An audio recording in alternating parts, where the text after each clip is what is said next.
Chapter 1.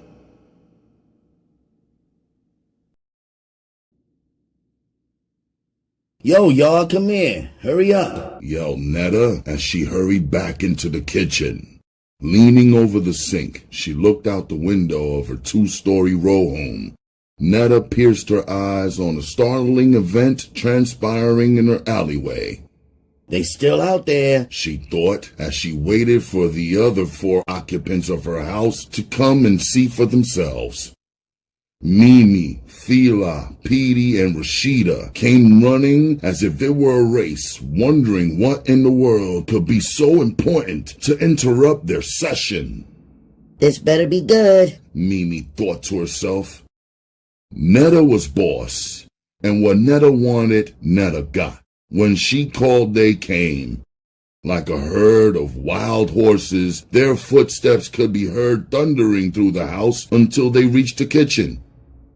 Damn, what? Fila playfully asked as they hurried over to the window. Everyone quickly gathered around Netta, bumping and jockeying for position. Shush, said Netta with her finger held across her lips. What? asked Mimi as if she could have stayed where she was on the couch with a blunt. Look, said Netta, pointing to the 2 figures in the cut of the alley. Ooh, Mika is at it again, said Rashida. She got another one, added Petey. The girls huddled around each other, watching and waiting for the jump-off. Rumors have been circulating about Mika for some time now. People said she was tricking, but now they were about to witness it with their own eyes. Oblivious to the prying eyes, Mika was engaging in her newfound profession, tricking, or better yet, trading sex for drugs. In broad daylight, Mika and the young boy off the Ave were carrying on like it was late night.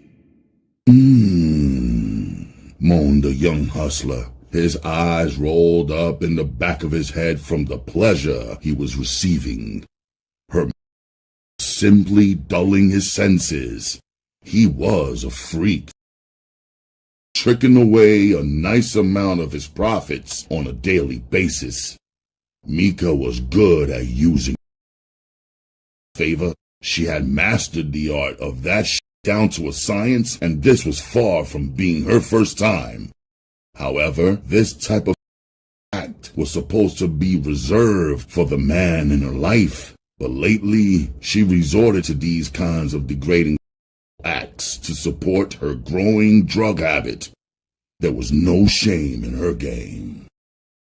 Looking at Mika, one would never have guessed she was a fiend. Her appearance was still up to par. Her hygiene and dress hadn't slipped yet. A couple of months from now, though, you wouldn't be able to say the same. The monkey was just beginning to climb on her back. Every day she was doing more drastic things just to get a blast. She was only sniffing dope, but soon she'd graduate. Her tolerance level was growing every day, and she was getting curious about life on the other side, shooting dope. As it stood right now, it took her a half a bundle just to get off E. Snorting that amount only kept her from getting sick, not high. Back and forth, her head moved slowly and deliberately. Mika was him, and it was driving him crazy. Without breaking her rhythm or skipping a beat, she calmly slid her free hand into her jacket pocket, retrieving a small steel box cutter. In one smooth motion, she replaced her warm mouth with the cold steel razor, thus bringing this cat-and-mouse game to an abrupt end. Don't move. Just give me your stash and everything will be all right, she said as she yanked his and applied pressure on him with the steel razor. Shocked and caught off guard, the young boy froze.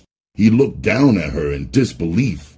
His words were stuck in his throat, and the only thing he could do was point to his pants, which were hanging around his knees. Still on her knees, Mika immediately yelled to one of her dope fiend accomplices. Lefty, come on, I got him, she said in a whispery sort of way. From out of nowhere, a tall, skinny dope fiend appeared from behind some trash cans.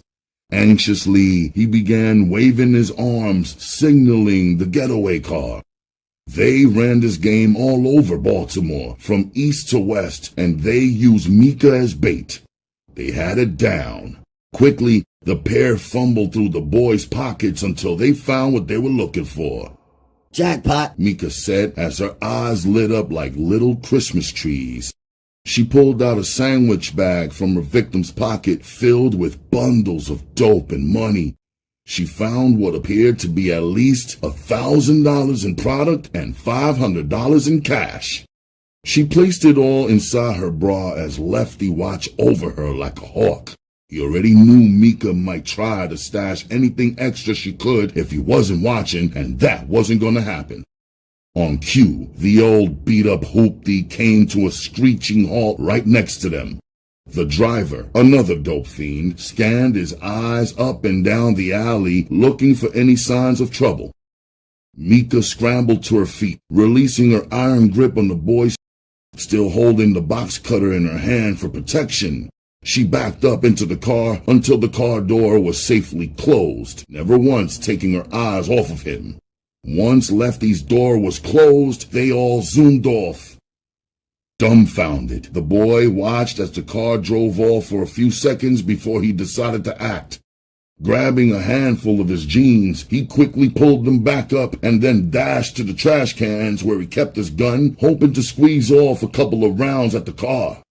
His attempt proved futile. The car was long gone by the time he gripped his gun. He stood in the middle of the alley, gun in hand, cursing the air. Uh-huh. That's good for his young dumb, Netta said, breaking the silence. That'll teach him. Everything that looks good to you isn't always good for you, she added. Yo, that's a damn shame. I didn't know she was going out like that, but I guess seeing is believing, said Thela. It hurts me to see her go out like that. That was my dog in middle school, said Petey. I swear, I ain't never going out like that. I'd rather die first than live like that, and if any of you do, y'all get cut the off, said Netta, meaning every word. Netta had no compassion or sympathy for a dope fiend, or any kind of addict for that matter. It wasn't hard to understand her reasons why. Her mother was a stone-cold junkie. As a young girl growing up, all Netta could remember was never having anything.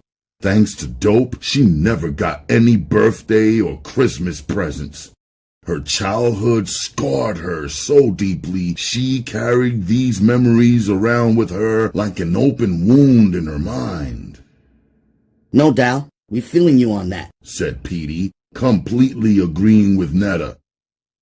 Solemnly, yet quietly, they were all in agreement. Anything harder than weed or alcohol was a no-no for this all-girl clique. Come on, y'all. Let's go back to the living room and finish what we were starting. I had enough of this. It's blowing my high, said Petey, changing the subject. Yeah, you're right. Let's go get our smoke on, said Netta. And with that, they all marched back through the house to the living room. The Pound was the name of these self-proclaimed bad girls. These young ladies defied the age-old theory of females not being capable of having casual without becoming emotionally attached. On the contrary, you had to pay to play with them. They got down for their crown, flipping the script on nature. They played the field and they saw nothing wrong in what they did, exchanging for pay in whatever forms the currency came in. It could be cars, jewelry, or cash. It didn't matter, as long as it was something. They all had yet to discover, isn't something you do, it's something you become. Netta, the most outspoken amongst the Pound, was without a doubt its leader. Not only was she beautiful, which could be said about the whole entire clique, Netta was very intelligent too. She was book smart and street smart. Every spectrum of the black woman was represented in the Pxxxy Pound, from the light-skinned and chinky-eyed Mimi, to the full-lipped, golden complexion of Fila, to the brown-skinned, bow-legged Petey, to the dark-skinned, cute, gap-toothed smile of Rashida, and the jet-black, smooth skin of Netta. However, no matter how attractive and beautiful one is, beauty is only skin deep. The comparisons among the girls ended there. Each and every one of them was scandalous to a point. However, Netta was ruthless in her pursuit of the almighty dollar, and once she pinpointed the exact weakness in a man, she exploited it, using it to her advantage. In her book, every hustler was fair game. They were just stepping stones on her way to Easy Street. Headquarters for the Pound was at Netta's crib, or better known as Crime Central. Her row home was smack dab in the heart of West Baltimore on Monroe and Fayette Street. She recently purchased the newly renovated two-story row home, which was a world away from the others on the block. True, it was in the ghetto, but the ghetto didn't exist inside this crib.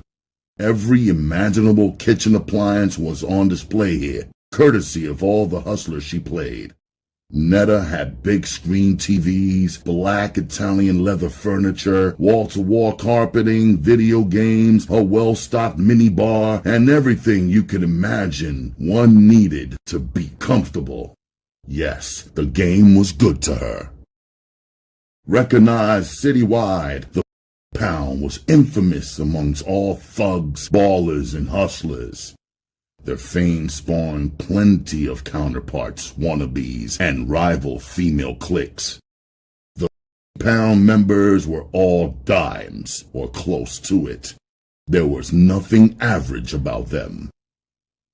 Rarely you would find these ladies up at this time of the day. Usually, during these hours, they will be catching Z's, making up for the late-night hours they spent. Since none of them were employed, they could afford to do this. Hustlers paid their bills, and partying was their full-time job. But today was different. It was hairdo day. They had to be up early to keep baller appointments. It was mandatory for them to keep their wigs tight, since it was a part of their appeal, the Pound mystique. Back in the living room, puffing on hydro and sipping Cristal, the Pound was relaxed and enjoying each other's company. Looking around the room, you'd think this was a fashion show. These young ladies were high maintenance. Each one had enough designer clothes that would make Little Kim proud. Every hot and in European designer was represented in the living room, from Dolce & Gabbana to Prada, Chanel, and Gucci. Even on bad days, the Pound represented. You could catch them in the trendy ghetto designs of Rocawear, Fubu, or Carcanai. They would accessorize by wearing platinum or gold chains, accompanied by medallions which rounded off their wardrobe. Their jewelry made them stand out even when they were dressed down. Their lifestyle and wants were dictated by fashion trends, clubs, the streets, even the game. They were true to their game, too. Striving for uniqueness, each Pound member was branded with 3 dog paw print tattoos which ran down their thighs and along their hips. This was an initiation, a rite of passage into the clique. It separated them from other girl cliques. This was something they were proud of. When females gather in groups like this, they naturally become talkative.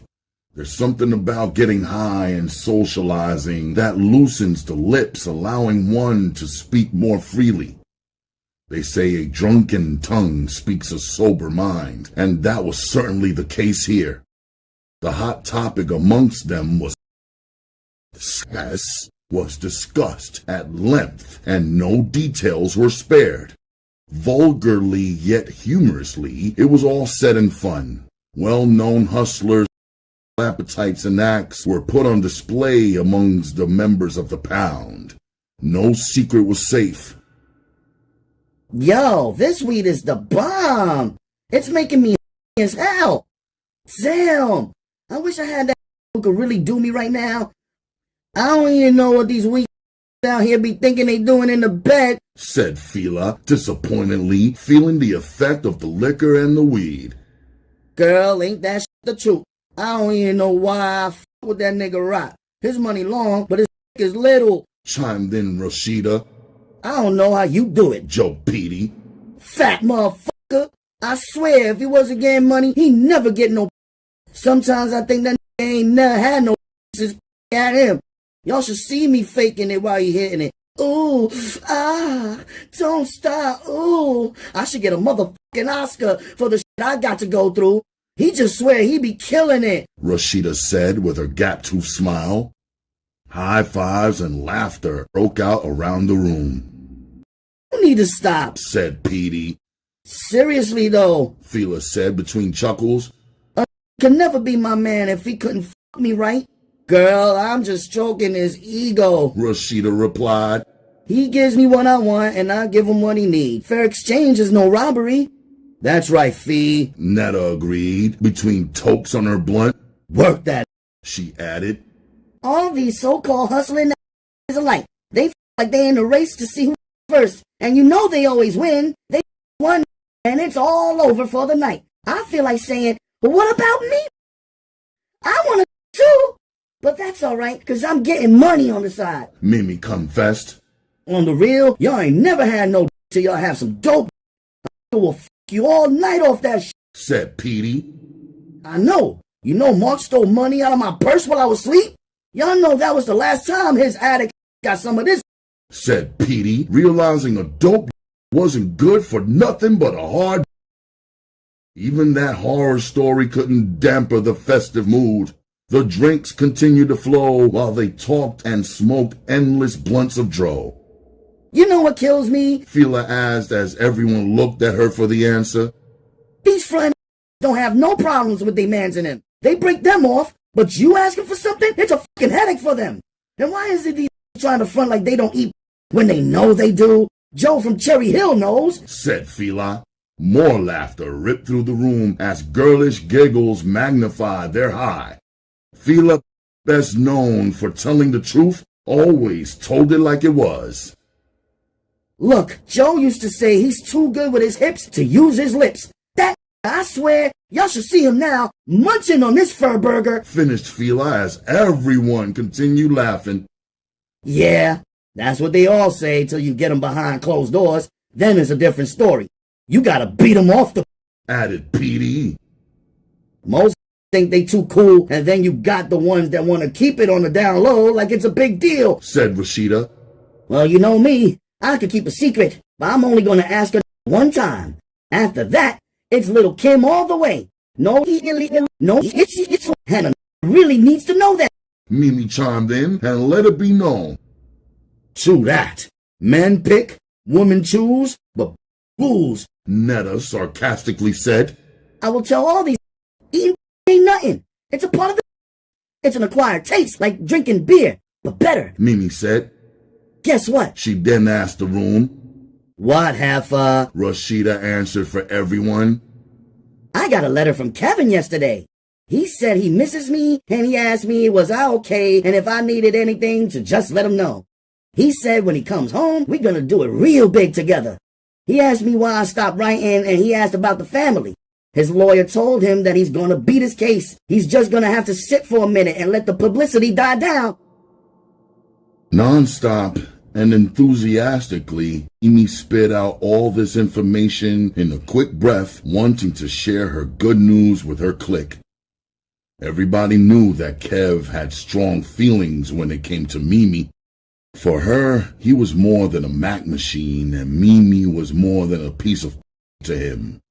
Mimi crossed the line, though, mixing business with pleasure. She had fallen in love, and Netta didn't like it. Netta frowned, all puzzled, and interrupted. Mimi, I know you ain't falling for the 52 fake out. That's game, if I ever heard it.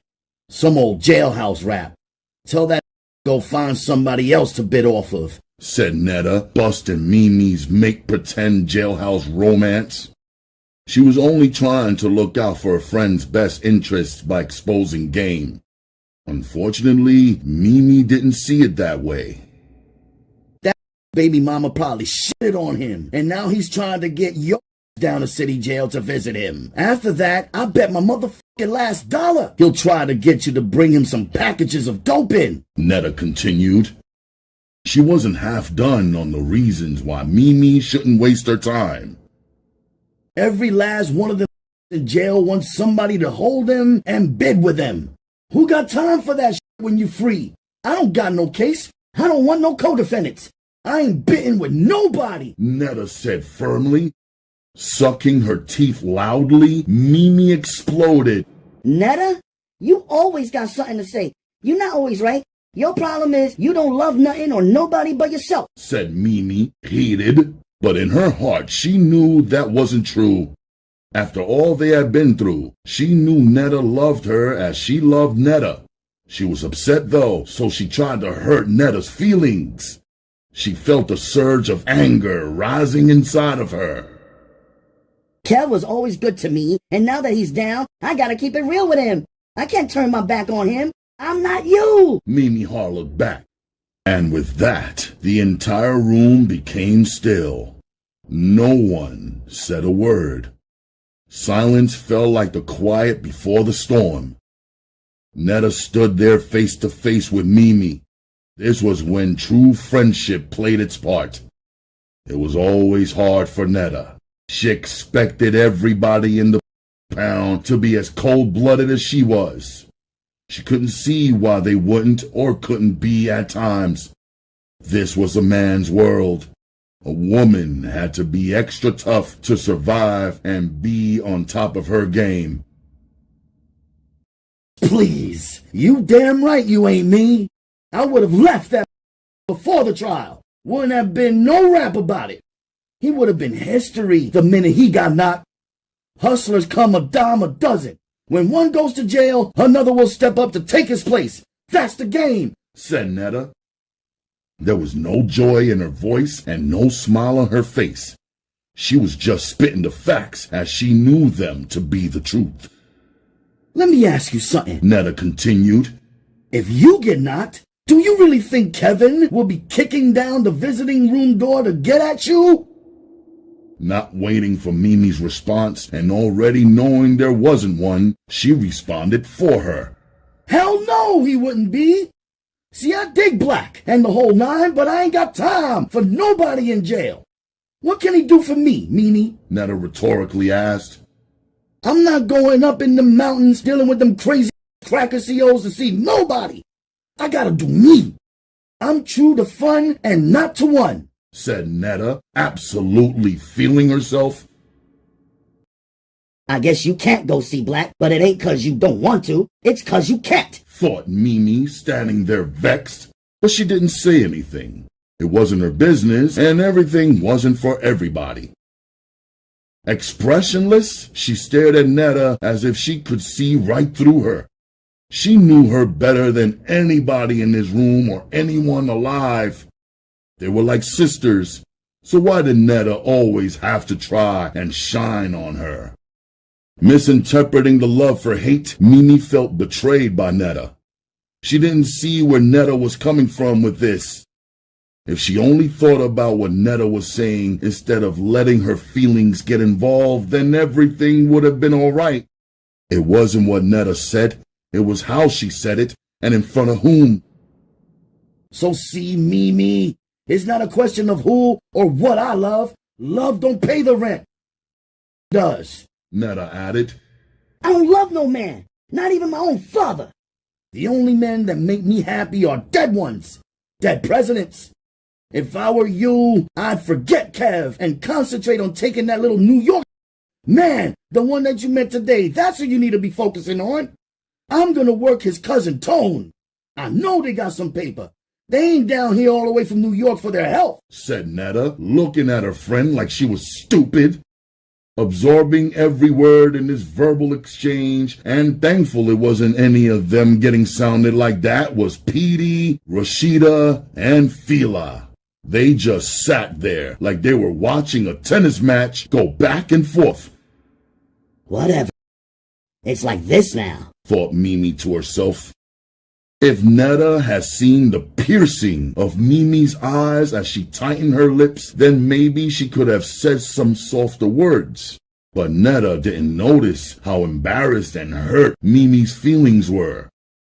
Netta forgot how emotional Mimi could be. Though this wasn't the first time Netta pulled her card, held court, and checked her, this was the first time she didn't do it privately. Lately, arguing over little small and petty disputes was happening more frequently. Mimi was beginning to think that no matter what she did, no matter how much she got out of a hustler, it wasn't good enough to please Netta, the only person she ever wanted to impress. Placed in the same situation, Netta always thought she could have milked more out of a hustler, and she could. But when her clique didn't live up to her expectations, she had a tendency to look down on them. Although only a year younger than Netta, Mimi felt that they were on the same level. Physically, they were equal. Both were drop-dead gorgeous. Netta was 5'11", dark-skinned with an ample amount of behind and chest. Mimi was 5'8", light-skinned with a well-proportioned petite body. To choose between them was a toss-up. It all depended on your personal preference. Do you like your women light-skinned or do you like your women dark-skinned? The choice was yours. Either way, you couldn't go wrong. Mentally, it was a different ballgame, though. Mimi survived in the game while Netta thrived in it. She was mentally tough. This attribute could be traced back to her childhood, having to fend for herself early in life. Just like Mimi's shortcomings could be traced back to her childhood too. The girls were different in many ways. Mimi having a mother and father, being spoiled, living a more sheltered life, and Netta not. What Netta had thought that Mimi didn't was the ability to think on her feet and adapt like a chameleon to any situation. To her, the ends justified the means. At times, Netta's only purpose in life was to play on hustlers. She got a rush from having things first. This was her obsession. She was the first to own a car, home, and so on. She was a trendsetter for the pound. Faking a smile, Mimi sizzled inside. Puffing on the blunt, she listened to the idle chit-chat. She couldn't shake the ill feeling that crept inside her heart toward Netta. A gap was growing daily between the two. The game, the money, the hustlers had all placed these two friends in direct competition with each other. No doubt, Mimi and Netta loved each other, but beneath the surface, that love was beginning to go sour. This was due to an overdose of competitive jealousies and girlish animosities. Some real and some imagined, but constantly arising. She thinks she's cuter than me. Her man makes more money than mine does. She got this, and I don't. And so on and so forth. After taking another long drag on the blunt, Mimi deeply inhaled it, taking some smoke through her nostrils and mouth simultaneously. Then she passed the blunt to Netta and smiled the fakest smile in the world. A million questions went through Mimi's mind. Who does Netta think she is? She's always got some shit to say out her mouth trying to downtalk somebody. I know she don't actually think she's better than me. Netta smiled back and took the blunt out of Mimi's fingers and into hers. Minutes later, and only a few feet away, Netta sat in her navy blue Italian leather recliner zoning, a smile still pasted on her face. She had a hot date tonight with Tone, the kid from New York. She couldn't wait. But that wasn't the only thing on her mind. She was starting to think that she might have been a little too hard on her homegirl Mimi. She did have the best of intentions for her friend. She only wanted Mimi to peep game before she got gamed. She wanted for her friends what she wanted for herself, the best. Netta was so determined with her that she forgot how sensitive Mimi could be. Mimi was funny that way. However, an apology never entered Netta's mind. It wasn't her style. She said what she meant and meant what she said.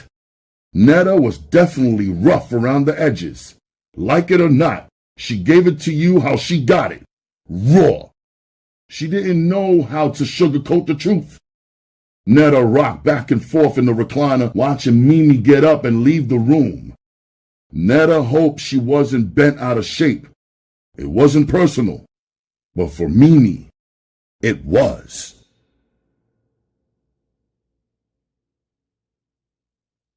The past. Let's go back for a bit. Chapter 2.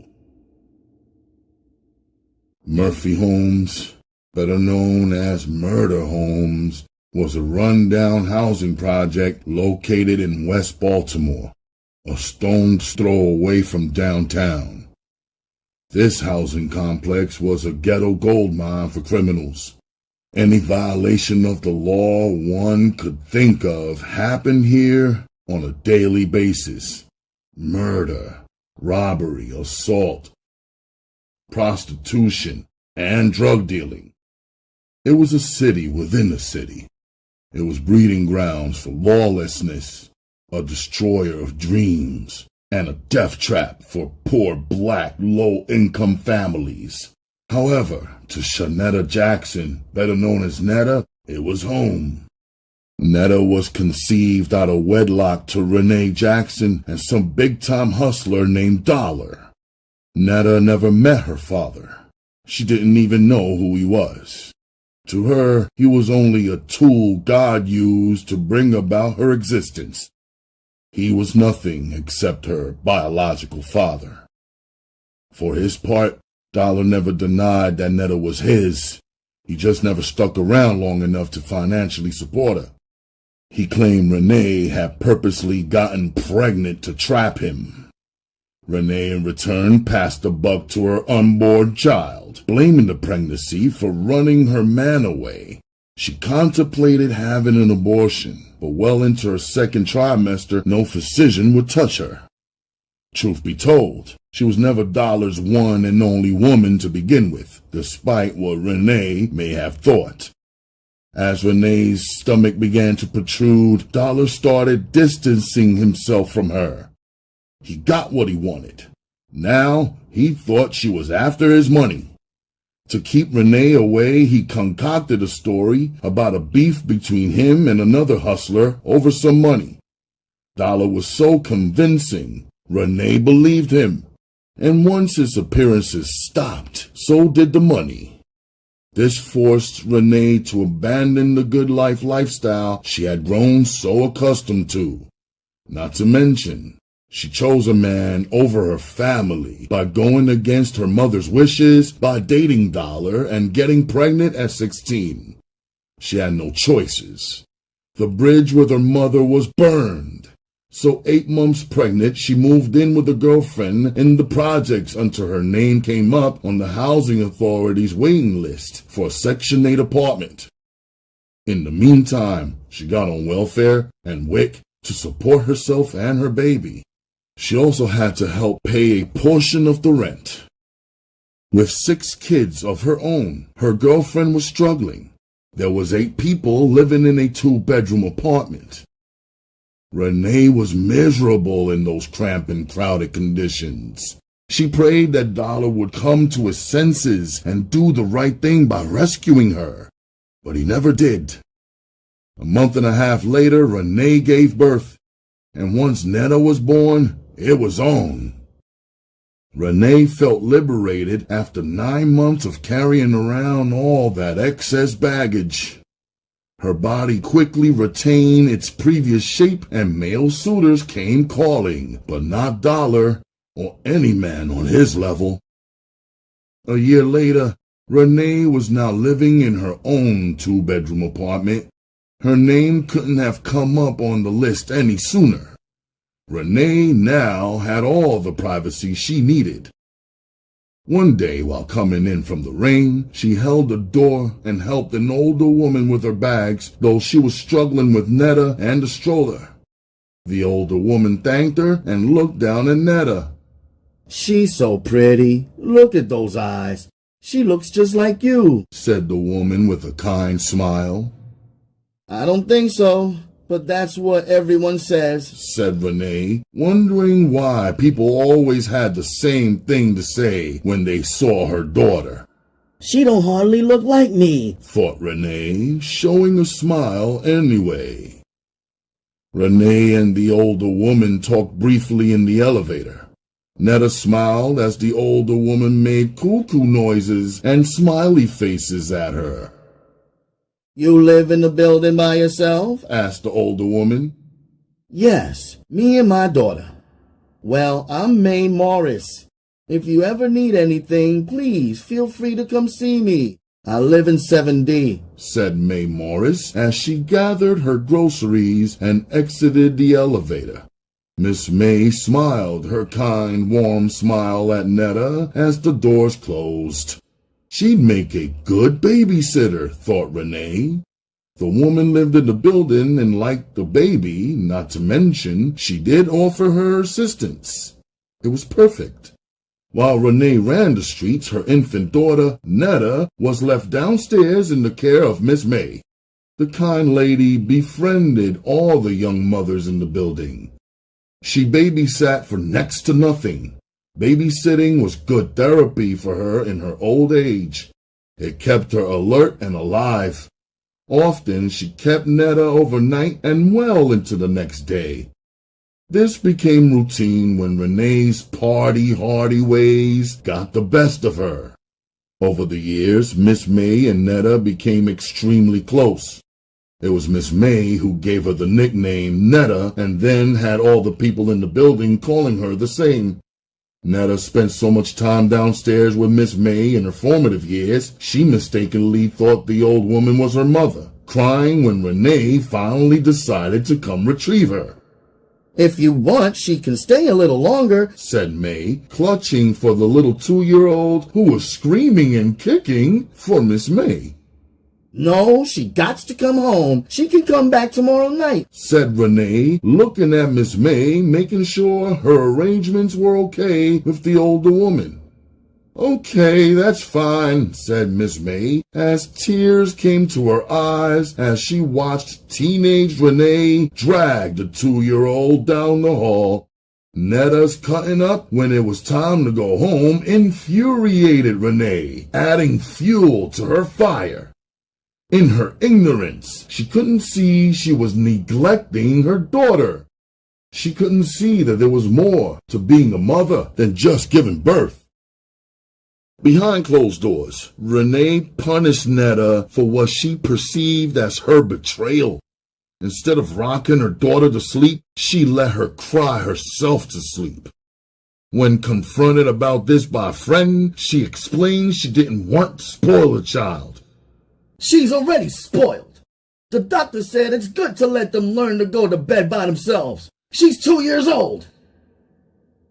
The inadequate living conditions that existed inside Renee's apartment were appalling compared to Miss May's place.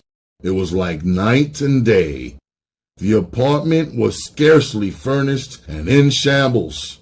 Dirty and clean clothes were thrown everywhere. Unmade beds, dirty dishes, and pots sat in the sink for weeks. The entire apartment was roach-infested so much that Renee had to take Netta to the hospital on 2 occasions to have a roach removed from her ear. On the whole, this was no way for any human being to live. When Miss May found out how they lived, she decided to keep Netta in her home as long as possible. She even bought Netta new clothes and washed her dirty ones. To Miss May, cleanliness was next to godliness. It was Miss May who helped Netta learn the ABCs, and she helped her learn to count to 20 and write her name. So when it was time for Netta to begin kindergarten, she knew the basics. Every day when the yellow school bus dropped the children off from elementary school, Netta would anxiously wait for the elevator door to open. In a race for time, she'd skip the hallway to Miss May's door, and Miss May was always there.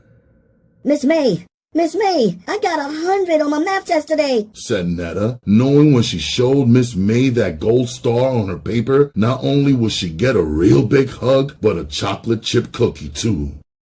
Netta, I'm so proud of you. I told you you would pass that math test. Here, baby, I got a chocolate chip cookie for you, said Miss May as she hurried off into the kitchen. Netta just smiled. As Netta grew, time only fortified her relationship with Miss May. Miss May picked up the slack left by Renee, becoming Netta's surrogate mother. In private, Netta addressed Miss May as Mama, and she never even called her own mother Mama. She had been taught by Renee from the day she was old enough to speak to address her on a first-name basis. As a matter of fact, it was Renee who insisted on this, claiming Mommy made her feel old and she was still young. As Netta matured and headed towards puberty, Miss May taught her all about the birds and the bees and the woman's hygiene. Just like she had groomed her own daughters 30-some-odd years ago, her home became a nurturing environment and a safe haven for Netta. Mother and daughter looked so much alike that the older folks in the building used to say Renee spat Netta out. Comments like those outraged Renee, even though it was the God's honest truth. It was self-evident in all actuality. The older she got, the more Netta became a mini version of her mother. They shared the same physical features, full lips, thick eyebrows, and long hair, courtesy of their Native American roots, and a smooth jet black complexion, and the funniest colored eyes straight from the bayou. The only difference between mother and daughter was Netta was on the rise and Renee was going down. This was just one of a long list of reasons why Renee secretly despised Netta. She was reminded every day of who and what she once was. Netta had robbed her of her youth, or at least that's what she thought. Only 16 when she had Netta, Renee had to grow up fast. She never got the chance to fully enjoy her adolescence. Acting more like a mean big stepsister than a mother, she constantly put down and scolded Netta for any and everything. Netta's only avenue of escape was school and the paper dolls she cut out the magazines and newspapers to play with. Learning came naturally to her. She excelled in school, but instead of encouraging her daughter, Renee poked fun at her, calling her Miss Smarty Pants. The ghetto was getting the best of Renee. Over the years, it stripped her of all her hopes, dreams, morals, and principles. With no hope in sight, she began drinking heavily, losing herself in the bottle. This accelerated the aging process. She began to look older than her years. When Renee turned 26, she looked 36. She felt 46, and her 10-year-old daughter was looking all the youthfulness of a budding young lady. This made Renee jealous, and when she was drinking, she became verbally abusive to her young daughter. If Netta took too long doing her hair for school, Renee cursed her out. You ain't cute. Stay the f*** out that damn mirror, she would say. For Netta, locking herself in her room was merely the beginning. She did everything possible to avoid Renee. For Renee, one thing led to another. She swiftly slipped into the world of drugs. She gave up on life, accepting her conditions. Her station in life, dope will forever be her Achilles heel. While the dope was working its magic on her, the hostility toward her daughter disappeared. All the obscenities ended. But it didn't matter, because by now, Netta was immune to Renee's foul mouth. Young and naive though, Netta began to grow suspicious of her mother's on and off displays of kindness. Until one day, home from school early, Netta found her mother nodding out on the toilet with a needle still stuck in her arm. This was a bad omen of what was to come. The measly monthly welfare check that the Jacksons received was gobbled up by Renee's dope habit. With a dope fiend for a mother and an absentee father, times were hard for Netta.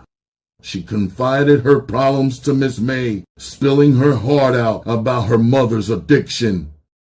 Miss May comforted Netta, welcoming her into her home with open arms. Netta's trip to Miss May's house increased in light of her troubles at home. Making sure all her basic needs were met, she also planted seeds of wisdom in Netta's young mind. She passed down old-time morals and principles to Netta. They talked for hours at a time. Miss May will always tell her, "Looks are God-given, so be thankful. Praise is man-given, so be humble. And conceit is self-given. Be careful." Nodding and listening, Netta absorbed every word. Trying to keep Netta grounded and level-headed as a young teen, Miss May stayed in her ear, giving her words of wisdom. Physically, she was beginning to fill out. Netta's beauty was blossoming every day, and every day Miss May would tell her, "Your body is a temple. Cherish it." This was a warning to Netta to examine everything that went inside her body. First and foremost were drugs. She didn't want Netta to fall into the same trap so many others had. But Miss May didn't have to tell her about the dangers of drugs. She had a living example of what not to do. Her mother. Whenever Renee wasn't high, she cautioned Netta about her frequent trips to Miss May's house. You could hear the jealousy dripping from her voice. "Stay away from that old lady's house. You ain't no baby no more. She ain't your mama. I am."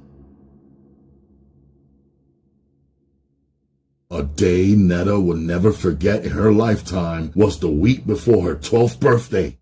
Her whole world turned upside down. She was on her way home from middle school, walking leisurely toward her building where she noticed flashing red lights from an ambulance and several police cars. Her gut feeling told her something was wrong. She made her way through the maze of bystanders to the entrance of her building when a gurney pushed by 2 EMS workers rolled by. Struggling to see the face of the person on the gurney through the crowd, she finally got a good look when one of the paramedics slightly lifted the sheet. She saw the lifeless form of Miss May. "Oh no, Miss May!" screamed Netta as she reached for the lifeless body. "Ma'am, please step back," asked the paramedic as he continued through the path of people gathered all around. As she stopped and took a few steps back, a female EMS worker approached Netta. "Are you related to the victim, Miss Marilyn Morris?" Netta didn't even answer. How could she answer a question like that? She was more than related. Miss May was all she had. As tears began to stream down her face, Netta turned to the EMS worker and simply whispered, "She was my grandmother." It was then learned that her guardian angel had been the victim of a brutal robbery and some unidentified dope fiend assailant had pushed his way inside her home. Needless to say, Netta was crushed and overwhelmed with a feeling of incredible loss. Not just Miss May, but her safe haven was gone as well. That day was the last time she would ever cry over anything or anybody ever again. When Miss May died, a part of Netta died too.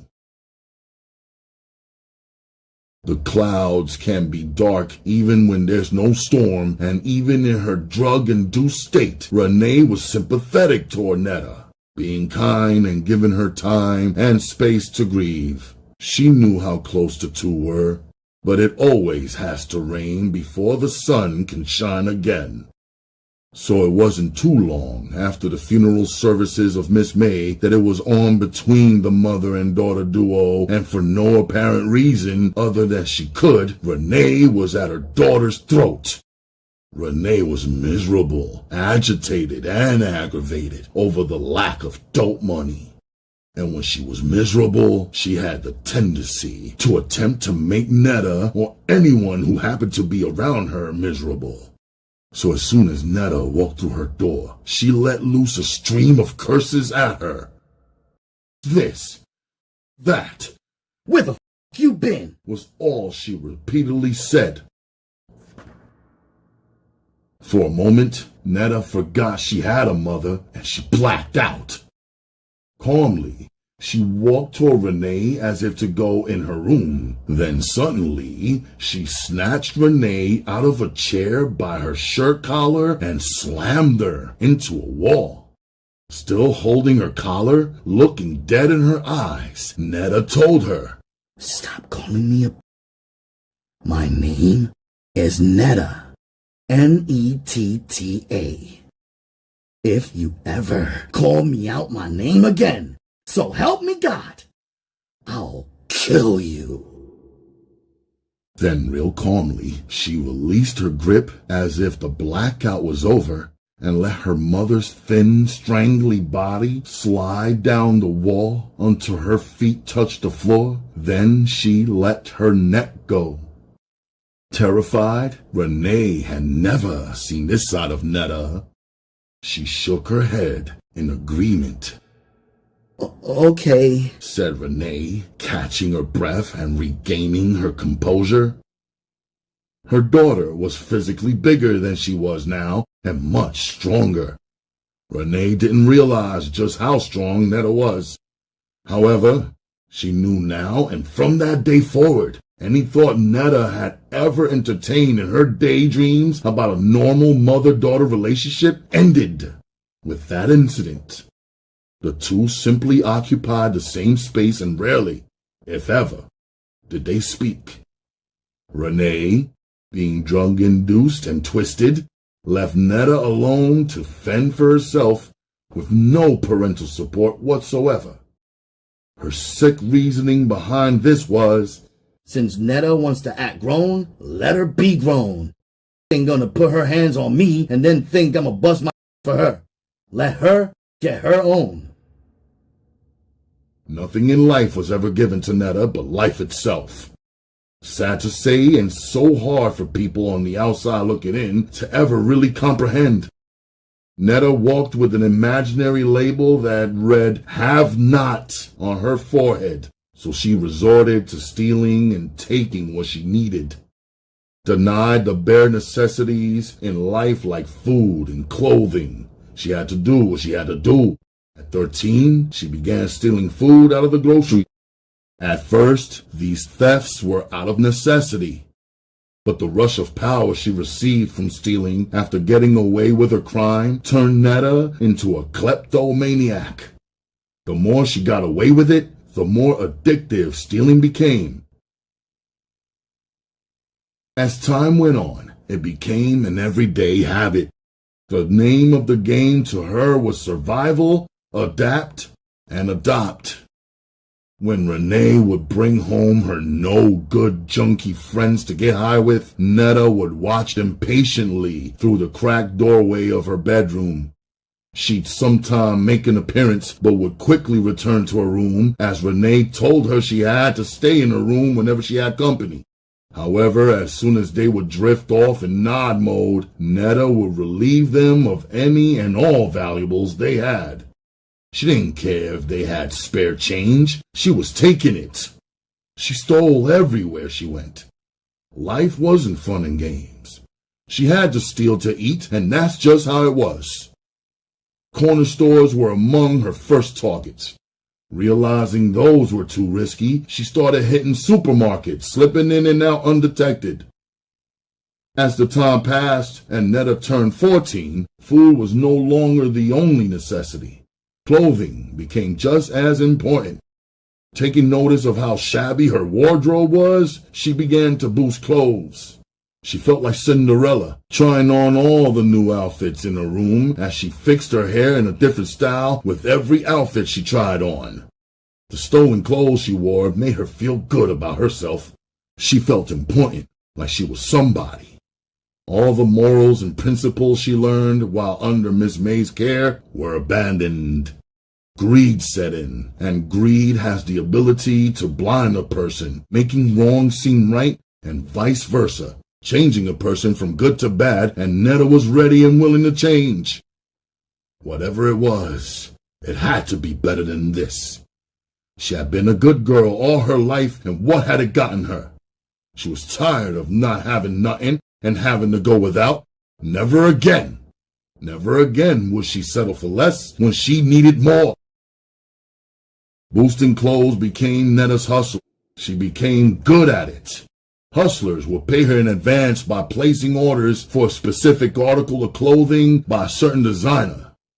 Netta's nifty trade of boosting for others turned clothes into cash. Now she didn't have to steal food anymore. It was kinda hard thinking about solving math problems when she hadn't eaten and her stomach was growling from hunger. Entering Southern High School for her freshman year, nobody could tell Netta a thing. She was the best dressed person in school, bar none. She had a unique sense of fashion. She was always wearing the latest designs from the hottest designers. Even teachers were impressed with her sense of style. She was the envy of half the school. To her, school was a fashion show, so every day she tried to make a fashion statement. She was turning the heads of both guys and girls alike. Not having anything for so long affected Netta so much that she became materialistic. Almost every girl at school hated Netta.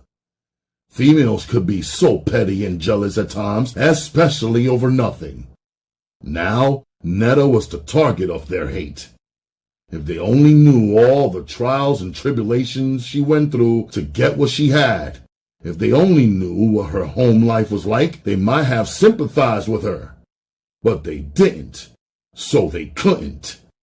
All they saw was the fruits of her labor, and all they knew was that the new girl was taking all the boys' attention away from them, and they didn't like it. Upper male classmates and her junior classmates were all trying to holler.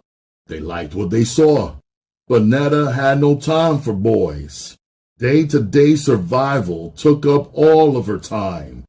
Her mental development was way ahead of her physical desires, even though you couldn't tell.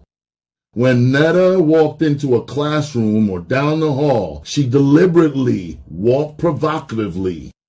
The seductive twists of her hips suggested that she had something between her legs that no other woman in the world had.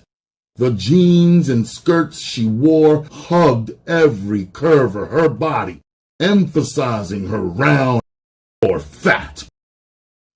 Her body language screamed, "All eyes on me." She was sexy, yet she carried herself with class. It was only a matter of time before some female drunk a little too much haterade and tried their luck. And so it was in the cafeteria one day during lunch. A girl jumped in front of Netta standing in the lunch line. Pretending she was a game and trying to play Netta, the girl for no reason bumped Netta, causing her to spill her canned soda. Netta immediately recognized this stunt as a test. Since it was a test, Netta was going to make an example out of her. So she bumped the girl back. When the girl turned around to say something, Netta bashed her upside the head with the plastic food tray she was carrying. The swinging of the tray landed Netta's lunch on everyone in reach. Seeing that her opponent was dazed, Netta jumped on her and proceeded to beat the shit out of her. Netta fought like a boy, punching the girl in the head like Sugar Shane.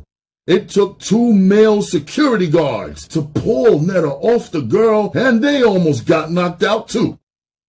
There was blood everywhere, and not a drop of it was Netta's. Fighting gave Netta an adrenaline rush, like she stole something nice. All the negative emotions she had pinned up inside her toward her mother were unleashed on her opponent. This was a way to vent her anger. Wild and reckless, no matter how big or small the opposition, Netta fought them. In school or after school, it didn't even matter where. Every day, she had something to prove. Willing herself to win, Netta's fear propelled her on, even when she wanted to quit. The more she fought, the more vicious she became. Netta, tired of just throwing punches, now sought to disfigure her victims. Present yourself for battle and guard your grill. Her favorite way was to slice the face with a straight razor, leaving a nasty cut. She permanently marked people for life. Quickly, the word spread that she was crazy, and her fights ceased as quickly as they began. With other housing projects attending the same high school, her rivals never once jumped her. Murphy was too deep at Southern. To jump one was to fight them all. Bonded by the love for the hood, the Murphy Holmes girls stuck together. Though none of these girls were actually Netta's friends, they were associates. If anything, Netta was solo. So in exchange for watching her back, she'd hook them up with gear and clothing they couldn't afford on their own. Generally, when she came up on something, they got hit off too. These acts of generosity endeared her to them. Aside from the distractions of fighting and boosting, Netta was a gifted student, intelligent, with a quick wit. Learning came easy to her. She passed from grade to grade effortlessly. Getting good grades was a pattern she had established since elementary school. She had an uncanny ability to focus on a task at hand no matter what was happening around her. She made the honor roll every year, maintaining a 3.7 grade point average. By 11th grade, Netta was placed in advanced scholastic classes. Almost immediately, she soured to the idea of being in special classes because none of her peoples were there. It was a culture clash for her. The geeks and the brainiacs in her class were mostly black. However, they weren't from the hood. Even if they were, it didn't matter. They just weren't bout it. The only thing Netta had in common with them was the color of their skin. Feeling out of place, she purposely let her grades slip. A semester later, she got dropped from the program. Back around her homegirls, Netta continued to prosper in class, but her mind wandered constantly. One would think boys, but not Netta. Her mind wandered to boosting. She would cut class and go on stealing sprees, burning up all the local malls. She hit the Lakeside Mall, Monument Mall, Security Mall, and Old Town Mall, and though she never got caught red-handed, she got hot. Her face became too familiar. She'd walk in the store and security would be right there like, "Padow!" It became very difficult for her to boost. So she took her show on the road. Venturing out to neighboring states to do her dirt, she hit Virginia, D.C., and Pennsylvania. These were places where security was more laxed, allowing her to grow more and more confident with each conquest, maybe a bit overconfident. Hearing about a local church-sponsored bus trip to New York, Netta decided to try her hand at boosting in the Big Apple. She bought a ticket for a seat on the bus and anxiously waited for the day of the trip. Little did Miss No Receipt know that this would turn out to be one trip she would never forget. Chapter 3. Hitting it in the hole, boy and girl. Cop and bop. It's hot out here. A worker shouted in the alley. Line up. No change, no singles, and unball that money. Another yelled.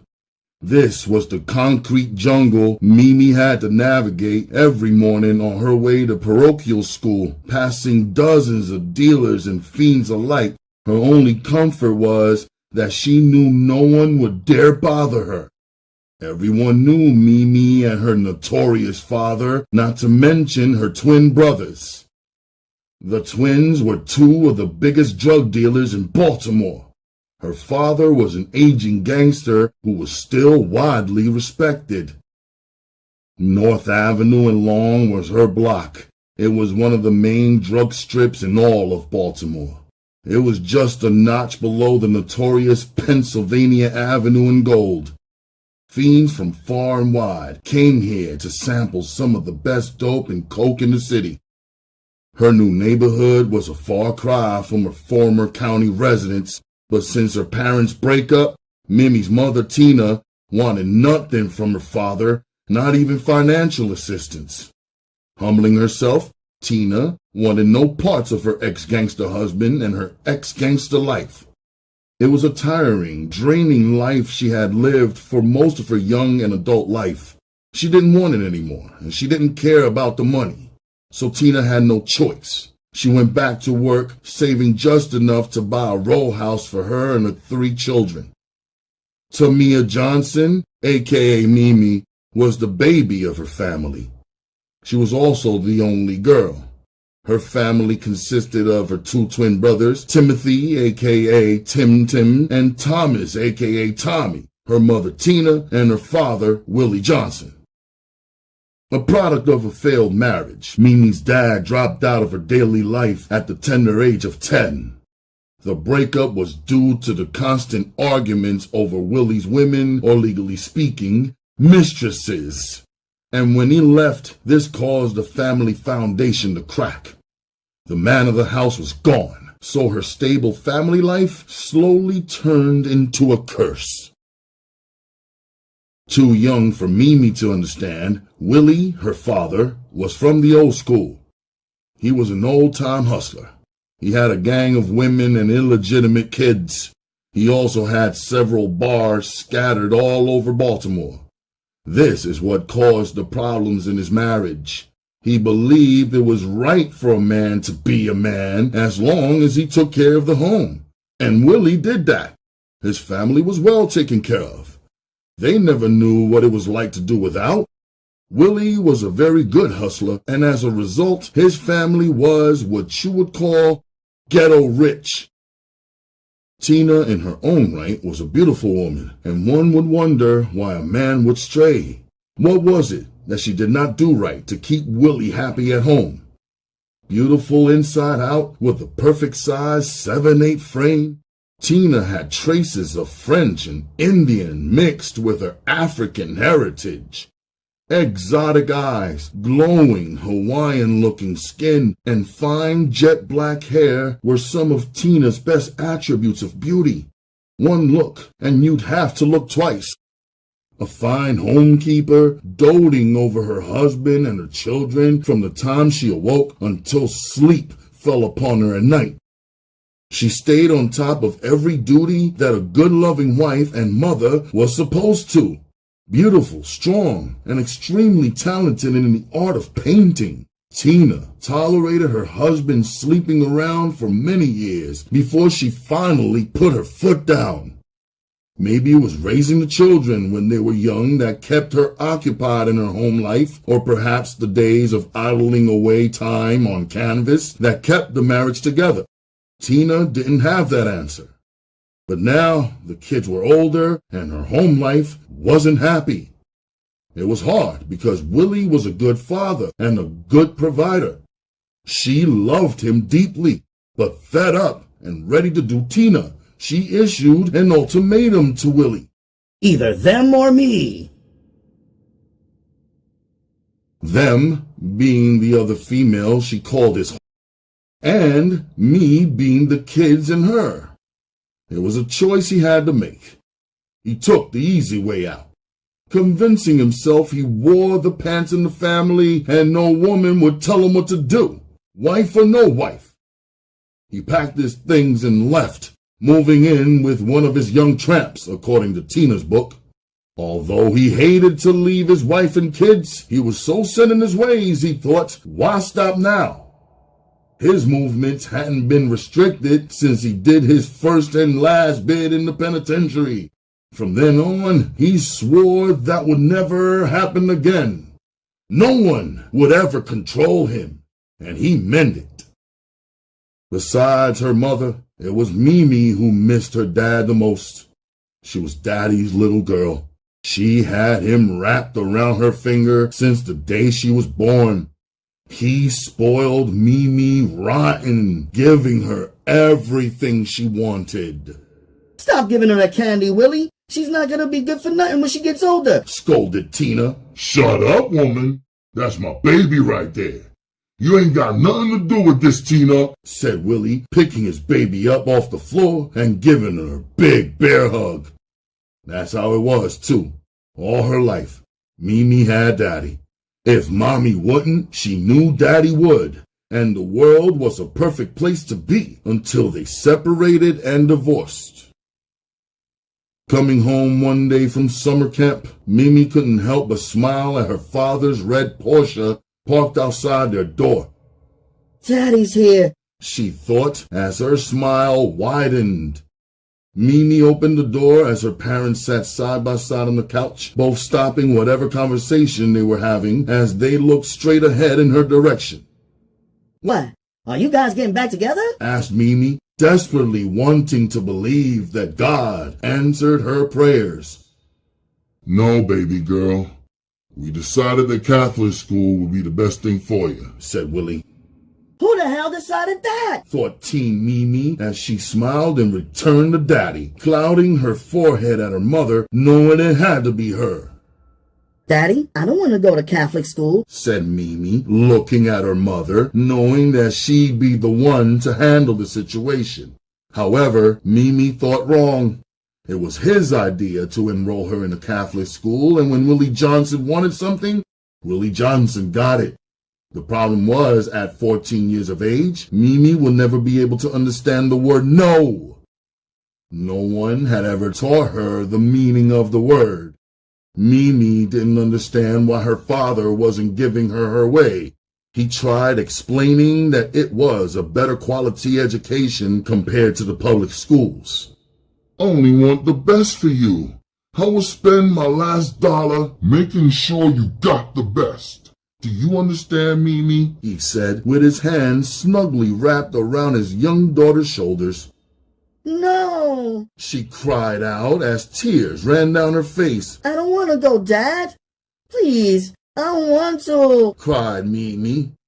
It was a performance deserving of an Oscar nomination, but it was a waste of time. What Willie wanted was for his daughter to be in a structured and disciplined environment, unlike the city public schools, where the kids ran wild. Them girls were pregnant and not dressing right, as far as he was concerned. Shoo, the young girls were off the hook in his book. He didn't care what it took or what it cost.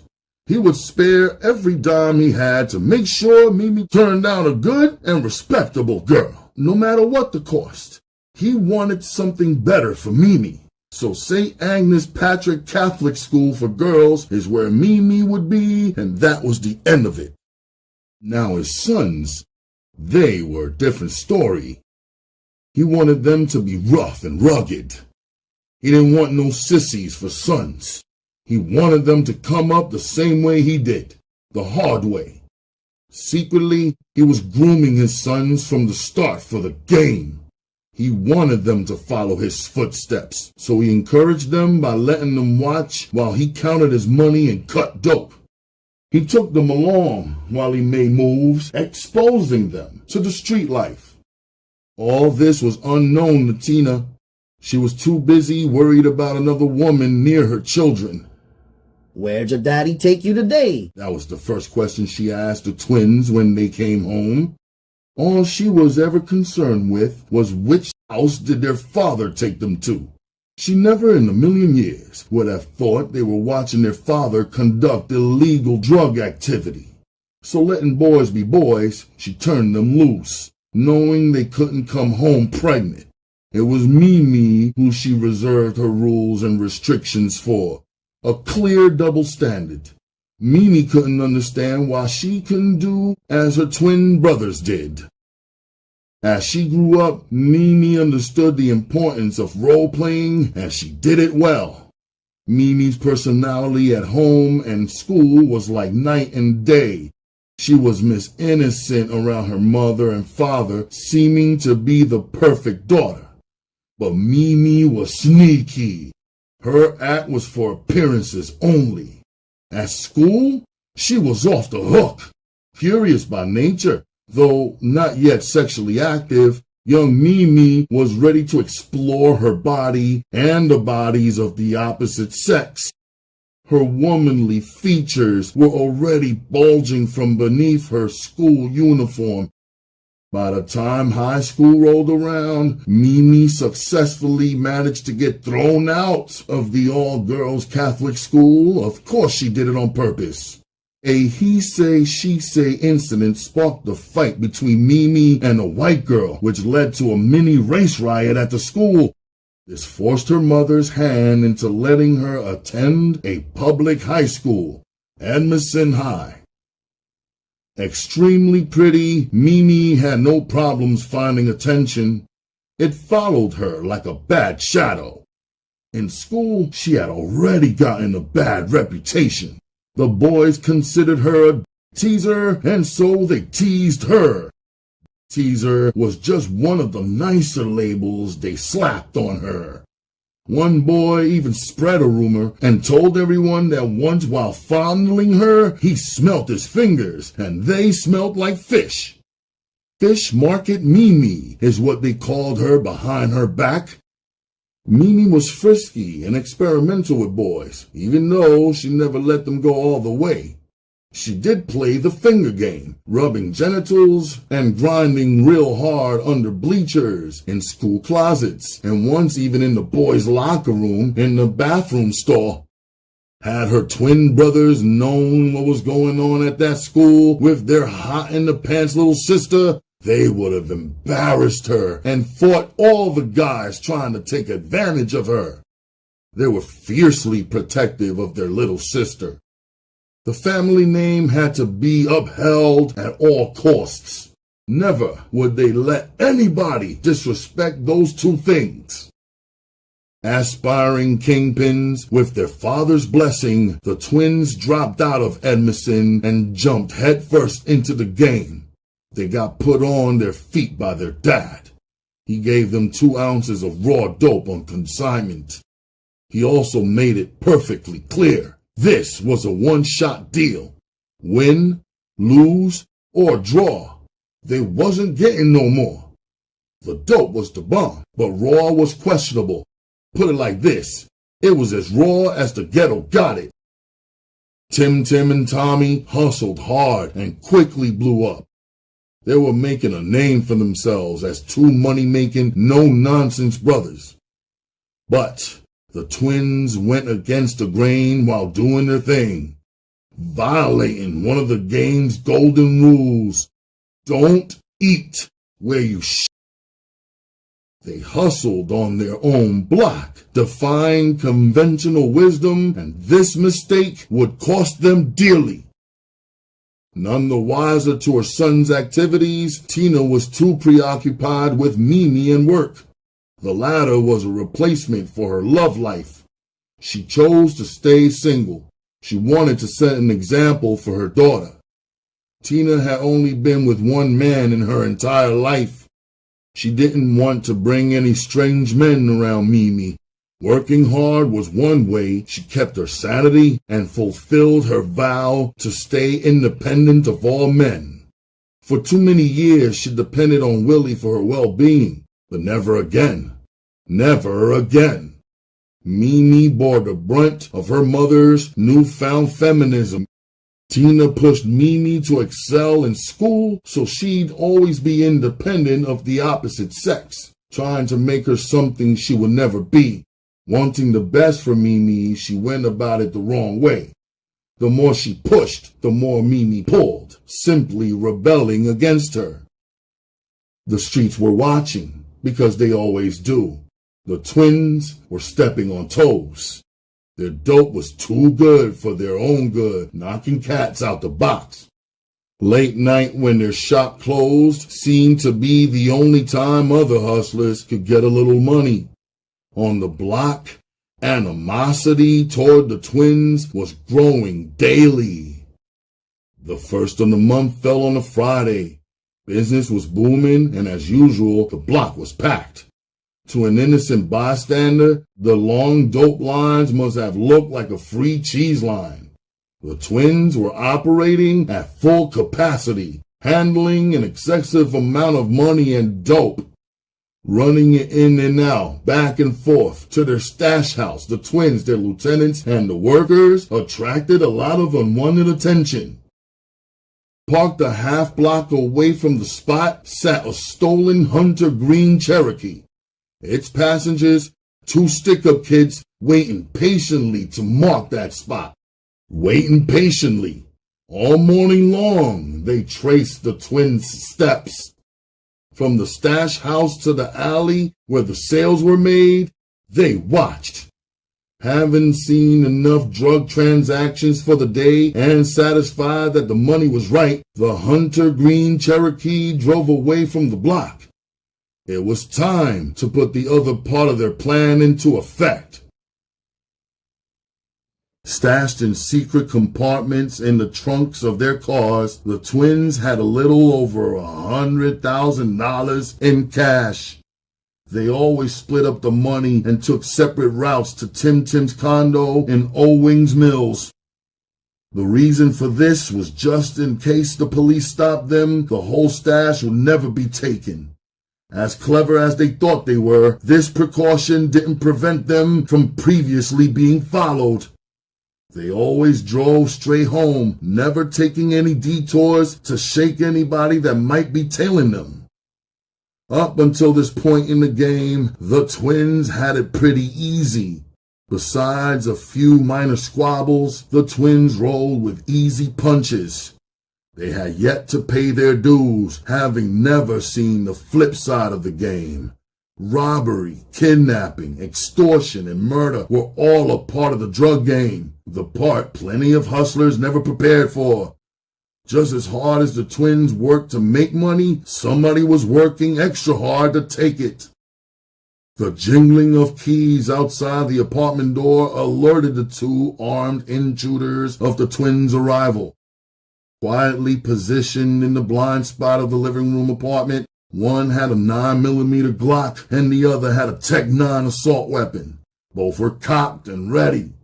Crouched on the side of the wall, guns drawn, they anxiously waited for the twins to enter the house to spring their trap.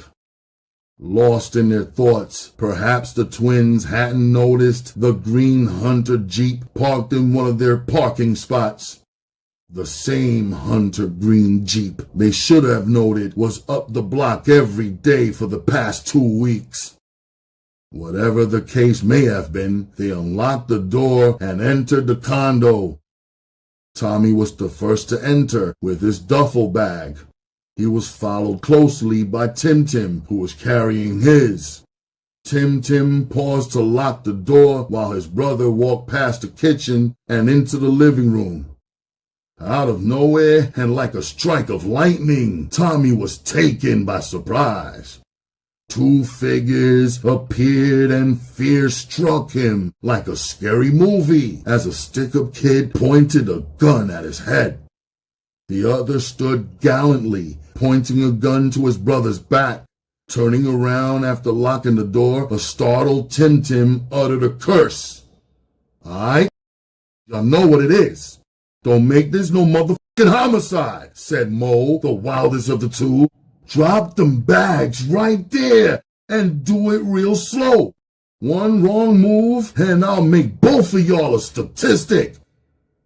The twins did what they were told, both placing their bags where they were standing. Now put your hands high where I can see them. Both of y'all come over here and sit on the couch, said Mo, waving his Tech 9 at both of them as they moved. Mo was an old pro at stick-ups, and at times he had an itchy trigger finger. Overly cautious, he'd seen a lot of stick-up kids get killed for being sloppy. He didn't plan on adding his name to that list. Hold up, he said to his hat-wearing partner. Pat them down and make sure they ain't got nothing or stashing no dough, said Mo. Though he wore a baseball cap pulled tightly over his head, the twins still recognized him immediately. It was Dave, the same Dave who used to work for them until they caught him stealing and Tim pistol whipped him and stripped him of his clothes. To teach him a lesson, Tim made Dave walk home naked on the Baltimore-Washington Expressway. This other cat, Mo, was a mystery man to them. He was very hostile and the one calling the shots. Something else seriously troubled the twins. Why hadn't they bothered to wear masks? With his eyes, Mo shot daggers at the twins, trying to intimidate them. He watched closely as they were searched. Clutching his gun like a vice grip and paranoid, he wasn't taking any chances. He knew that the twins were two dangerous dudes. Rumor had it they had a few bodies themselves. Before Dave busied himself with the task of patting down the twins, he handed Mo his gun. Careful not to walk in Mo's line of fire, he began to pat down Tommy. They had rehearsed their parts well. However, Dave was weak and it was beginning to show.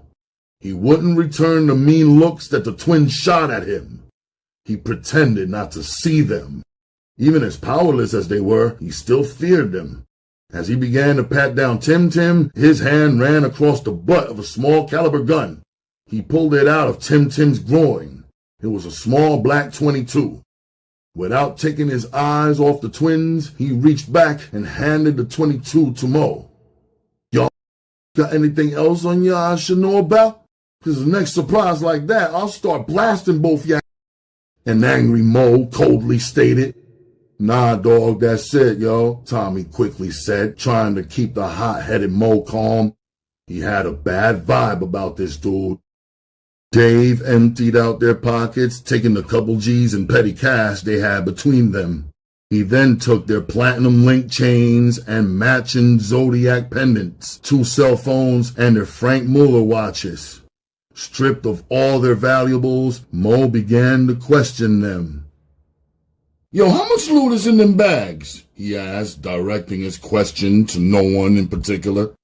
Without waiting for an answer, he answered himself, asking, what, 60, 70 G's?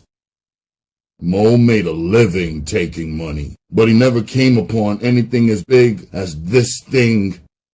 His eyes were used to seeing chump change. He was a petty robber, used to sticking up corner hustlers. Anybody with some common sense would have guessed higher. The 5s, 10s, and 20s, all bundled in the bag, gave it an appearance that it was less than it was. Obviously, only to Mo. The twins merely nodded their heads at any amount of money he suggested, not wanting to help him out at all. Never receiving a clear-cut answer, Mo went along with them. Damn, y'all getting money, huh? He asked, sounding like Juvie. Then he flipped the script. Now where's the rest of it at? To show them he meant business, he put the barrel of the gun to Tim's temple. I know y'all got a nice stash. I know y'all got a nice fat stash. I want that too. What the f*** is he doing? I came here to get this paper and that's it. Now this greedy motherfucker on some other shit. Dave thought to himself as he looked over at Mo, wondering what was going on. Other than being a coward, Dave's problem was he thought too small. Yo, We ain't holding like that. That's just a rumor. You know how talk, said Tim, lying, trying to throw them off. But Mo wasn't going for it. He knew better. He had been watching them for weeks. Mo was on a mission, and he'd come too far to leave with just this. He never had big money in his life. Now that he stumbled across some major players, he wanted it all. He was prepared to kill for it. Mo had killed many a man for much less. Before another lie could fly out of Tim's mouth, Mo quickly raised his gun, striking him hard with the butt. The blow was so severe, it knocked out a tooth. Blood poured from Tim's mouth to the carpet. Instinctively, Tommy took a step toward Mo, trying to protect his brother. Mo reacted by taking a half step backward and aiming the gun in his direction. Yeah, I wish you would. Give me a reason to send ya to your motherfucking maker. Motherfucker, take another step. I dare you. Realizing he was in a no-win situation, Tommy declined to take him up on his offer. Even though Mo was bluffing, he couldn't kill either one of them, so they told him what he needed to know, where the stash was. Now I'm gonna give y'all one more chance, yo. Try to play me like I'm dumb again and y'all both dead. I'ma count to 3, and by the time I get there, one of y'all better be telling me what I wanna know, or I'ma kill one of you while the other watches, said Mo, feeling undoubted about what he was prepared to do. 1, he said slowly, starting the countdown. Tommy's mind was racing. His heart was pounding fast. He thought to himself, this is it. His brother could be so stubborn at times, but now wasn't the time to be. However, if Tim didn't tell him where the stash was, then neither would he. Tommy was willing to ride or die for his brother. Born together, die together, if need be. 2! shouted Mo. There was an eerie silence in the room. Tim stood defiant, his life flashing before his eyes. He thought of his mother, his little sister, his twin, and death. He didn't want to come up off the stash. What would Dad do? Popped in his head. This paper can be replaced, he thought, still wondering what his dad would do. Before Mo could carry out his threat, he reluctantly began to speak in an attempt to save their lives. Yo, the stash is at my brother's crib. There's $300,000 in there. You can have it all. Just let me and my brother go, Tim admitted, and this was the truth. All right now you talking, yo. You see how easy that was? When everybody cooperates, nobody gets hurt, Mo said sarcastically. Listen, Dave, Mo said, blowing Dave up. Take Tommy back to his crib and get that loot. Make him drive his car. Leave the Cherokee here for me, said Mo, calling the shots. There was no question who was in control. If that there tries anything funny, or that money ain't right, smoke him, he said, referring to Tommy, shooting an evil sneer at both Tommy and Tim. Dave agreed, and Tommy just looked at his brother. I'm giving y'all a half hour to get there and back with the stash. If anything should happen to my man, if he don't come back or call me within that time, your brother's a dead man, Mo said, looking dead at Tommy. Dave grabbed a large beach towel out of the linen closet. He wrapped it around his hand and lower arm to conceal the weapon he held. Placing the barrel of the gun in the small of Tommy's back, he gave him a firm nudge toward the door. But before heading out the door, the twins stared at each other briefly. Tim looked at his brother. No one needed to say a word. The little were twins, and once they made eye contact, one could always tell what the other was thinking. This is it, Sho. I got a funny feeling about this. This ain't right. Hurry up back, thought Tim Tim, staring at his brother for what he was sure would be the last time. Tommy sent him back a telepathic message with his eyes. We coming up out this shit. I will be right back. Be strong. The shit ain't over yet, baby.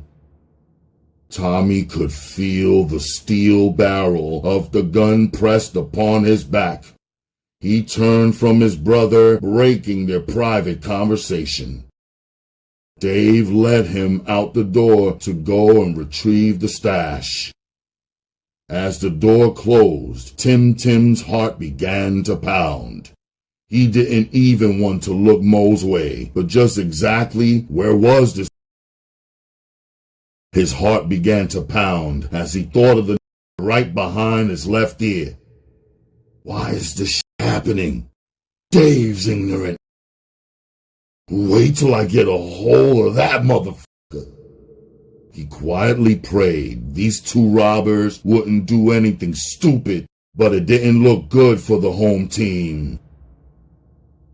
Don't look over here, motherfucker! Shouted Mo as Tim Tim quickly turned his head, finally satisfied on knowing a position. Meanwhile, Tommy and Dave had made it out of the building and were walking in the parking lot. I can't believe this shit. How the f*** is Dave robbing me? This weak against Suggestive and the other one that's a greedy motherfucker. Why he didn't just take the bags and kept it moving? The home team was definitely hurting right now. Tommy quickly thought of the many choices he had at that very moment as Dave opened the driver's side door and instructed him to get in. He did, and watched as Dave walked across the front of the car with the gun pointed at him through the windshield. I got a plan for your you simple against Suggestive, thought Tommy as he watched Dave plant his in the passenger seat. I just hope this motherfucker work. Chapter 4.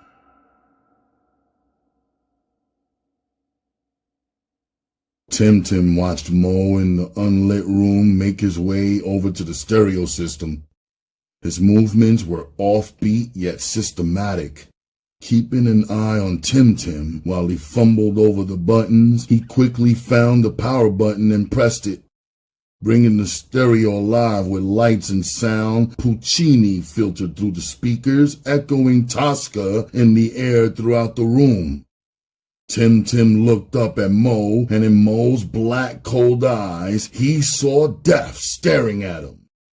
Simultaneously, and still systematic, Mo began to press the button, raising the volume higher and higher as he thought of Tommy and Dave returning with the money. Yes, his life would be different after tonight. This was what he had been waiting for so long, a real jackpot to call his own. The money the twins had was his jackpot, and he was going to collect it. After realizing the volume would go no louder, he quickly turned and aimed his gun like a sharpshooter, hitting Tim Tim 3 times in the head. Tim Tim's body slumped to the floor. His inner self lay next to him in the pool of blood. Mo knew he couldn't rob these cats and expect to live. It was do or die, so they had to go. He turned the radio back to off, and still systematically, he walked over to Tim Tim's lifeless body. Reaching down, he checked his neck and then his wrist, making sure there was no pulse. There was none.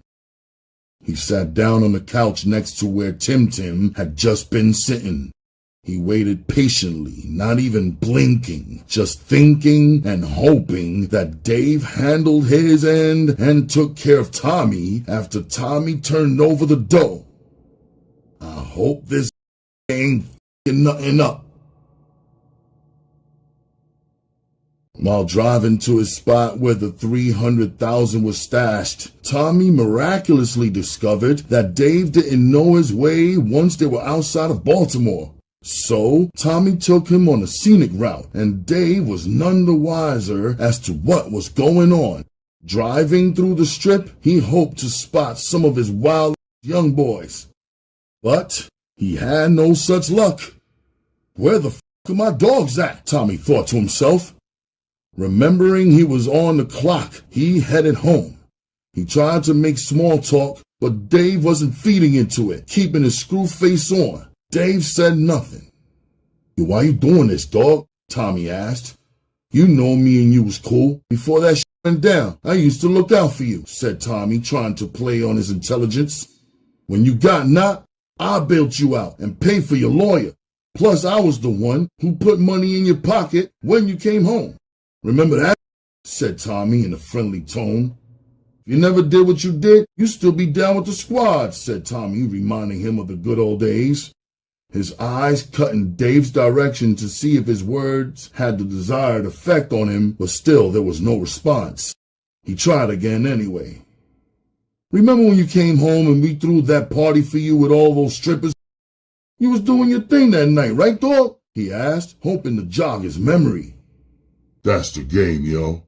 Besides, y'all was having the party for Scotty's birthday, and you just decided to make the shit about me since I was coming home. Y'all was already having the party, yo, said Dave coldly, under his breath. He was on alert. His gun was pointed directly at Tommy's kidney, just in case Tommy thought about slamming on the brakes or doing anything funny, he'd still be shot. What? Tommy couldn't believe his ears. Dave actually said something. Tommy's words had finally hit home. Dave was actually beginning to wonder why he even set the twins up. Tommy was right. They had looked out for him till he got sticky fingers. They were better to him than anybody he ever worked for. His conscience was eating him up, but Mo's orders were pushing him on. They already had more than enough cash back at Tintin's crib to live real good, but for Mo, it wasn't enough. Damn, it's like that, dog? Tommy sincerely inquired. Listen, I'll make a deal with you, yo. When we get to where we're going, just give me 50,000 and we'll call it a day, said Dave, looking to see how Tommy will react to his request.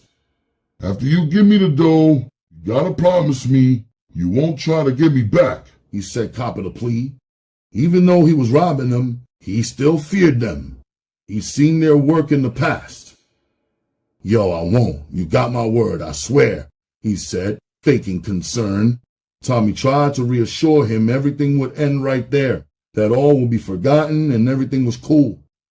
He knew in his heart, however, that the next time he ever saw Mo or Dave in this life or the next, he'll kill them both. At this point, Dave was just trying to save his own. He just wanted the money so he could roll out. He was already fantasizing about what he would do with his loot. He was going down south where he'd be safe from Mo and the twins. In the back of his mind, Dave knew he'd never be safe in Baltimore, not after what he just done. Arriving at the destination, a nervous Dave was still gripping his gun, fearing for his own safety. Till the money was in his hands and he was on I-95 headed south, he wouldn't feel safe. As they exited the car, he followed Tommy in the cover of darkness to his door. Reaching the door, Dave stood directly behind Tommy. He scanned the half-completed, slightly deserted townhouses for any signs of a setup. Open the door, said Dave. I don't have my keys. Remember, you took them from me? Asked Tommy. I got to knock on the door. Don't worry. Don't nobody stay here but my girl and me, said Tommy, as if he wasn't lying. Instantly, Dave got suspicious. Yo, you ain't say nothing about no girl. I hope you ain't trying to pull a fast one, said Dave. Be cool, yo. It ain't nothing like that. Don't worry, I got you. You don't want to look it out for me, remember? Asked Tommy back at him.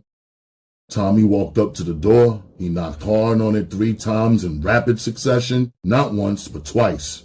He heard his girl come to the door and look through the peephole. The look on his face told her what to do. Tommy? She screamed from behind the door as he dived to the ground.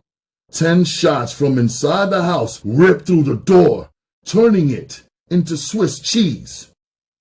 Dave's upper torso absorbed all 10 shots, jerking his body backwards. He was dead before he hit the concrete. The one precaution the twins had took in case of unwanted guests paid off. Never in their wildest dreams did they believe they'd have to use it, but they practiced it anyway. Now, thanks to his girl Gina, the money was safe. That's why Tommy dealt with her. She was a soldier, and he knew he could count on her to shoot first and ask questions later. It took both of them to drag the body inside the house and down to the basement. There will be time later to clean up the blood and get rid of any evidence. Right now, he only had time to grab his bulletproof vest, his .44 caliber Desert Eagle, and briefly explain to Gina what was going on. He was in a race against time and had wasted 45 minutes already. He prayed that it wasn't too late. Pacing the floor, Mo anxiously awaited his crime partner's return. Having already ransacked the house and finding nothing but drug paraphernalia, scales, vials, baggies, measuring spoons, and cut, he was that he couldn't find any dope.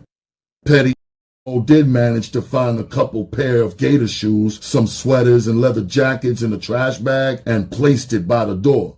Yes, he most certainly was taking that too. Those shoes fit him perfectly, and so did the butter leathers. What the f*** is taking so long? He wondered. Mo knew he should have brought someone else along, but he had nixed that idea because he was too greedy to divide the pie 3 ways. Mo wanted it all for himself. I hope this takes care of business, thought Mo. If everything was everything, Mo figured he'd be on his way in the next 30 minutes without Dave. He had no intention of splitting shit with Dave, not one penny. Dave was weak. That shook served his purpose by putting him down with the heist. One time when Mo was ready to move out on the twins before, Dave got cold feet and didn't show up. This time, he actually threatened him to come along. Looking down at the 2 bags of money, Mo began to lust. Finally, he was paid. Now he could stop robbing. He could be the big-time dope dealer he always wanted to be and ball the f*** out. He wanted to be mentioned in the same breath as the big-time hustlers he heard about when he was a kid, names like Peanut King and Joe Dancer. He wanted to shine and be immortalized in street tales for years to come. Damn, I wish this would hurry up with my money, thought Mo, as he looked down at his wrist. Frank is really telling the time, he thought to himself, looking at his new watch. Doing over 100 miles per hour in his Nissan 300ZX twin turbo, Tommy was driving like a madman. He and Gina were rushing back to Tim's condo. He had murder on his mind. If anything happened to his brother, there would be hell to pay. His co-defendant, Gina, was down for whatever. The bell startled Mo out of his thoughts. He was so happy Dave had returned. Now he could get the show on the road, kill Dave, kill the other twin, take the money, and go about his business. It was a simple plan. So simple, wasn't no way he couldn't execute it. It went off again before he could make it to the door. Peeping through the Venetian blinds out of the kitchen window, he didn't see the car. The parking spot was empty. It then dawned on him that whoever it was on the bell was already in the building. They had bypassed the intercom system. Mo quickly snuck over to the peephole and looked out. What he saw on the other side of the door was a beautiful dark-skinned woman in a form-fitting dress. Tapping her foot impatiently, she waited for a response from inside the house. Not expecting anybody but Dave, he was caught off guard. Who the f*** is this? Mo thought. Confused, he walked away from the door trying to gather his thoughts. He hoped she'd get the message that nobody was home and leave. He cursed himself, remembering that Tim's car was parked out front. Suddenly, she banged at the door again, real loud, as if she were kicking on it, trying to break it down. Tim, open this damn door. I know you in there. I saw your car outside. Shit, Mo cursed under his breath. Hesitant, he still was unsure of what to do. Open the damn door. Why I still gotta ring the bell, Tim? Why? If you're in there with another, I'm whooping and then yours, she said loudly at the door. Fearing all this noise would arouse the neighbor's suspicions, he had no choice but to let her in and knock her noisy off too. While Gina played her part, distracting Mo, Tommy had swung around the back of the building and climbed up the balcony to his brother's second-floor apartment. From the shadows, he watched the scene play itself out, trying to locate his brother. Then and only then could he spring into action. The only thing that separated Mo from death was a sliding plate glass window. Kneeling, holding his gun low, he scanned the living room in a desperate search for his brother. Then a strange feeling came over him. A wave of nothingness entered his body as his eyes landed on his brother laying balled up in a fetal position on the floor. His glassy, lifeless eyes were staring right at him as his head lay surrounded in the pool of his own blood. The realization that his brother was dead hit him like a hard brick thrown in his face. A feeling of rage to the place of pain that rips open a heart is exactly what he felt at that moment. In third person, Tommy jumped through the plate glass door, Desert Eagle blazing his entrance. Boom, boom, boom, boom. A pause, then boom, was all that could be heard. The sound of shattering glass, followed by 5 loud thunderclaps of gunfire, took Mo by surprise. Just as he was opening the door, he was hit. The first shot caught him in the side, disabling him and dropping him on impact. The others missed his head by inches, knocking huge chunks of plaster out the wall. Tommy kept coming, firing as he advanced. He stepped over his brother's body and crushed the shards of glass that had fallen. He didn't care about neighbors and the police. Raving mad, Tommy had blood in his eyes. He was gonna have his revenge, for nothing else mattered. Revenge would give Mo a closed casket funeral. He walked upon his squirming victim and looked down on him. "Please don't kill me," Mo said weakly, now pleading for his own life, without absolutely any regard for the life he had just taken. Mo could feel his soul leaving his body. His insides were on fire, and all he could do was beg Tommy not to kill him. Immune to his pleas, full of revenge, and on the strength of his brother, Tommy stuck the gun in Mo's mouth and squeezed the trigger, blowing a hole in the back of Mo's neck.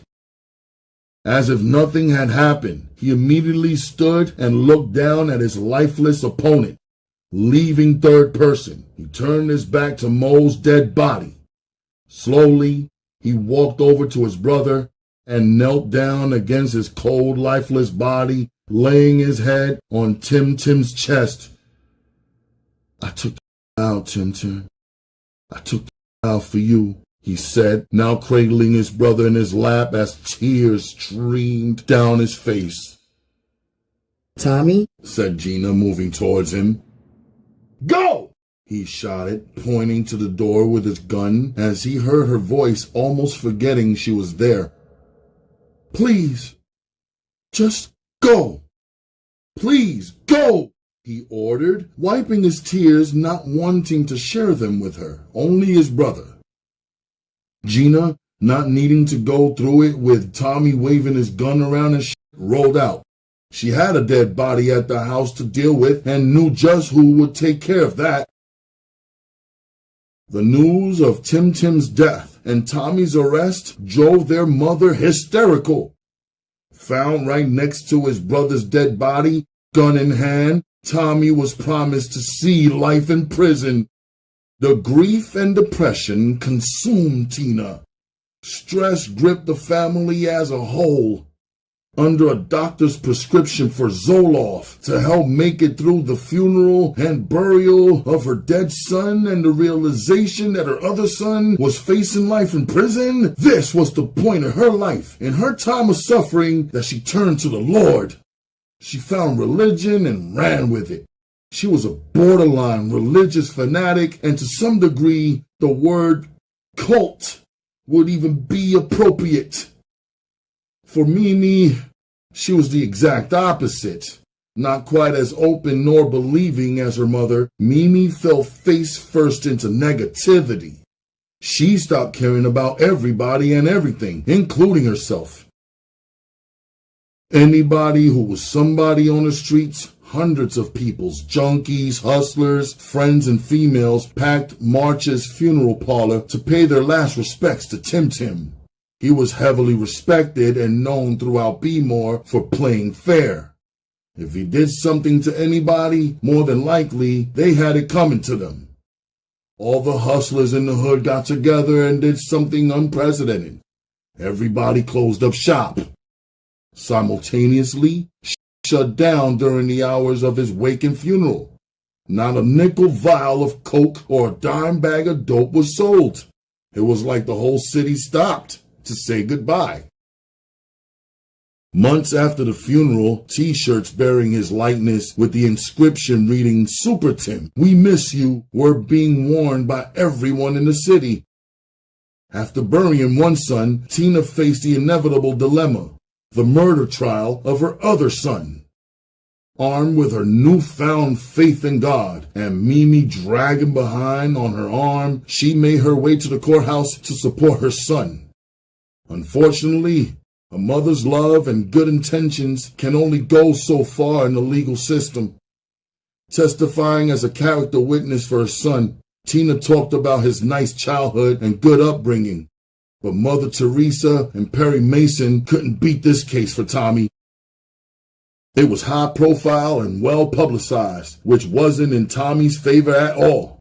Not to mention, voir dire had his black before an all-white jury in, unfortunately, the county. Even if he was innocent, with the media and jury in front of him, the brother would still be in jail. Tommy never had a chance. The deck was stacked and the cards were marked from the gate. The prosecutor painted a perfect picture of the influx of drugs, guns, and murder. Subsequently, Tommy was tried and convicted, then sentenced to life in prison. The prosecutor went straight for the premeditated murder, convincing the jury that Tommy had every opportunity to alert the authorities. The prosecutor called it revenge and referred to Tommy's actions as street justice.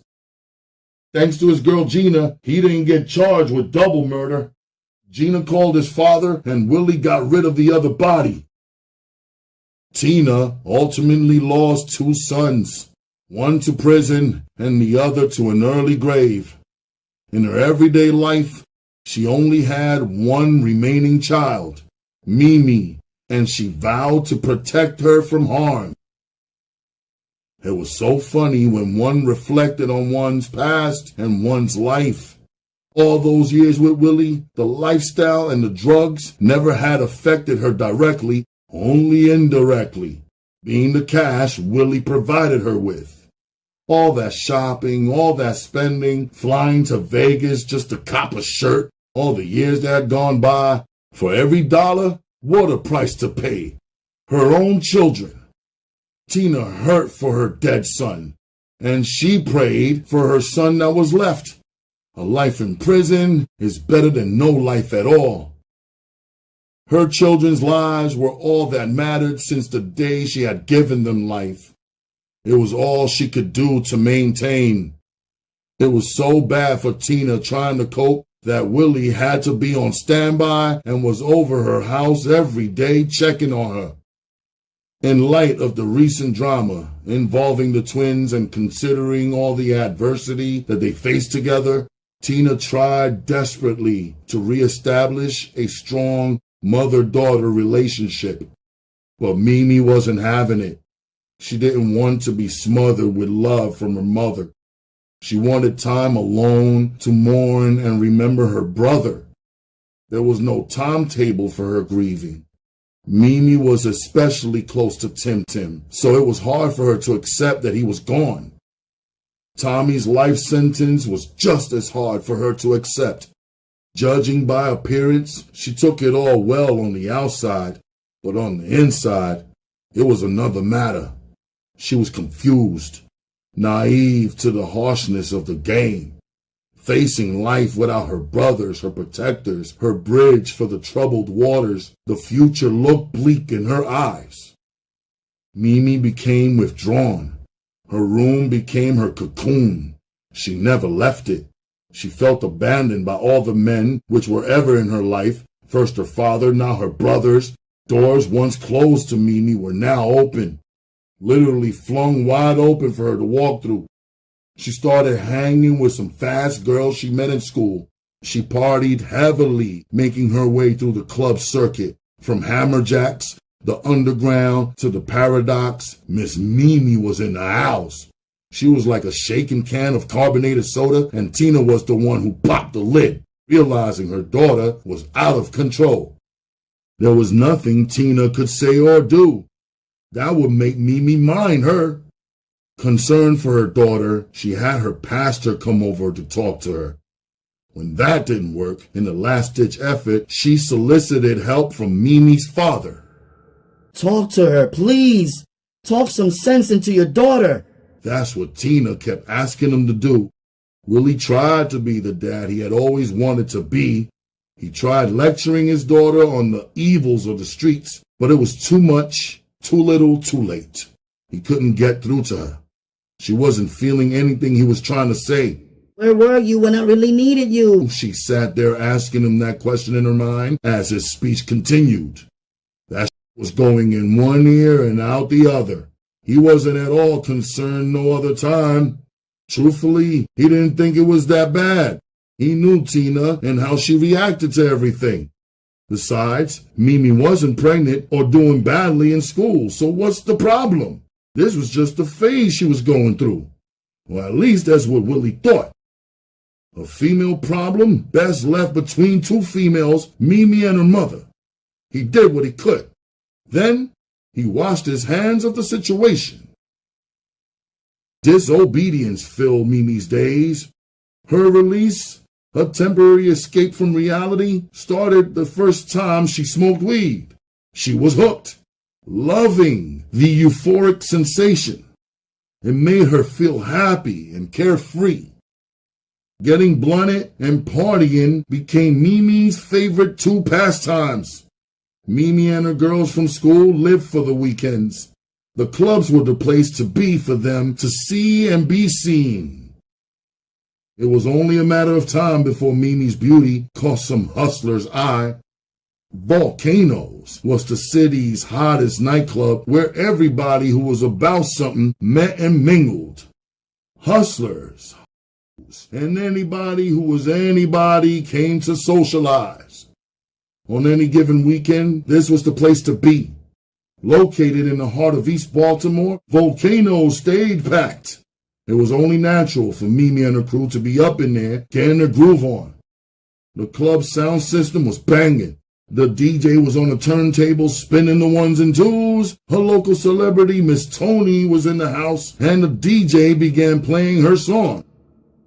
Yo, this is my cut! Mimi screamed in her friend's ear. The music almost drowned out her voice as she began dancing by herself and singing along with the music. What's up, what's up? Miss Tony said, chanting it over and over again. Clowning around with her girlfriends, Mimi busted out laughing. They all were high, so it didn't take much for them to catch a case of the giggles. Yo, I'm ready to get my drink on, said Petey.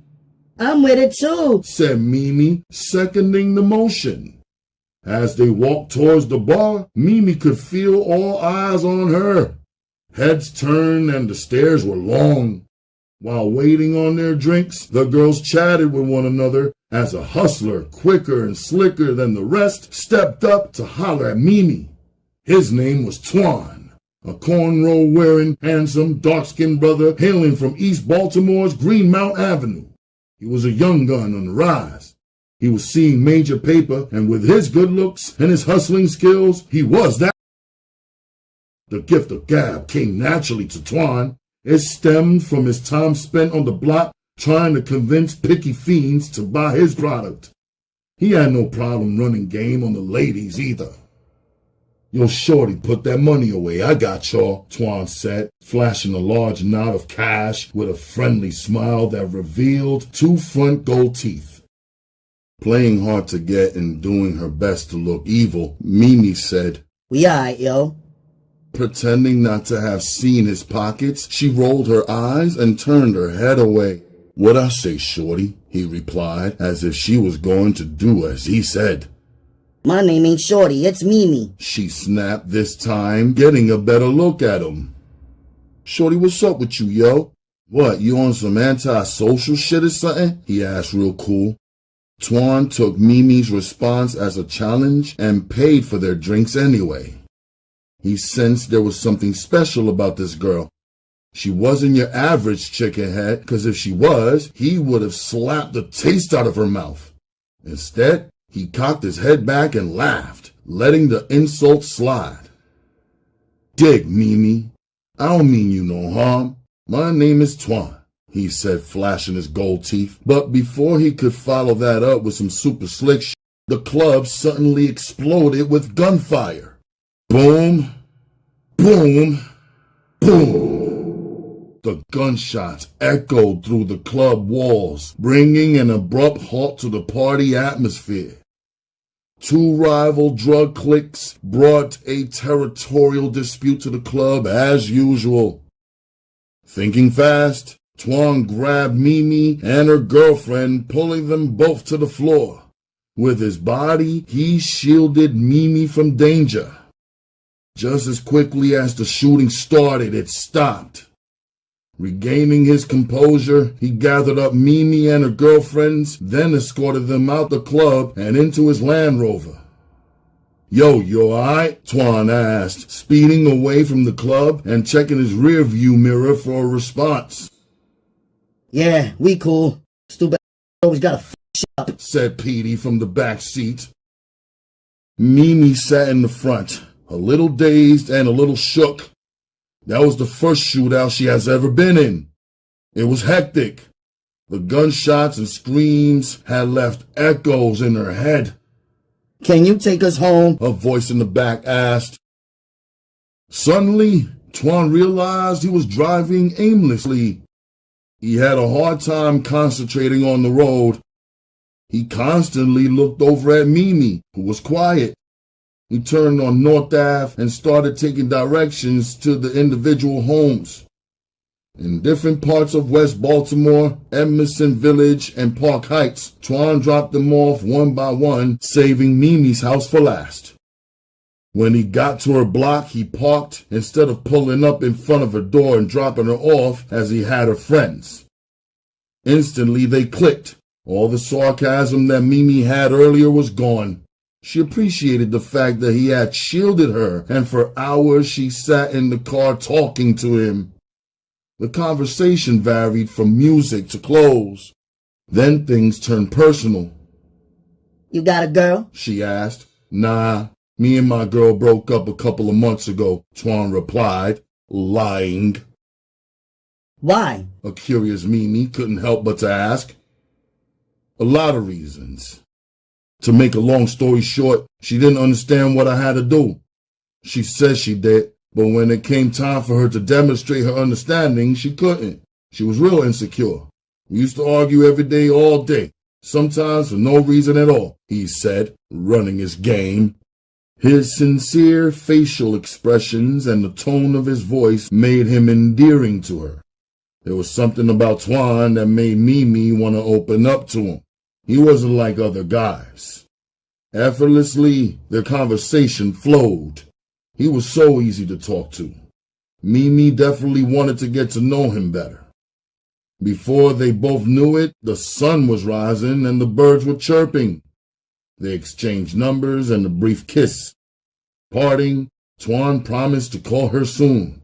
Mimi got out of his car and walked to her front door like she was floating on air. She wanted to get with him. Keeping his promise, he called a day later. Twan was ready to put his full court press on her. "Hello, can I speak to Mimi?" he politely asked. Speaking, she replied. "What up, shorty? Know who this is?" Twan playfully asked, trying to test her to see how many dudes she may have been messing with. what I told you about calling me shorty? She jokingly asked back, reminding him of when she snapped on him at the club. "My bad," he said apologetically. I'm only playing, Twan, she said, as if he could call her shorty or anything else he wanted to. "Oh, what you about to do?" he asked. Nothing. She quickly said. "Well, get ready, 'cause I'm coming by to take you out," he said. Just like that, a date was made. She was ecstatic that he was coming to get her. That evening, Twan took her to the movies and to dinner at Rusty Scuppers in the Inner Harbor. Over the following weeks, their dates turned into a whirlwind romance. Twan and Mimi went to comedy clubs and plays. They even drove to D.C. to shop in Georgetown and do lunch at Union Station. Having never experienced a man giving her this type of attention, Mimi was eating it up. She loved every minute spent with him. He was such a gentleman. He was spending his money and time with her, and he never pressed her about. Twan was playing the role of a good guy. His other side, the dog, hadn't emerged yet. She wouldn't see the real Twan until his mission was accomplished. By playing possum, he was setting her up for the kill. He could afford to be patient. He was getting head off on a regular basis by a different chick every day, all day, so he could concentrate on putting in quality time and building up Mimi's trust. It was like an investment to him, and nothing more. After picking up Mimi for a dinner date one day, Twan made an unexpected pit stop back to his apartment. He claimed to have forgotten something. But once he lured Mimi into his bedroom, one thing led to another. Before Mimi knew it, they were kissing. Twan's lips caressed against hers as his tongue stroked the inside of Mimi's mouth. From the floor to the bed, Twan pulled her shirt up and unbuttoned Mimi's pants, still French kissing her. His slim but muscular body grinded up against her as they both lay naked, sprawled on the bed, lips locked and bodies pressed tight. Twan's eyes roamed every inch of Mimi's body as he kissed her from head to toe. Damn, she looks even better naked. That couldn't be said for most women. They always had something, some type of body defect that turned this picky off. A little cellulite here, a couple of stretch marks there, and forget it. Twan was judgmental like that. Nibbling and licking on his eyes, he moaning and groaning. Mimi was climbing the walls. It was the right time to gently, Twan and the realization hit him that Mimi was a. The excruciating pain shot straight to her stomach. In the she was unable to bear the pain any longer as tears welled up in her eyes. She pleaded for him to, but her cries only excited him as he. It was, and he was loving every minute of it. Slowly he established rhythm and her pain turned into pleasure. Slowly, going around and around, he felt as he kept his movements in perfect motion. Twan was putting his thing down. He was gentle but rough. He wanted this moment to be memorable. If he did it right, he knew he could always have her anytime, regardless of what he did. So this is Mimi thought to herself. This is what I've been missing. She was definitely open. From that day on, they were officially lovers. Twan had Mimi with the slightest touch and fussing on him always. However, the whining and dining quickly began to fade. Having gotten away with Mimi, Twan tried to lock her down. She was just a notch on his belt. He bragged to his people how he was hitting Tim and Tommy's little sister. To him, it was something to be proud of, and he was. But for Mimi, it was so much more. He was her first, and she loved him. Loved him with all her heart. Her entire world revolved around him. Whatever Twan said, Mimi listened. Whatever Twan wanted, Mimi gave him, and whatever Twan told her to do, she did. She thought his controlling ways were cute. This only proves he loves me, she thought. If he didn't love me, then why would he sweat me 24/7 about where I'm at or where I'm going? Why would he tell me to stop going to clubs and stop wearing tight pants? In her young mind, his actions just pointed to one thing: love. Love is blind. Even Eve said so. Mimi just swore up and down that she was his wifey and he was the best thing for her on earth. However, one thing for certain, two things for sure. What's done in the dark will eventually come to light. Evidence of Twan's cheating ways began to surface. Damn, where the f is this at? Mimi asked herself, glancing at the clock on the kitchen wall.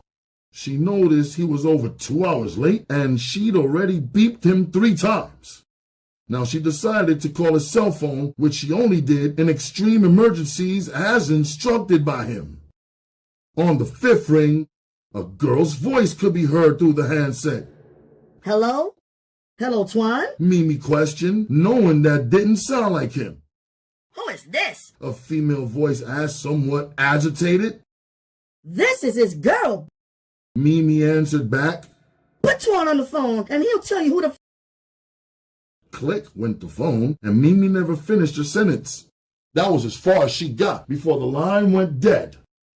She tried to call back several times, but got no answer. Then Mimi dialed his beeper number and kept hitting redial for the rest of the night.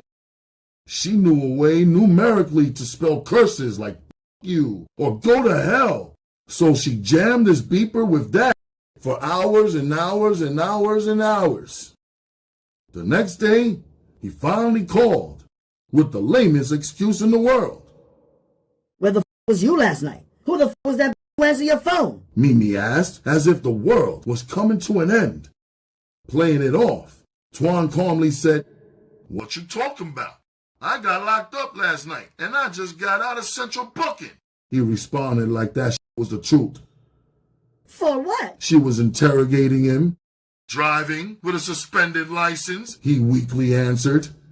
Why you ain't called me to let me know, huh? I was waiting for you all night. "They only give you one phone call. You ain't have the money to bail me out," he snapped, trying reverse psychology. Well, why didn't you call me when you got out? I know you saw my number in your pager, she firmly stated. "I ain't get no beeps. My batteries are dead." This was the best he could come up with? He had so much game, he should have been playing in the NBA. Well, who's that girl that answered your phone? Mimi asked, knowing something definitely hung up on her. "Yo, ain't no girl answer my phone. You must have dialed the wrong number," Twan answered, as if she was crazy, denying that shit to the best of his knowledge, information, and belief. In the end, all was forgiven. Mimi fell for the okie-doke. She went against her better judgment till the next time when the physical evidence would be simply undeniable. Twan burnt her. When Mimi's gynecologist diagnosed her with a venereal disease, the proof was in the pudding.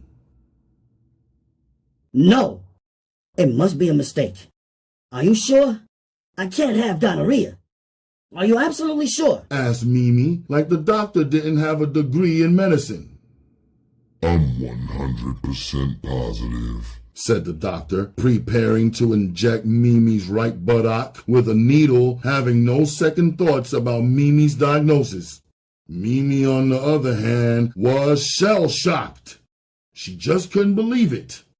She had no idea she was even carrying an STD. Her discharge was off, and she had some cramping, but nothing that hit her in the head, just something that made her want to get checked out. Sure enough, a venereal disease. She felt like crying, and when the doctor told her the news, her face turned red and hot. She was so ashamed and so embarrassed. How can Twan do that? She knew it couldn't have been her who got it. Twan was the only lover she ever had. It had to be him. Of course it was him. But damn, how? Why? When she confronted him about the doctor visit, instead of him apologizing, he flipped the script on her. He had the audacity to accuse her of burning him. Who you been f***ing? Twan asked seriously. Don't you play yourself. You know I don't even get down like that. You know where I'm at and who I'm with at all times. Too bad I can't say the same for you. Mimi spat. Who? What you trying to say? Twan asked, asking nothing at all. You need to take your high down to the clinic and get a shot in your before you get the whole east side on fire, you dumb mother. Ain't your burning? She asked. Truth was, he had symptoms and his had already been on fire. He took care of that last week. He just hadn't told her yet. Not to mention, he didn't know when he got it or who he got it from, so he wasn't saying nothing at all. Beneath the brave front, Mimi was miserable. She couldn't believe how Twan could fix his face to say what he had said. But after hours of sweet talk and promises, it was all good again. He finessed his way back in, and before long, he was dogging her out, as usual, standing her up and getting caught in lie after lie, time after time, was becoming the normal routine with him. Tina watched helplessly as her daughter went through the trials and tribulations of young love. Mimi was heartbroken, and Tina knew the symptoms all too well. She saw history repeating itself. Mimi's father took her through the same hell before they were married. Unable to see her daughter suffer any longer, Tina said something about it during dinner. She dropped a jewel on her. What's going on, Mimi? You haven't been yourself. Tina questioned curiously. Nothing. Mimi said nonchalantly while playing with her food. You think I'm blind, deaf, and dumb? I wasn't born yesterday. I was once your age, you know. I know that boy is showing his behind. Baby, you don't have to put up with that nonsense. You can't make him do right. If you're not happy, leave him. Don't sacrifice your happiness for nobody. You're still young, and there will be others, trust me. Always remember, a lying man is a half a man, and a half a man ain't no man at all, said Tina, sounding like she was Reverend Parker from the church. Seeing the logic in her mother's advice, Mimi had no choice but to agree with it. It was the truth. The truth never needs support, but still her heart overruled her head. Sometimes when the heart wants what the heart wants, regardless of the consequences, trouble is close behind. She continued to have with Twan whenever he requested it from her, thinking this would bring them closer. Finally, after coming to the painful conclusion that wouldn't, Mimi had another problem to deal with. She had managed to get pregnant. This was the crossroad for her in her young life. Unsure of what to do, she debated whether to have the baby or have an abortion. Her ill feelings towards Twan, combined with her goal of finishing school, had her leaning towards having an abortion. But, in her heart, she knew it was wrong and her conscience was killing her. Ultimately, it was her decision to make. However, before she could make it, she needed to seek her mother's advice. Upset but not surprised, Tina took the news of her daughter's pregnancy in stride. Mimi, this is not what I expected of you. I wanted you to wait till you was married and grown to have a child. You're so young. Now you have to grow up. All that acting you do like you grown, well, this is responsibility, honey child. There's no more hanging out. Your new #1 priority is your child. Can you handle that? Well, Ma, I was thinking about having an abortion, she whispered, as if it were a secret. What? Tina snapped. This family don't believe in abortions. That's just murder by another name, and the Bible says, "Thou shalt not kill," she said, reaching into a religious bag for some spiritual inspiration. You wasn't aborted, she said, with her eyebrows raised. That was all it took to convince Mimi to have her baby. All she needed was some maternal guidance, which is where Tina stepped in. Fortunately, the pregnancy bonded the two women. It was Tina who took Mimi to all her prenatal appointments and Lamaze classes. She ran out to the supermarket at all hours of the night, catering to her daughter's crazy food cravings. Mimi finally realized her mom and her unborn child was all she had in the world. In her last month of pregnancy, Twan tried to pop back into the picture, but the damage was done. Ain't nothing happening, Twan, said Mimi, standing in the doorway of her mother's house, holding her 8-month-old belly. I'm just trying to check on you, said Twan in his normal, most sincere-sounding voice. Twan, you ain't been bothered to check on me. Why you bothering now? Asked Mimi, looking confused, like she truly didn't understand why he was there. What you mean?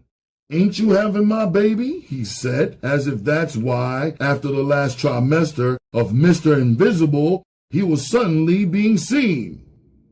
You know what, Twan? Do us both a favor and don't bother me by bothering yourself, said Mimi, slamming the door in Twan's face. She then wobbled back over to the couch where a bowl of sour cream potato chips and a pint of Haagen-Dazs vanilla bean ice cream to dip the chips into were waiting for her. Mimi told him wasn't nothing happening. She had no love for him after all he had done to her.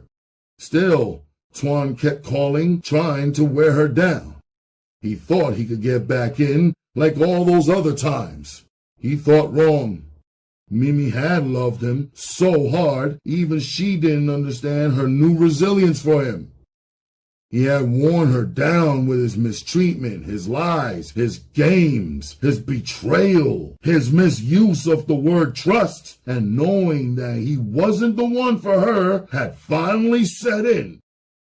Mimi was over him, and there was no going back. Stop calling me! Ain't nothing jumping off here no more! Mimi screamed into the phone.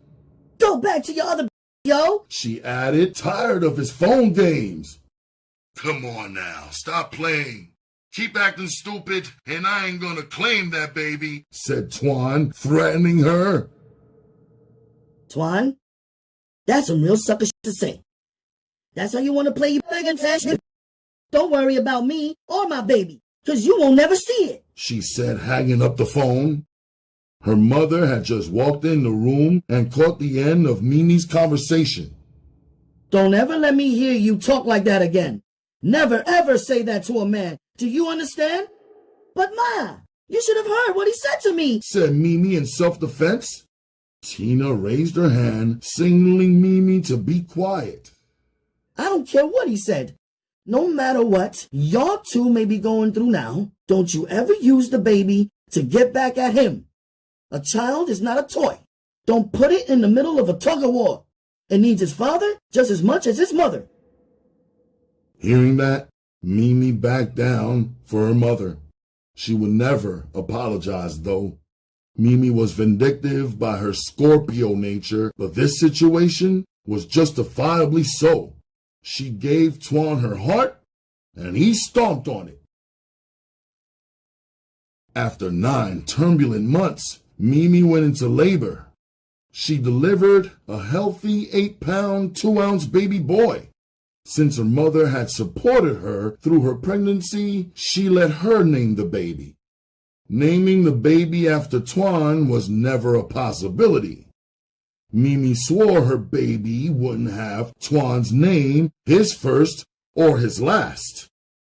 From the moment Tina laid eyes on her tiny grandson, all she could think of was the twins at birth.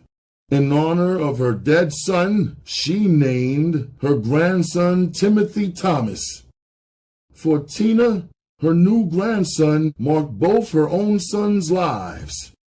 The Lord giveth, and the Lord taketh away. Though nothing could replace her son or bring him back from death, having a new life certainly helped to ease the pain. With a baby to take care of and classes to attend, Mimi began to buckle down and fly right. As a reward for being so good, Tina was taking Mimi to New York on a church shopping trip. I've been saving some money for your new school clothes. I think this will be a good outing. We don't never get out no more, said Tina, bundling up the baby. I know, Ma. I'm real excited. I never been to New York, said Mimi, like she was really going somewhere. Tina picked up the baby and placed a bundled Timmy in her arms as she headed out the door. If you so excited, why your shoes not on? We got a bus to catch. What you doing? Come on, Mimi.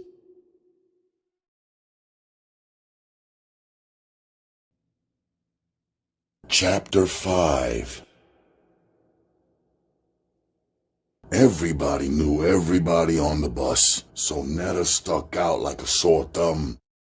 By not knowing anybody in the church's congregation, naturally, she drew some curious stares. She returned their greetings with a kind one of her own, though she didn't care about them or their church. She only had one thing on her mind: boosting in the Big Apple. Running late, thanks to you-know-who, Tina, Timmy, and Mimi were the last ones to board the bus.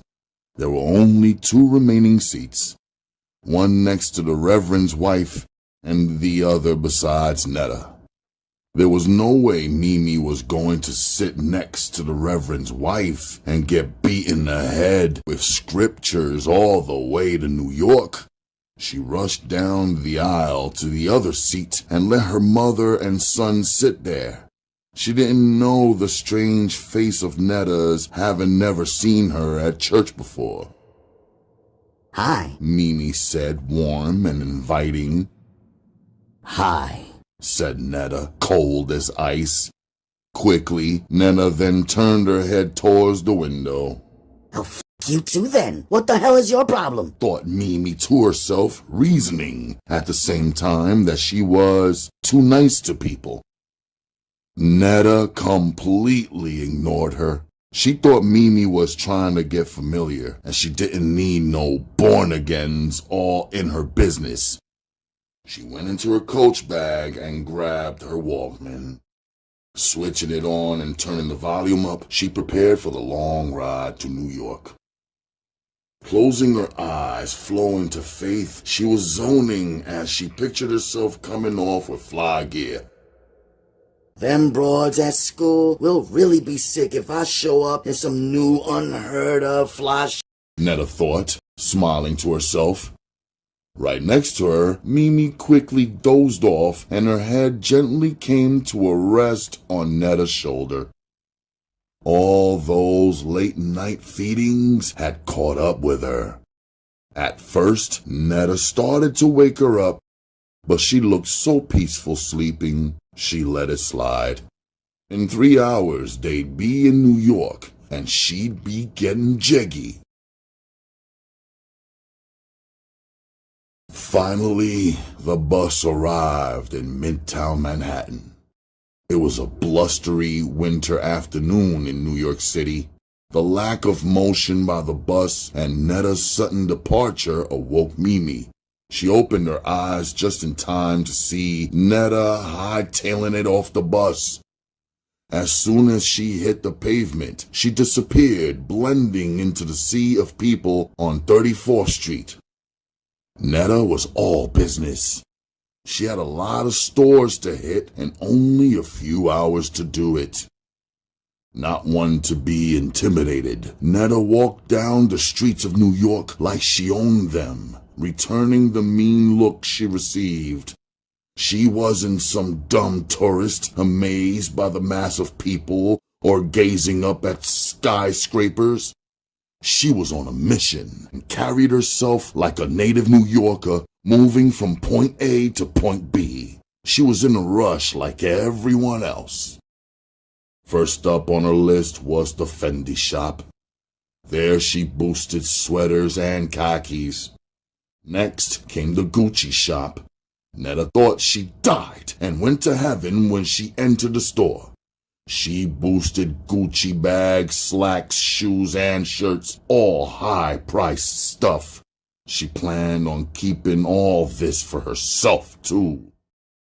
Damn, that was easy, she thought, as she made a clean getaway. Netta expected tighter security. She thought New York stores were more high-tech than B-more stores. With ease, she snipped, ripped, or popped her way through buzzer alarms and ink packs.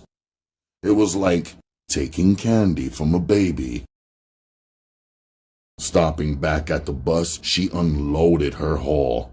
She wasn't worried about leaving her stolen goods alone on the bus. She was with the church. Who would steal on a church trip? Checking the watch, she noticed 2 hours had already passed. She still had enough time to hit Macy's, though.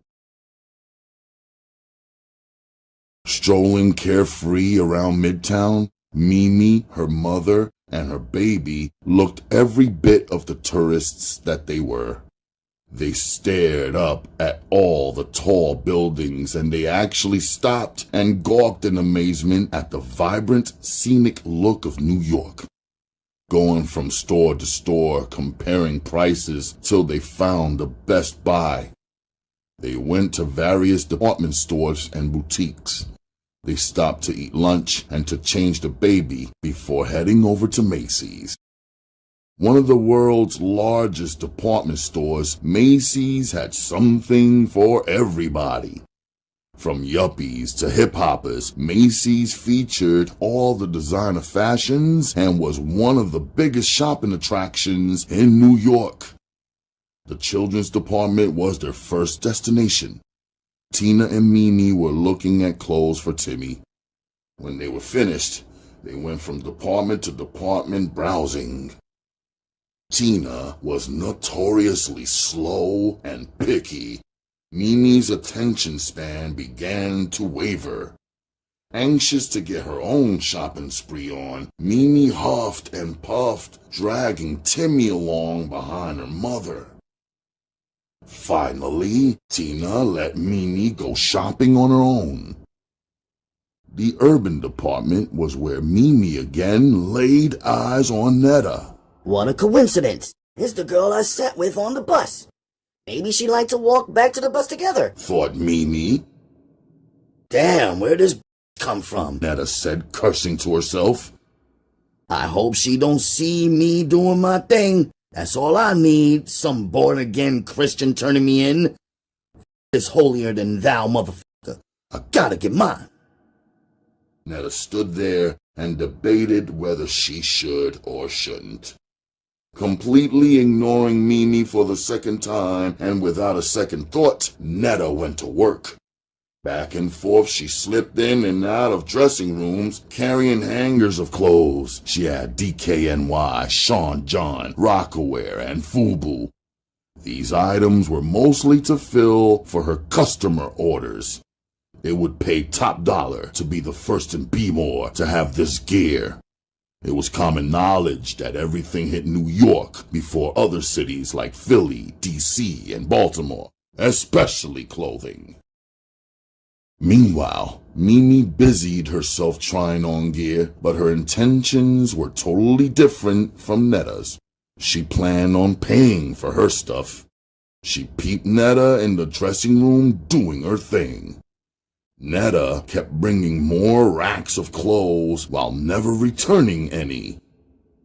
I'm just gonna mind my business, thought Mimi to herself. Netta was going for the gusto, being greedy.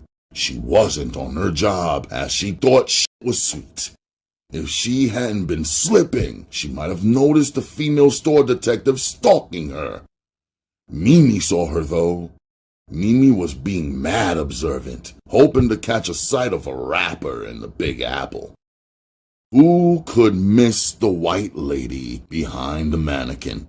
She was definitely 5'0". Mimi thought of a way to warn Netta that she was being watched. However, she didn't want to take the chance of being mistakenly implicated in her crime, especially if Netta got arrested. Decisions. Mimi decided to help the girl anyway, just indirectly. The opportunity presented itself when the store detective was hot on Netta's heels. Netta was on her way to the store exit escalator. Mimi watched Netta as she made her way down the aisle with the security officer proceeding behind her. As soon as the security detective attempted to pass Mimi, she jumped out of the aisle blocking her path, momentarily cutting off the pursuit. The store detective attempted to sidestep Mimi, but Mimi moved from side to side, right along with her. Damn, why the f*** you following me? I ain't stealing shit. Mimi yelled at the top of her lungs, real ghetto. I got money too. Why ain't you following no white people? You must be prejudiced, racist. You've been following me since I left the children's department. I'm warning you. You better stop following me or you're gonna get more than what you bargained for, lady. Mimi's hostile words caused dozens of shoppers to stop and stare. Even Netta turned back towards the commotion as she made her getaway. The disturbance alerted her to the danger behind her. She put a pep in her step and raced for the escalator. Taking 2 steps at a time, she made her way down to the 34th Street exit. Looking around nervously, she kind of expected the exits to be swarming with security. But when they weren't, she thanked her lucky stars and tried her best to blend in with the other pedestrians as she made her way to the bus. Embarrassed, the store detective turned beet red. Ma'am, I wasn't following you, she said meekly, looking past Mimi for Netta, who had vanished just that fast. Oh, I guess I was wrong, said Mimi as she walked away laughing to herself. Offended, the store detective stood there, looking as if someone had just plucked her on her forehead. Back on the bus, Netta was sweating bullets, literally and figuratively. Boy, that was a close call, she thought to herself as she began to undress in the bus bathroom.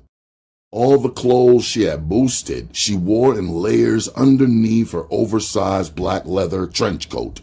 Slowly, she peeled off the stolen merchandise, carefully folding each item. As she did, she couldn't help but wonder why the girl from the bus had looked out for her like that. Steadily, the congregation began to board the bus. Netta had already bagged up her goods and placed them in the overhead compartments. She was seated and listening to her Walkman by the time Mimi arrived.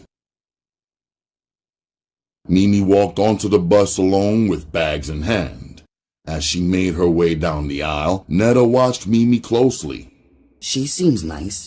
Maybe I shouldn't have brushed her off earlier. When Mimi reached her row, it was Netta who spoke first, breaking the ice. Girl, good looking out back there. If it wasn't for you, I'd be locked down right now, said Netta thankfully. That white security broad almost had me, she added with a smile. Oh, you seen her? Asked Mimi, surprised. Yeah. By that time, it was too late to pull all that shit back, said Netta, as both girls laughed at the joke. Girl, I didn't want to see you locked up all the way in New York, you know, Mimi said sincerely. The more Mimi talked, the more Netta felt bad about how she had treated her earlier. Netta was touched. No one had ever looked out for her like that except maybe Miss May. Suddenly, Netta realized they hadn't been formally introduced. Girl, we've been talking and I don't even know your name, said Netta. I'm Mimi. My real name is Tamia, but everybody calls me Mimi. I'm Netta, short for Shanetta. Don't call me Shanetta, though, said Netta. And just like that, a friendship was formed. All the way back to Baltimore, they kicked it. She introduced Netta to her mother, who made the remark she hoped to see her in church on Sunday. Tina also made a mental note of how happy Mimi looked. She hadn't seen her this excited in years. Mimi brought her son to the back and introduced him to Netta. Netta never had the opportunity to be around a baby. She played with him and held him the rest of the way home. She even nicknamed him Tiny Tim. During the 3-hour ride, Mimi and Netta split out the intimate details of their lives to each other. Though they had just met, it just felt natural. Mimi confided in Netta all the drama surrounding her family, the life sentence her one brother got and the death of the other. She talked about her father and her baby's father, Twan. Netta was relieved to hear Mimi had problems too. She wasn't the Miss Goody Two-Shoes Netta had made her out to be.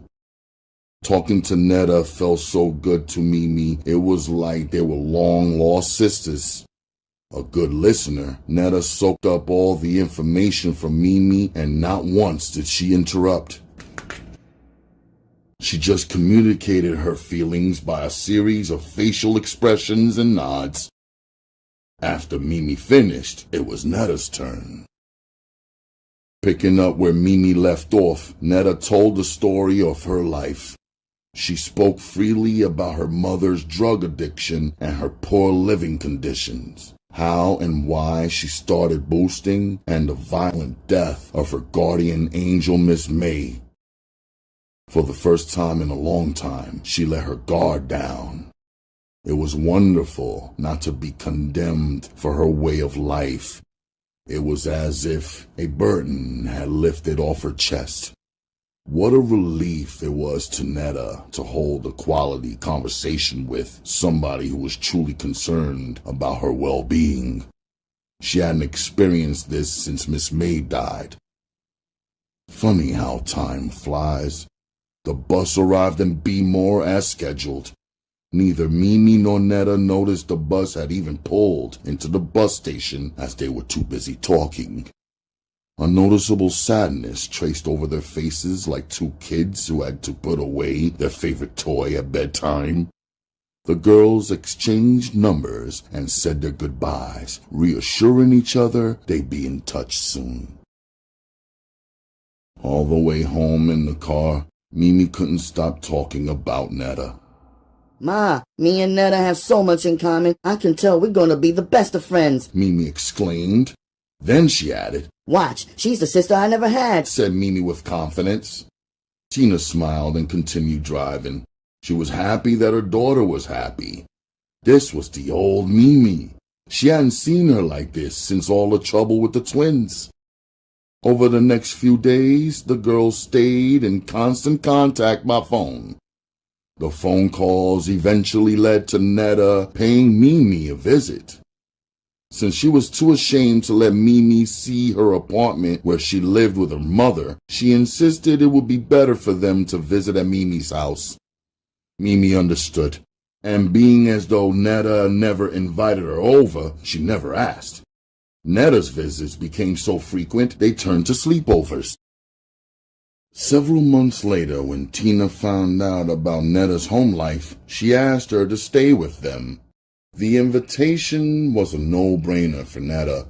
She didn't even ask her mother for permission to leave. She just packed up and left one day while Renee was out chasing dope.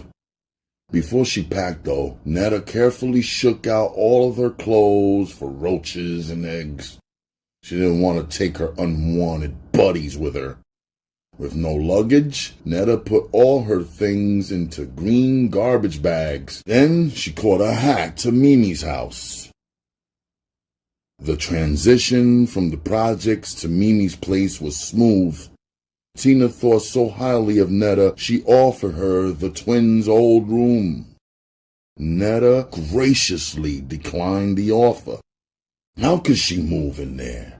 The room represented itself as a shrine and had been left intact and untouched the way it was since the day of the murder and the arrest. Netta felt more comfortable in Mimi's room. Both girls welcomed each other's company. Mimi was ecstatic every night as she dreamt about Netta and sharing her room with her. Netta was her best friend, like a sister, so it came natural to share everything. She finally had the best friend and roommate she wanted all her life. The first few months of Netta's stay was like one big slumber party. Regularly, they stayed up to the wee hours of the morning talking and listening to the quiet storm on the radio. They seemed to never run out of things to say. Mimi talked about her experiences and the pain of childbirth as Netta listened carefully. Netta knew about the birds and the bees, but she never did it.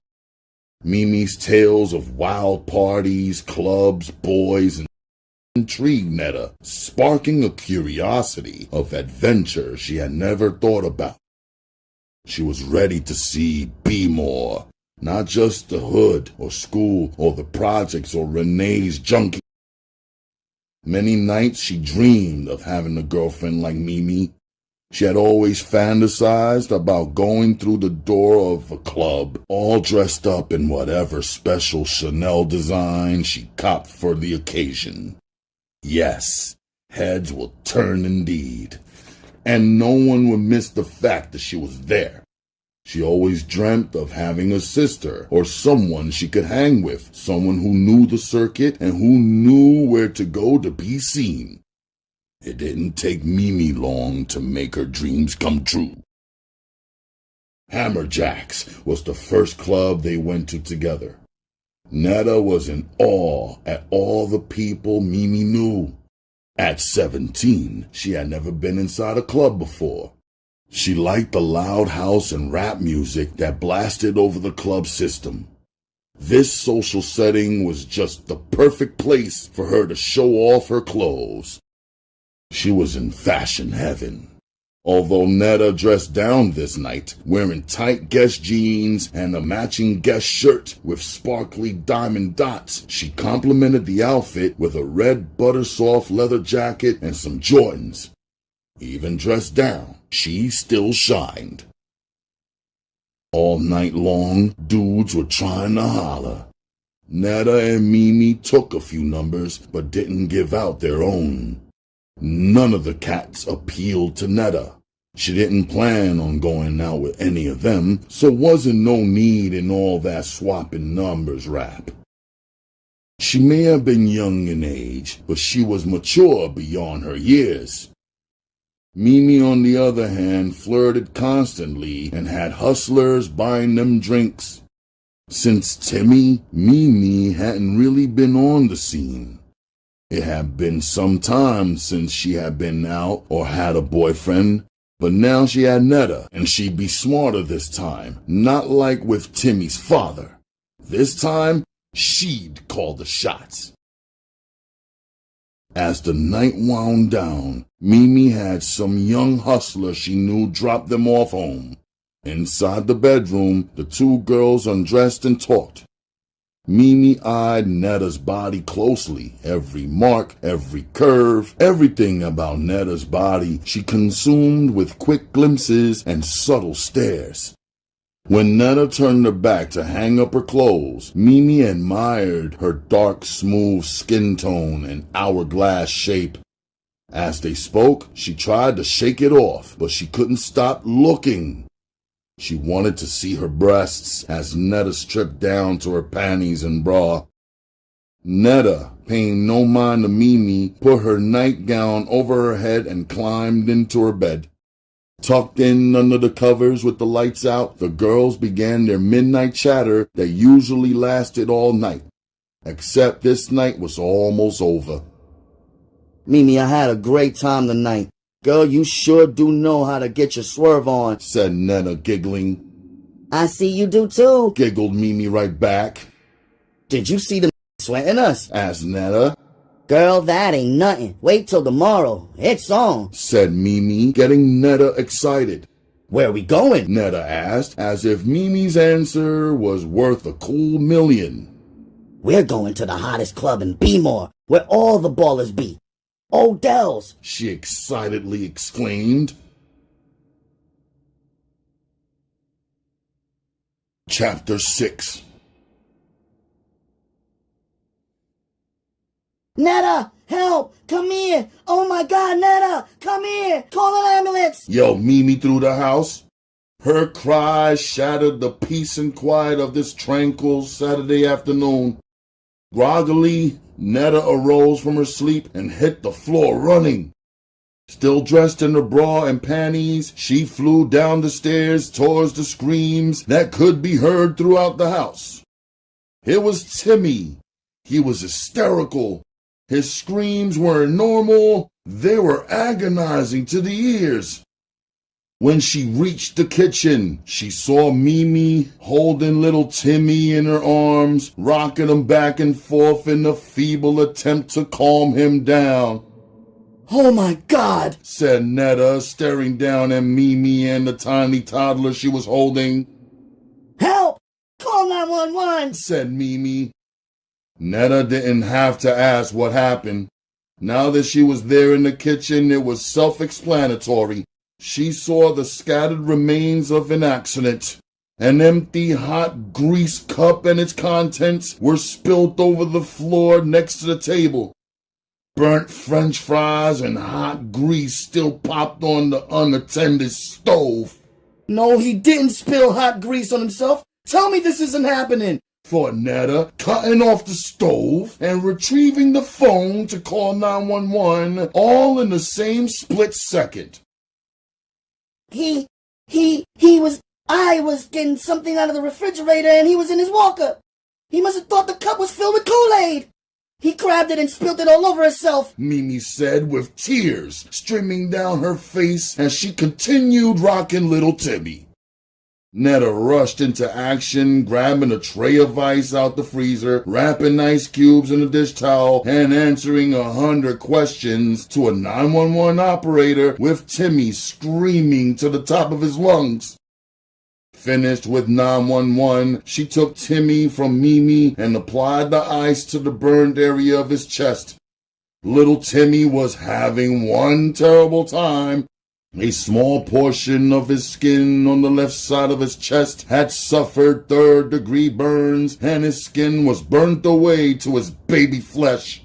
He kicked and squirmed as the coldness of the ice numbed his pain. After a minute or two, his screaming turned to crying. Taking control of the situation, Netta called Mimi's mother at work. Johns Hopkins University Hospital was where the baby was taken. It was a world renowned for its state-of-the-art medical procedures and advanced techniques. And fortunately for Timmy, the wound wasn't as bad as it sounded or looked. It turned out to be second-degree burns and not third. In time, it would heal. The doctor said that being through the accident happened while he was still young. The burn mark would fade as he grew up, possibly to the point where it would be mistaken for a birthmark. It wouldn't be so grotesque once it healed, and in the years to come, possibly unnoticeable. The doctor washed and dressed his wounds, having Mimi watch carefully so she could do the same. Then the ER doctor gave Mimi a prescription for some pain medication he could take as a liquid and some antibiotic cream she would need to apply 2 times daily for the next 2 weeks. Mimi felt so guilty, she couldn't even be happy that it wasn't that bad. The doctor told her over and over that it could have been much worse had the grease fallen on little Timmy's face instead of his chest. Thinking of what could have happened didn't ease the guilt. However, Mimi was thankful her baby would be okay. Visibly shaken, Mimi never stopped crying. She was so hurt for her little boy and feeling so guilty she couldn't hold back the tears. Mimi, accidents happen. This could have happened to anybody, you, me, or your mother, said Netta, consoling her friend. Then why me? Asked Mimi, breaking down with harder tears. He's gonna hate me for this when he grows up, she said, pleading with Netta her case. No, he's not, Netta assured her. In a few months he'll be healed and all this will be forgotten, she said as she wrapped her arms around Mimi's neck and hugged her, patting her back, telling her it would be okay. In the aftermath of the incident, Mimi and Netta grew closer. During that time, Netta noticed a few things about her friend. She was very sensitive. She suffered from low self-esteem, and as beautiful as she was, mentally, she was weak. Forces outside herself always determined her happiness. That summed up Mimi in a nutshell, past being beautiful. Netta thought in light of the accident, Mimi's maternal instinct would have kicked in overdrive, allowing her to bond more with little Timmy. But it didn't. Instead, for some strange reason, after the accident, Mimi shielded away from her son, basically handing over her motherly responsibilities to her mother. It was Tina who grew closer to little Timmy, nursing him back to health, while Mimi reverted back to her old ways. Looking for love in all the wrong places, Mimi hit the clubs with a vengeance. Netta, being the friend she was right there with her, making sure she didn't do anything stupid. This was a low point for Mimi. She needed some type of release, and the clubs seemed to be the place for it. The parties, the weed, and the liquor all seemed to dull her pain, allowing a temporary escape. But it was here in the clubs that her past came back to haunt her. She ran into Twan one night at the Paradox. "What the f*** you done did to my son? Your yellow ass should be home with him right now instead of out here," Twan barked angrily. More than anything, he was mad at the fact she was in the club and looking good. He couldn't have her, and that was the bigger problem. More than his son's unfortunate accident. Not to mention, she was standing there looking cute as hell and would be cutting up any minute, but not with him. Twan, get the fuck out of my face with that dumb shit. It was an accident, she said furiously. You got some nerve. When the fuck you gonna start acting like a father? Well, when you do, that's when you can tell me how to be a mother. She got that one off her chest, then turned and walked away heated. She said to herself as she walked along. Right then, Mimi made up her mind to fix Twan for trying to play her out in public, and she knew just how to do it. After dropping Netta off, she stayed in the car with Boo, another big-time hustler from East Baltimore's Lafayette projects, who just happened to be one of Twan's main rivals. Mimi knew all about their beef with one another, so when he drove straight to a hotel, Mimi didn't object. She went with him and had with him, doing it only to spite Twan, knowing word would get back to him. Thinking that this would hurt him, she never realized that besides a somewhat bruised ego, Twan really didn't care. He washed his hands of Mimi and the baby a long time ago. The next day, Mimi recounted her escapade, blow by blow to Netta, who listened to every detail and description Mimi fed her. He ain't hit you off with no dough? Asked Netta, puzzled by Mimi's story of revenge. It wasn't like that. I ain't cracked for no cash. I f***ed him to get back at Twan, she said, looking at Netta, wondering why she didn't get it. Mimi didn't need money. She had family that took care of her. She wanted for nothing, so it wasn't about that with Boo. She was on some other shit. You mean to tell me you let that Boo hit it just because you wanted some get back? She asked, looking at Mimi as if she were crazy. Yeah, answered Mimi. Listen, I'm not gay or nothing like that, but you ain't no ugly. So fucking you should be a privilege. A paid privilege. It's time to get with you, so you should make them take care of you, said Netta, wanting her to see her mistake. Netta, you talk the talk, but you ain't never been f***ed yet, Mimi stated bluntly. Sure, you're right, but when I do, I'ma get mine. You best believe me gonna play his part, said Netta, meaning every word from the bottom of her heart. Then and there, the seed was planted and a scheme was hatched. Later on, as time passed and the future would present itself, Netta would show Mimi better than she could tell her how to handle a hustler. And sure enough, as the sun shines and the moon glows, a money green Mercedes-Benz 55 AMG slowly came to a stop right in front of Netta, who was standing at the bus stop on her way home from school. The driver of the vehicle was named Major. He was well-built, brown-skinned, and getting money motherfucker from Park Heights. Major was attractive in a thuggish sort of way. Fortunately for him, by ghetto standards, his AMG made that a real handsome motherfucker. Lowering his passenger side window, he leaned over in the seat to holler at Netta. Excuse me, miss, with the slim waist and the pretty face. You need a ride? He asked, cool like whip, giving her ass the wrist as he questioned her, all the while signaling her out from the rest of her comrades. Netta frowned up her face, giving him the, "You talking to me?" look. Persistent as ever, Major tried his hand again. Shorty, what's the deal? You want to ride or what? 4 wheels beats 2 heels, baby, he said with a smile. That comment brought a smile to her, matching his. Netta was tickled. This big in his big car broke the ice. However, she didn't want to appear pressed. "How I know you ain't no murderer or something?" she shot back.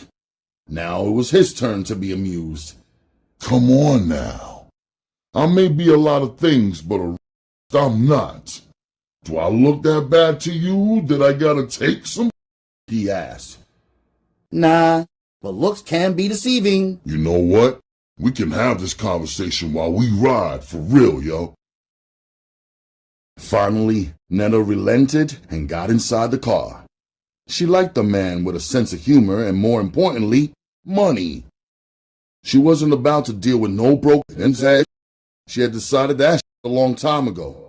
Think big, Netta. Think big and hold out for it all, she always told herself. And Major was large. Dad has so much cash, Sylvester would say suffering succotash.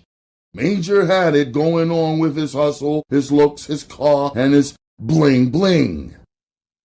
Everything about the represented. Netta has something much more valuable in her possession. Her soap.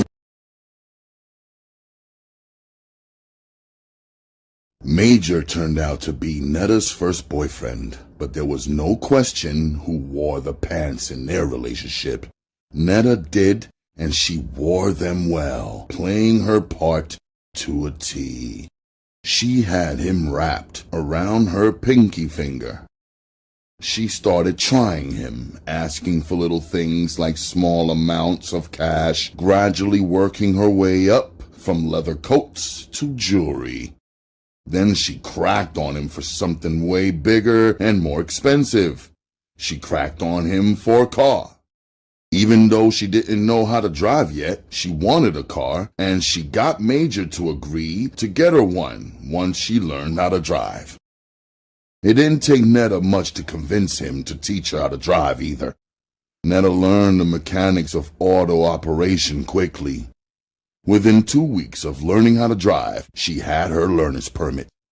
He was doing all this, and she still hadn't hit him off with some pussy. She built up his anticipation with mental foreplay.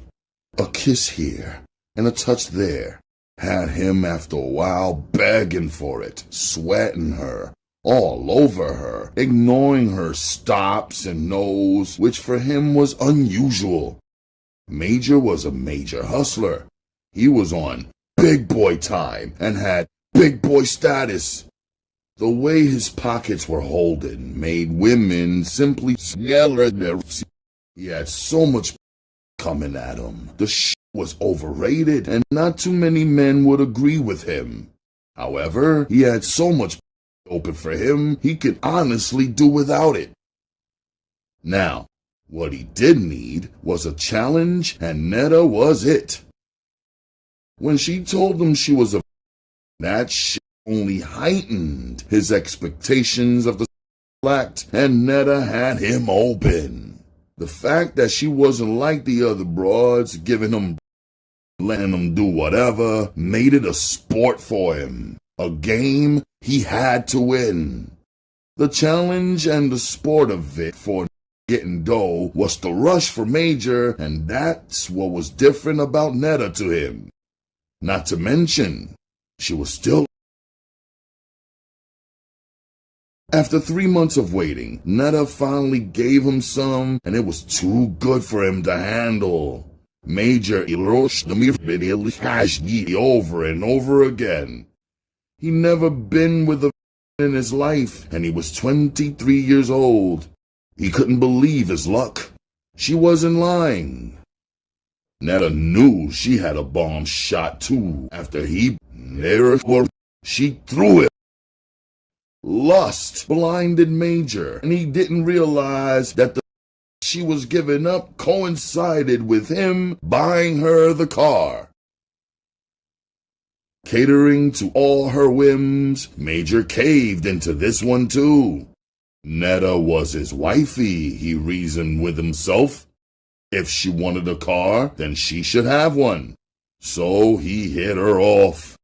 He bought her a little red Honda Prelude fresh off the lot, fully loaded with shiny rims, a system, and tints.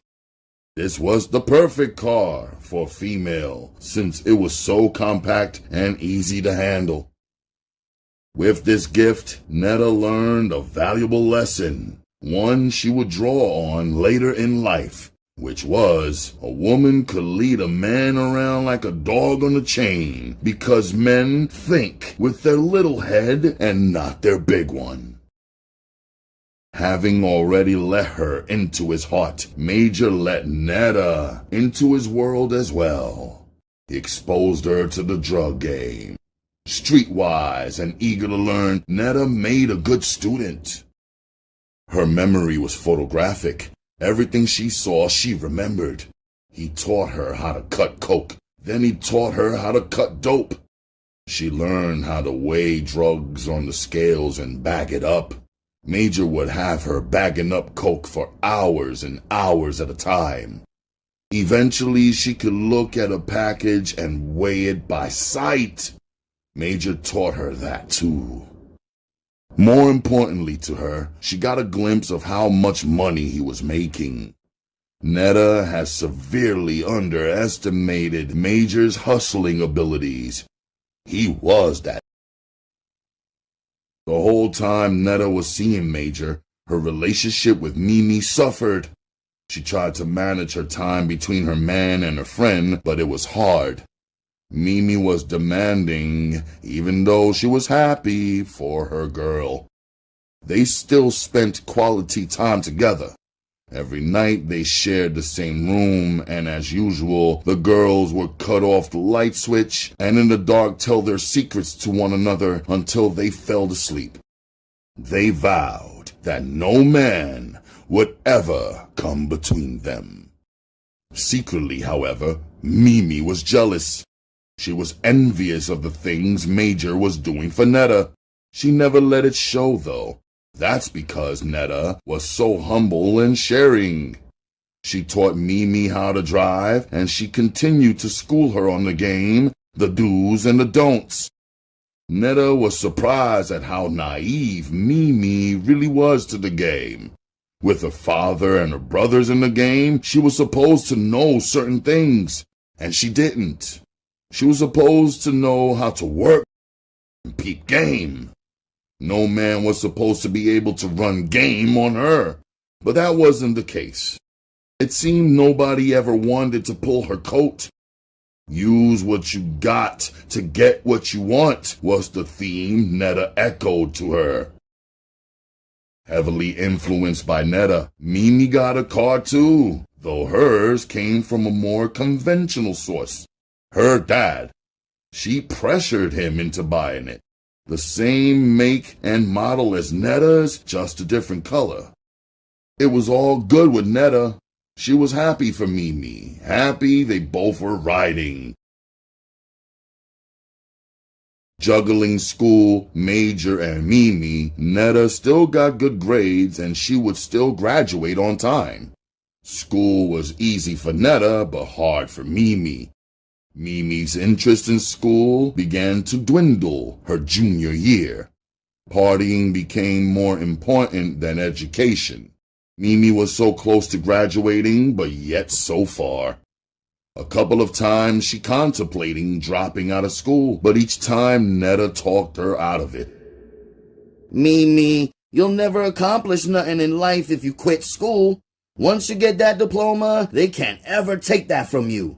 So many doors will open to you and your son will respect you more, said Netta seriously, hoping her words motivated her friend to stay in school, 'cause her heart definitely wasn't there. As her relationship with Major began to get serious, Netta had a tough decision to make. She was debating upon taking Major up on his offer to move in with him. It had been weeks since he first asked, and he was still applying pressure. However, after serious deliberation on her part, Netta rejected the idea. Out of respect for Mimi's mother, she did not move out. Besides that, she liked the home environment there and she was comfortable. Graduating from high school was the first meaningful thing other than surviving that Netta accomplished in her life. She was proud of herself, even though she didn't know what she wanted to do with her life or what the future held for her. Having come so far against so many obstacles was an achievement in itself. The day of Netta's graduation was bittersweet. She woke up, looked out the window, and realized her Honda was gone. It had been stolen. And while she was surrounded on this festive day by all the people she loved, including Tina, Mimi, little Timmy, and Major, there was a person not amongst her happy group. Talk about surprise, surprise. An hour later, her mother, Renee, showed up looking half decent. Renee, the only outsider in Netta's circle, sat in the audience alone. Netta barely recognized her mother and barely remembered sliding an invitation under her mother's door. Just being courteous, she never expected Renee to stop shooting dope long enough to show up. Still, there she was, looking out of place. They kept in contact over the past few years sparingly, communicating just enough to let the other know they were alive. Netta buried the hatchet somewhat after she moved in with Tina and Mimi. She still couldn't totally forget all the things her mother had done to her, nor would those things ever be justified in her eyes. However, the past was the past, and Netta intended to leave it there. Sometimes it is better to let bygones be bygones. In order to mature, she had to live life in the present. Her mother would always be her mother. No one can pick their family, only their friends. Netta beamed as she walked up on stage to receive her diploma. This was her day. As she shook the principal's hand and received her diploma, she looked out in the audience and saw her loved ones. Everyone was clapping and cheering her on. Miss Tina was busy snapping her camera and stopped as she stood next to the principal and gave a big Eddie Murphy smile for the flash. Everybody was clapping and smiling, ready to go out and celebrate. Downtown and Fisherman's Wharf restaurant, they ate and drank champagne, toasting Netta's success.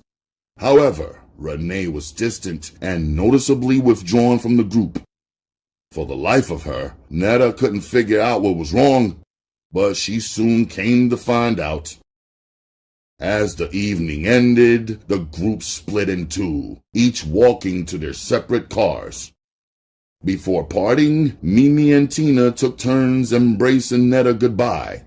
Miss Tina looked as if she had tears in her eyes.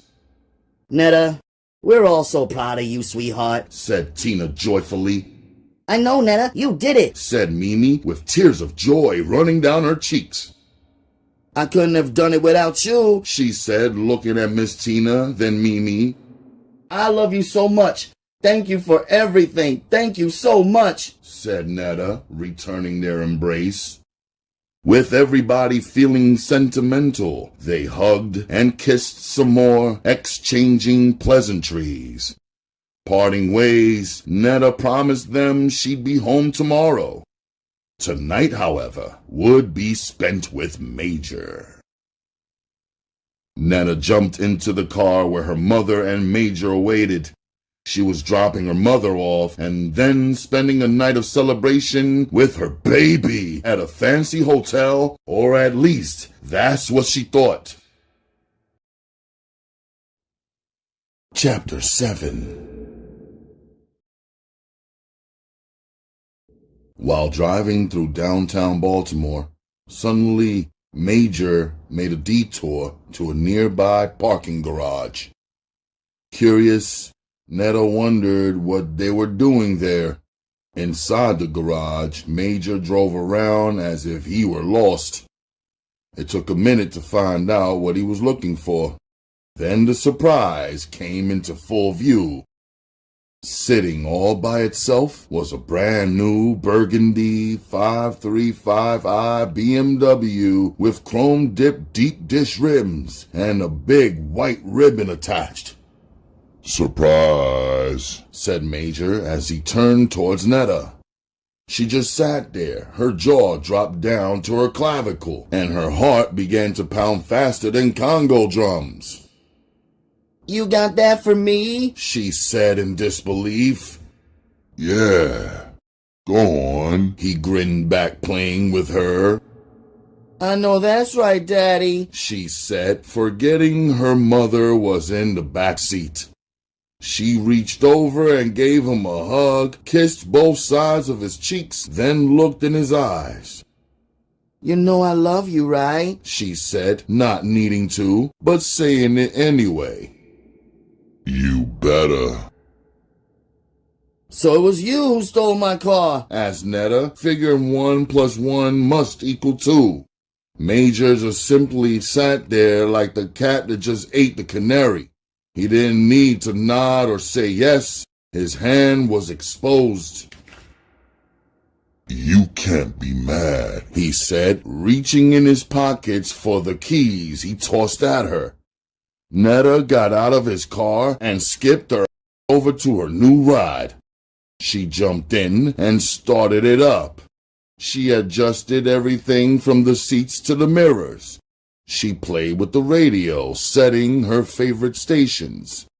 Then she opened the sunroof. She rolled down all the windows, then rolled them back up. She looked out her window and over to Major. I love my car, she yelled to him, smiling and waving. This is really on his job. I'm so feeling him. I could really learn to love him, she thought to herself. Renee climbed out of the back seat of Major's Lexus coupe and joined her daughter after saying goodbye to Major. Netta was still fumbling with all the buttons and gadgets in the car. With her mother in the passenger seat, Netta pulled alongside Major's car. Leaning out the window, they made goo-goo eyes at each other. Thank you, Major. I love you, she said very appreciatively. I love you too. We still long for tonight or what? He asked, hoping that she wasn't forgetting they were supposed to do it real big. He had champagne, a hotel suite, and was ready to do it. Of course. She looked at him like he was it off. I'ma drop my mother off, then I'll meet you back at your house, she said, as if they should synchronize their watches. Alright, Joe, he agreed with a nod as he pulled off with her exiting the parking garage behind him. Cruising through the streets of Baltimore, Netta headed for the projects. She felt like she was floating.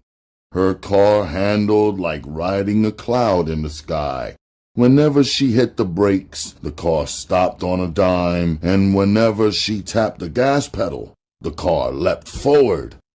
She was in a trance, listening to the sounds from the radio until Renee reached over and turned down the volume. The lack of music snapped Netta out of her thoughts. She turned and looked confusingly at her mother. Netta, I have something to tell you. I don't really know how, but she said as her voice went lower and lower. I have AIDS. The last part of her sentence stuck out and lingered in the air like an instant shockwave. It literally hung there, shocking Netta as it echoed over and over and over again. Not AIDS, thought Netta. She looked at her mother. After all these years that her mother had been shooting dope, Renee had never once overdosed. Now she was telling her this. The doctors say it's full-blown, and the medication they tried ain't working for me. They said there isn't nothing they can do for me. Dr. Peters says I only have a couple of months to live, said Renee, as a tear welled in her eye and she took in a deep breath, knowing her destiny was an imminent death. What? asked Netta, with a puzzled look on her face. Just when she was learning how to establish a civilized relationship with her mother was being taken away. As with any child, Netta always wanted her mother to be a mother for her when she was growing up. Time is so short, and she wished for the time they wasted. But she knew she would never get that back. Their lives were always separate ones, not like a family. Netta glanced at her mother and looked in her eyes for some type of sign of truth. But she saw none. Renee looked the same to her. She wasn't the skin and bones Netta pictured an AIDS patient to be. So many things ran through her mind, she could barely drive. Netta, I know I haven't been a good mother to you. What can I say? I'm so sorry. You turned out so nice. So nice, Netta. I'm sorry for how I treated you. Her mother sat alone in the chair, even though Netta was sitting next to her. Netta was doing so good now. She was so pretty and had a boyfriend and a new car. Renee didn't think Netta would stop the car and sit her on the curb and drive off. But deep down, she knew she deserved it. Her worth as a mother was below zero. She didn't deserve the title any more than she wanted to ever carry the name. That's why she was Renee, and a mother was something she wished she could be so bad right now. With her head bent down, Netta could still see her tears. I'll carry this guilt I got about you to my grave. But believe me, baby, I am sorry. I can't make up nothing, Netta. I know. I remember them things I did to you. I ain't never do nothing for you. I'm so sorry, baby. I don't want to die and you not knowing how I feel, 'cause I'm real sorry, baby. I love you, Netta. Ain't nobody never loved me, and I ain't never know how to show it, not even to my own. But if you don't know nothing, know that I do love you, baby. I do. And she broke down, looking at her daughter, tears in her eyes, begging for forgiveness. I forgive you, whispered Netta, unable to cry with her mother, but very much alive from her pain on the inside. If you forgive me, then help me, said Renee, pleading with her daughter. Do you know you all I got in this world? Asked Renee, as if she had finally figured out one of the key ingredients to parenthood. Netta wasn't sure what her mother wanted, but Renee seemed to want her. For whatever it was worth, Netta felt her mother's pain and wanted to be there. She just wasn't sure if her mother was telling the entire story. Maybe there's a little more. Maybe not. If you really mean what you say, I'm here for you 100%. I'll help you, Renee. There's nothing in the world that I won't do for you, she said. Renee felt good hearing that. The realization that she was dying and the way her daughter had just told her she would be there for her anyway, no matter what, meant a lot. I don't want to die in no shooting gallery high. I want to get off dope and spend my last days with you, said Renee, wiping her face from her constant tears. I'm scared, Netta. I don't want to die alone. Neither woman said another word as they rode aimlessly in silence. Netta made a promise to herself to be there for her mother. She wouldn't forsake her. Instead, keep her, despite all they had been through. She immediately called Major on a cell phone. His plans were destroyed, but he wasn't mad. Baby, I'm sorry, I can't make it. I have to take care of something with my mom, but I'll explain everything to you tomorrow, okay? His heart was touched simply by her silky tone, and Netta could feel him through the phone. She was gentle, real gentle with Major. She didn't want him discouraged or unsure of anything. She explained it was her mother, but didn't explain the problem. All she told him over and over again was how much she needed him. She asked him repeatedly did he love her, and he repeatedly answered yes. I got you. Why don't you chill? You know I got you, yo. Major said that over and over and over, so much that it shouldn't have been about dough. Only Netta didn't get that it was never about no with Major. He simply liked her style. It was everywhere in his world. He wondered about things like that, especially when she asked him questions that revolved around how he felt about her and his paper. The next morning, Netta called Major first thing, and she told him the news of her mother. Major was in the game, and he understood. There was a lot of dope fiends becoming infected with the HIV virus. When Netta asked him to get her an apartment where she could live with Renee, he agreed. She then went to Mimi's house. First thing was some graduation gifts to open. She sat with her extended family and told them the news of Renee.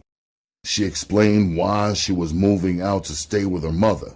It's hard to think of words to thank when they extend you hospitality and take you in. How?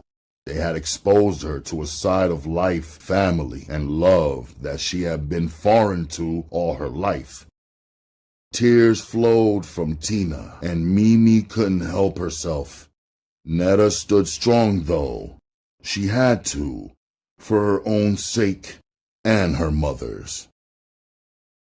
Upstairs, Mimi helped Netta pack her things, even though she didn't want her to leave.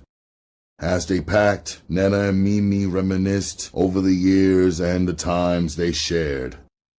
Netta, who was unusually upbeat considering the circumstances, stopped Mimi in her tracks. I'm not the one dying. I'm only moving out. Calm down. Netta joked. Mimi wasn't joking, though. She liked having Netta around. Netta was the sister she never had. Who would take control when she got out of control, and who would stay on her about guys, school, and fashion? Who would sit up and listen to her stories in the middle of the night when the lights were out?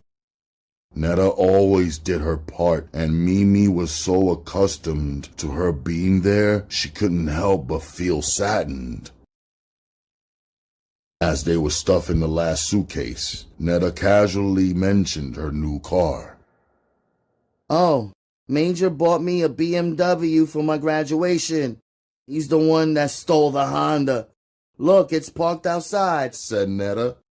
Mimi rushed to the window, landing her eyes on a burgundy 525i glistening in the sun. She felt a tiny tinge of jealousy, but she concealed it with a big smile and 101 questions about the car. After 2 hours of folding clothes and carrying bags to the car, they were done. They were alone in the room, sitting on the beds facing each other. Well, dog, I guess this is it, said Mimi disappointedly. Hell nah, I'm only changing my address. We always gonna be family to the END, said Netta, meaning every word of it. Life with Renee took a lot of getting used to again. For her mother's sake, Netta put aside their differences. She wanted her mother to have peace in her final days. Still addicted to heroin, Renee wanted and needed her daughter's help to kick the habit. She didn't want to meet her maker as a junkie, so she went cold turkey. Her first few days clean, Renee was sick as a dog. She sweated profusely, vomited repeatedly, and had pain from her bones aching. She thought she was going to die right then and there. Bedridden, she lost her appetite. Her bowels were working overtime, and she had loose grippers, unable to make it to the bathroom half the time. Under the care and watchful eye of Netta, she fought a valiant battle against her demons. The poison was slowly leaving her body day after day. She wasn't just doing this for herself, she was doing it for her daughter. This was her way of saying, if I can do this, you can do anything. You can be anything in life you want to be. The choice is yours. Her kicking the habit was good therapy for both of them. This was the best anti-drug message that a parent could send a child. There was no way in the world Netta would ever get high off dope after witnessing Renee's violent withdrawal and recovery. At her mother's bedside, she stood vigil. She talked to Renee, giving her positive reinforcement, letting her know she was loved and cared for. Netta walked her through it day after day. Then one morning, after 4 torturous days, it was over. Renee awoke rejuvenated, ready to face another day. Netta and Renee celebrated her victory with a big breakfast Netta prepared. Renee wolfed it down and made her cook more. Just as family life was beginning to resemble some normalcy, tragedy reared its evil head, and Netta was hit with yet another one of life's cruel blows. While trying to elude the cops on his motorcycle, Major crashed head-on into an oncoming car. He died on his way to the hospital. Netta placed the phone by her side as she dropped her arm. She stood there in disbelief. No, there was no way. No way he could be gone, just like that. Gone from her, taken away. The steady beeping sound could be heard, and Netta looked at the receiver.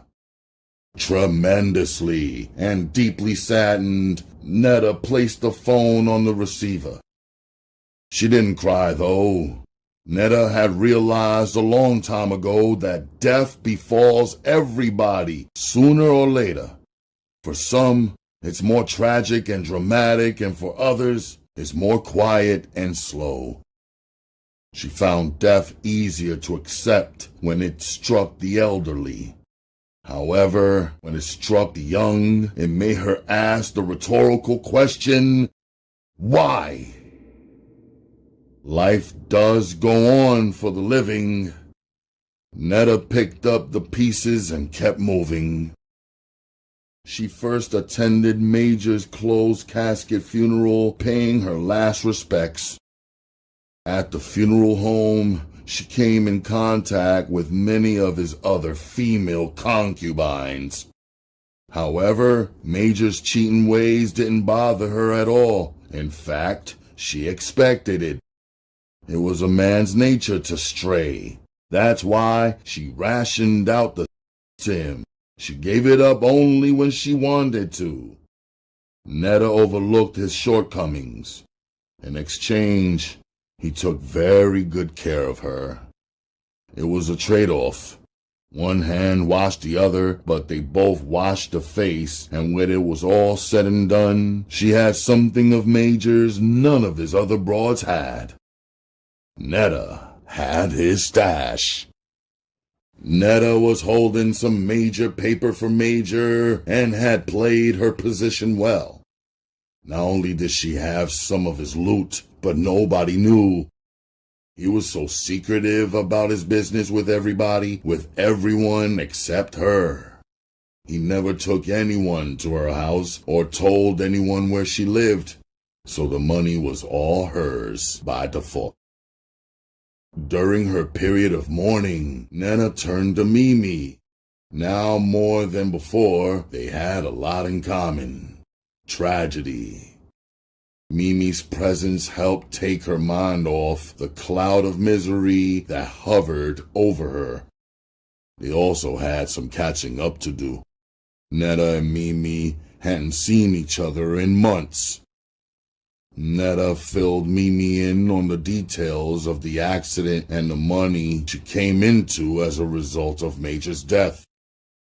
Miss May had always told her everything isn't for everybody, so she placed the amount of money in the chump change range, claiming to have only come into $20,000, when in actuality, it was more like $80,000. While Netta dedicated herself to taking care of her mother, Mimi was doing her thing as usual. She formed a little gold-digging clique. They called themselves the Pound. They were just a bunch of chicks she ran into in the clubs every week. Getting good in the game, Mimi came up on cash and jewels. She was able to trade in her Honda Prelude for an Acura Legend. Though Netta and Mimi saw each other less than they planned, they were still tight. Whenever they could, they spent quality time together, just talking, shopping, and hanging out. Each unloaded their problems on the other. Mimi was on bad terms with her mother again. She thought Tina was trying to steal her son away. The truth was, Mimi had neglected her responsibilities by running the streets, and her son had bonded with her mother. Meanwhile, Netta was still dealing with death while trying to live her life. At times like these, Netta was overjoyed to have Mimi's company. It broke the monotony of being with her mother 24/7. Mimi was a crutch to lean on, someone to share her feelings with. Mimi was someone who'd always be in her corner and vice versa. Or at least she thought. As winter rolled around, Renee's health took a turn for the worse. She steadily lost weight despite all the food and protein shakes she consumed. Wasting away, Renee was losing her battle with AIDS. Her immune system was weakening, and the fight to count numbers was a losing battle. A shadow of her former self, all she was now was skin and bones. Watching her mother's condition worsen was painful for Netta. She insisted on taking her to the hospital, but Renee refused, knowing that the doctors would only prolong the inevitable death. She wanted to die with something she never lived with: dignity. For Renee's last days on this earth, Netta catered to every last one of them. Day and night, Netta was right there by her side. Often they talked late into the night or until Renee became too weak to speak. Netta couldn't help it. It was learned behavior from sharing the room with Mimi those past few years. Sometimes habits don't die. Netta used this opportunity to question her mother about her life prior to her birth. Renee, how was your childhood? Asked Netta inquisitively. I had a decent childhood. I was an only child like you. I didn't have everything I wanted, but I had everything I needed, she said, letting out a long, hard cough that rocked her body and the walls of the room. Then she continued. My life was fine till dope hit the city back in the 60s. Then Daddy got caught up in that mess. After that, Mama wound up losing the house, so me and Mama had to move into the projects. Where's Granddaddy and Grandma now? Netta asked. Well, Daddy died of an overdose that same year he started using. Back then, dope was dope. It was way more powerful than it is today. Mama died young when you were still a baby, said Renee. Her voice got weak. It hurt her to speak about her mother. She went on just to satisfy Netta's curiosity. Some people say Mama died of a broken heart. They say I was the cause of Mama going into an early grave, she said, ashamed of the many titles she had carried throughout her life. After Daddy died, it was just me and Mama against the world, till your daddy came along. From the door, Mama was against me seeing him. She didn't like him. He came around in his big fancy cars, and Mama knew what he did. She hated hustlers and drug dealers. She said they were the bloodsuckers of the poor. Mama warned me not to fool with your father. She said he was bad news, and she wanted more for her daughter than some damn drug dealer, but I didn't listen. I chose a man over my own mother, said Renee, trying to hold back her tears. Netta listened to all this and barely said a word. This was her history, her family tree. Never in all her life had her mother ever talked to her, really talked to her, about anything she needed to know until now. This information merely whetted her whistle for more. She was thirsty to know more about the mystery man she never knew, her father. Renee filled in the blanks as best as she could, but she only partially satisfied her daughter's curiosity. Deliberately, she ignored the issue of Netta's father's identity, but Netta wouldn't leave well enough alone. She pushed the issue. Renee? Netta softly called, interrupting her mother's story. Yeah, Netta. Her mother answered back, too weak to turn her head. Well, I was just wondering, how come you never not once mentioned who my father was? She said, asking the one question she needed the answer to. The question caught Renee off guard, though she knew one day it would eventually come. From the day he walked out of their lives, she hadn't mentioned his name in her house since. Now Netta had just opened up a can of worms, and Renee was forced to conjure up the past. To make a long story short, your father chose the streets over us. I hated that man for running away from his responsibility. I hated him for so long after that, if I ever saw him again, it would be too soon, Renee angrily said. I understand how you feel about him, but did you ever think about me? That maybe someday I might want to meet him? Netta, that's your father. He ain't never been your daddy. That knew me and you was living in them damn projects, and he ain't lift one finger to help us out, said Renee as her temper and her voice rose. He was too busy making babies all over West and East Baltimore. Do you think I should meet him? Asked Netta innocently. Child, I can't make that decision for you. You're grown now, and that's a bridge you have to cross on your own. Yes or no ain't for me to say. After all, he is your father, and no matter what or how I feel about him, we can't change that. All I can tell you is where to find him, said Renee, catching her breath. That's all Netta needed to hear. That's all she ever wanted to know. Since she was a kid, this was the moment she had been waiting for. Well, who is he? She asked. They call him Dollar, but his real name is Willie Johnson. He ain't hard to find. He owns a couple of bars in West Baltimore. Just ask around. Everybody know Dollar, Renee said, confident that was all the information Netta needed. Well, if that wasn't all Netta needed to hear, she damn sure need to hear nothing else. She looked at her mother as her head turned toward the window. Renee didn't say anything about the man, and Netta, having all the information she needed, decided never to question her mother again. It wasn't long after that Netta arrived home from running errands to find that Renee had passed. Her wide-eyed, lifeless body lay in the bed, staring right through Netta as she walked through her mother's bedroom door. Mom? Netta called out. It sounded so funny. The words just echoed off the walls and bounced into nothingness.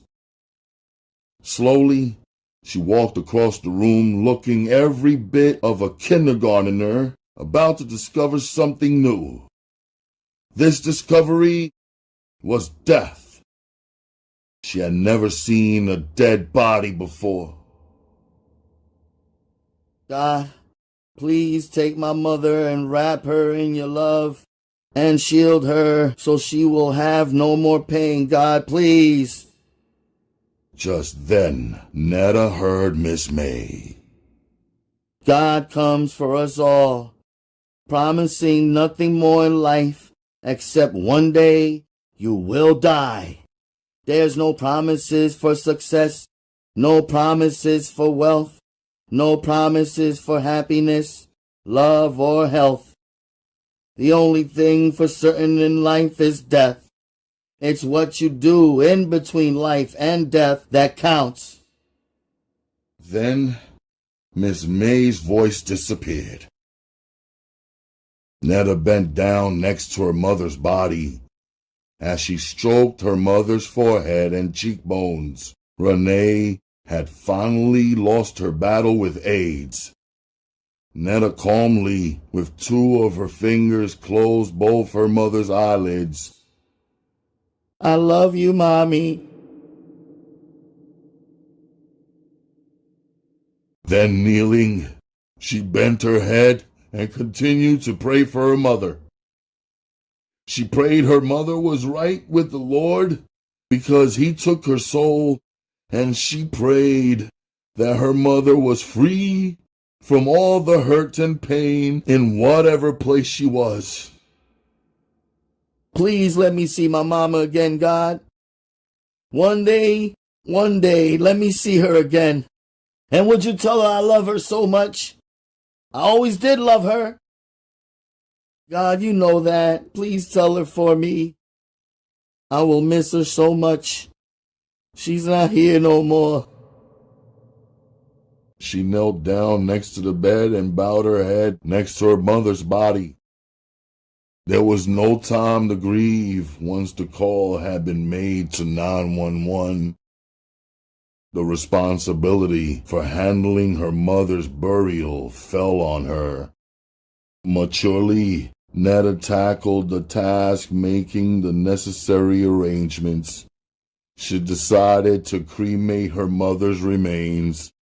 Her decision was solely based on the deteriorated condition of the body. Netta didn't want anyone to see her like that. She wanted people to remember Renee the way she was. After the cremation process was completed, Renee's ashes were placed in an urn. There was only one thing left for Netta to do: honor her mother's last wish. With her ashes in the urn, she drove downtown to the inner harbor and scattered Renee's ashes in the waters of the Chesapeake Bay. Now finally Renee was free. Free from the pain. Free from disease. Free from the shame of her many titles, and free from the addiction that haunted her most of her adult life. She was free, like the angel she was always meant to be. I will miss you, Mom. I love you. I always did.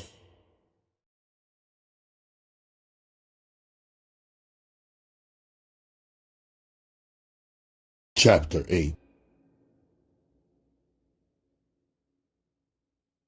With only one remaining parent left, Netta couldn't get her father out of her mind. It was time to seek him out. She wondered whether or not she was doing the right thing. Would he even acknowledge her as his daughter, or would he deny her very existence, forever leaving her a bastard child? She could ponder these questions forever. But there was only one way to find out for sure. One thing that her mother had been absolutely right about was the popularity of her father. Dollar's name was still ringing bells after all these years. Locating his whereabouts was easy. She simply asked some prominent hustlers she knew, and they told her about a bar he owned in South Baltimore. It was a popular hangout for old-timers on Saturday nights. So the following Saturday night, Netta went to Sandtown and slipped into Legends. The bar was packed, so she blended right in with the regulars.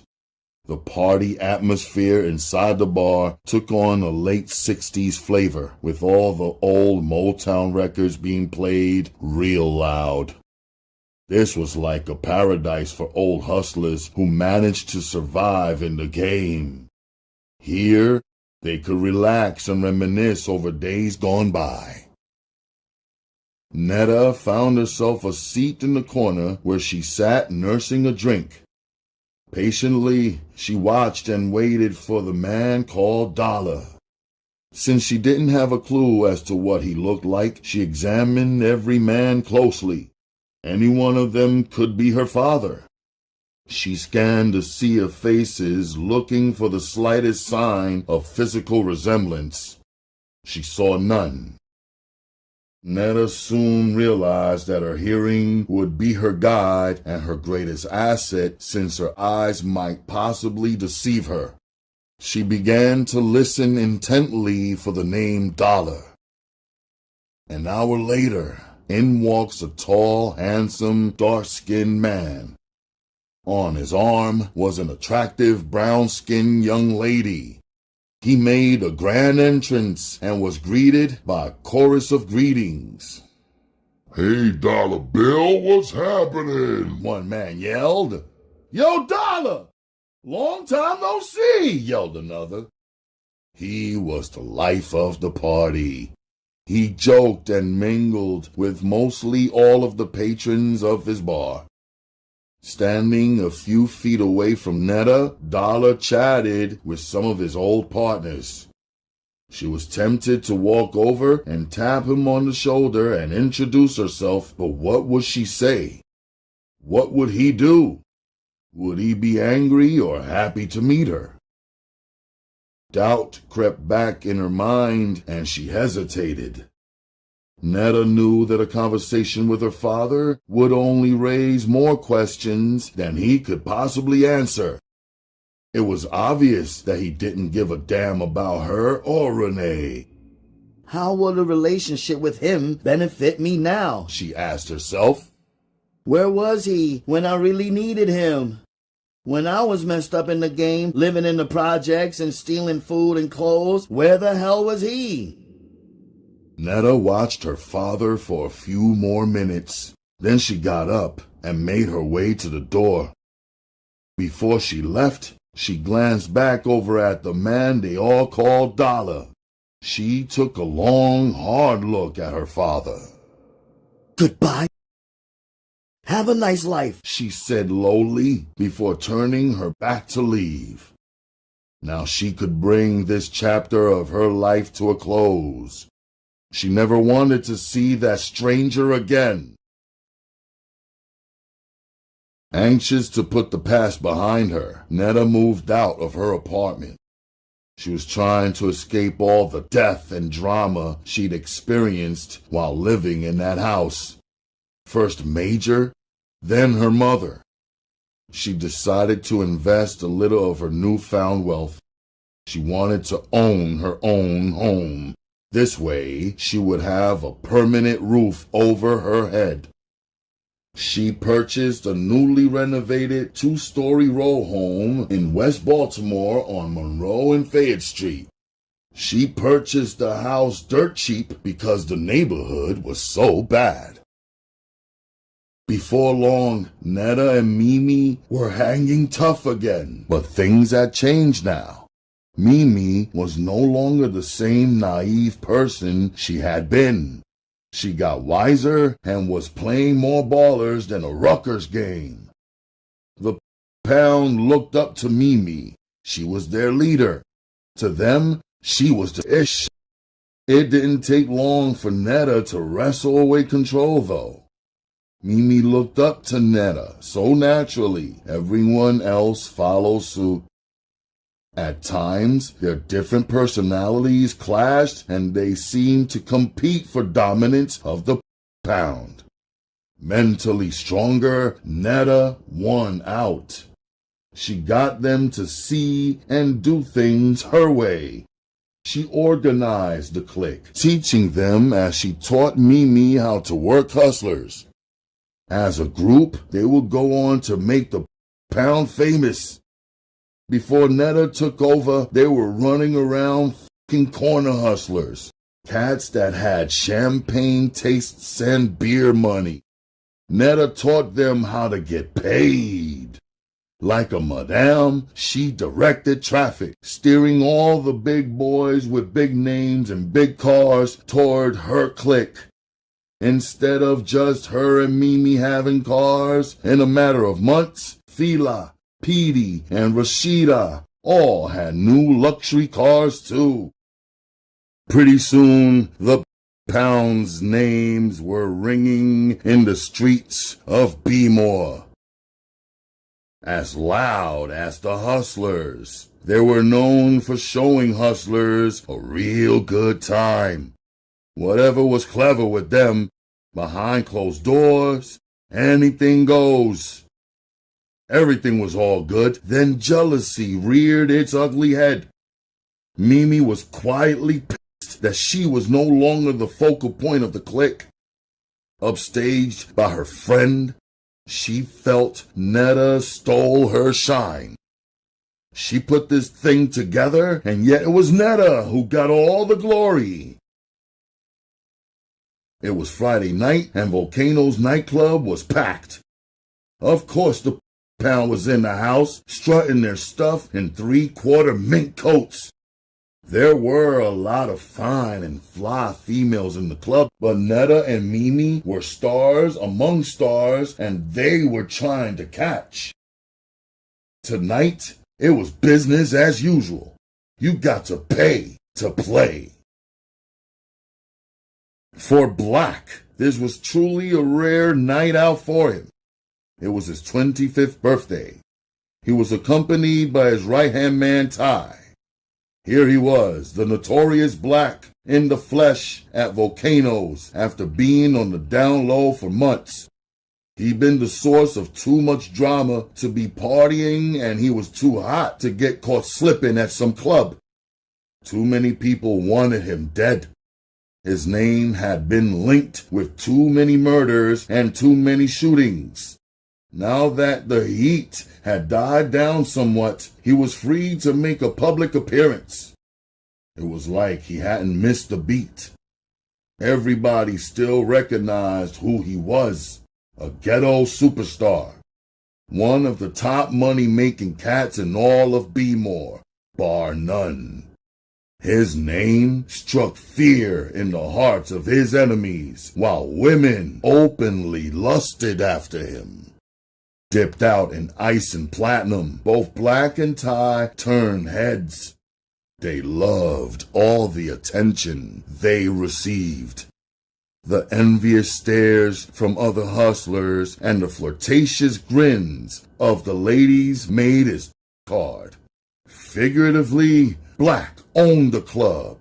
Even when the lights dimmed, his platinum-linked chain and diamond-encrusted cross and platinum presidential Rolex with the diamond bezel and his 2 pinky 5-carat diamond rings, not to mention Cameron flashlights in his ears, illuminated from his body like fireflies. Black was giving it to them, and yes, he was hot, walking around in that full-length black mink. But he didn't dare take it off because he was strapped. Ty, his right-hand man, likewise was bejeweled and wearing a full-length white mink. As they walked through the club, people parted like the Red Sea to let them pass. While looking for a quiet spot to chill, Ty suddenly suggested that they head for the bar. "It's your birthday, Black. Let me buy you a drink, yo," Ty excitedly said. "Whatever, yo, that's what's up," answered Black. "We're gonna do it up tonight. Anything is on me," Ty said like he was saying something. The fact of the matter was, Black was the one with the long money. He was the boss and Ty was the help. He could buy anything or anyone in that club many times over. If it was true money talked, then Black's paper was shouting. At the bar, Netta and Mimi were attracting plenty of attention of their own. Having shed their mink coats, they were showing off their tight-fitting Versace dresses. They brushed aside smaller hustlers in search of those that could put their weight up, hustlers with long money. They watched and they waited, making idle chit-chat while enjoying their drinks. In their own little world, they never saw Black and Ty slide up beside them at the bar. But when they glanced over and saw Black, instantly they both recognized him. This was a chance meeting. Rumors have been circulating for some time now that Black was dead, but the rumors about his demise had been greatly exaggerated because there he was standing right there in the flesh. Netta made her move on some smart luck strategy, seizing the opportunity and throwing herself at him. "Oh, that's a nice cross. Can I see it?" she said, complimenting him on his taste in jewels.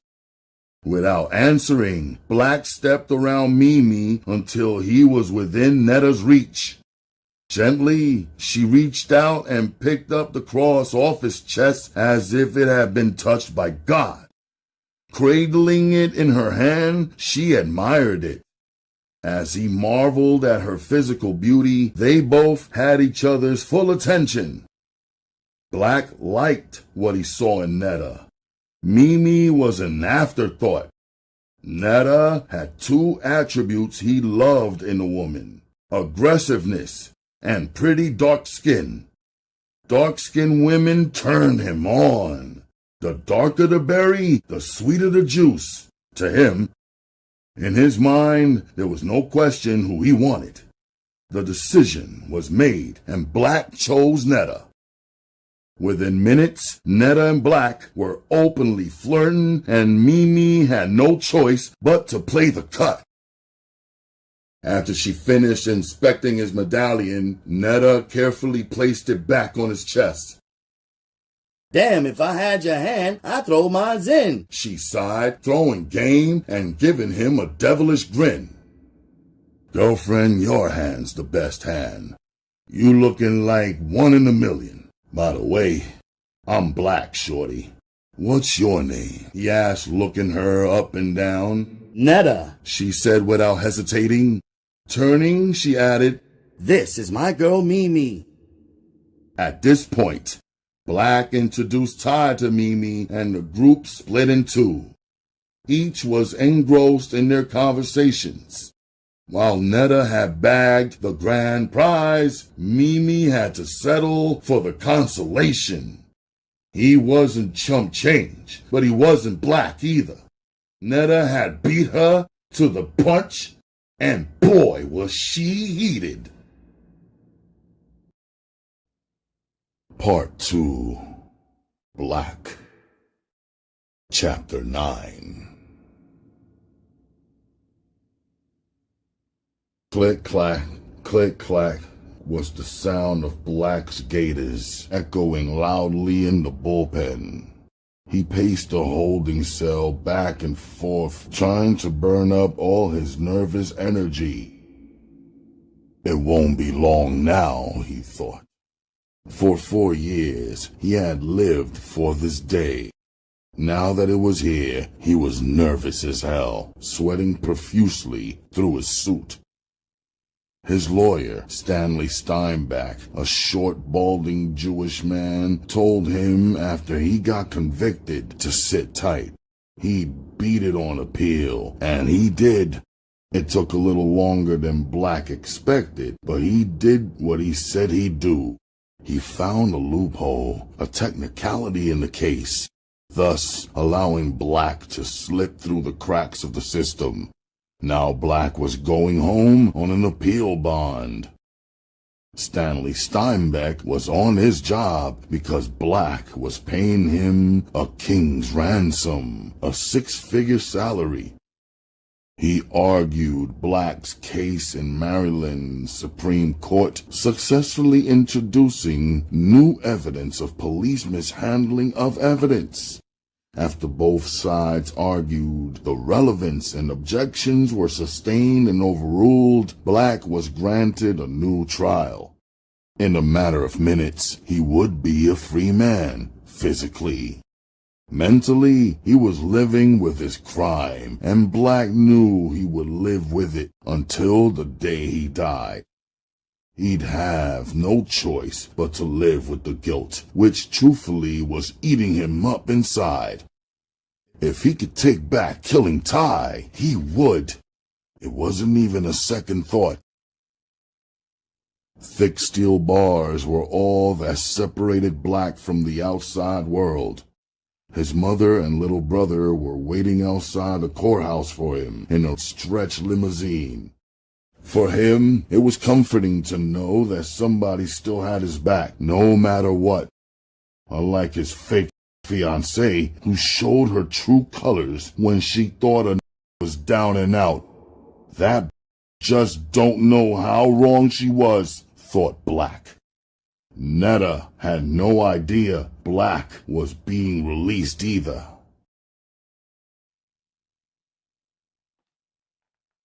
After all that time spent behind bars, he had so many things he wanted to do, like f*** up Netta for one.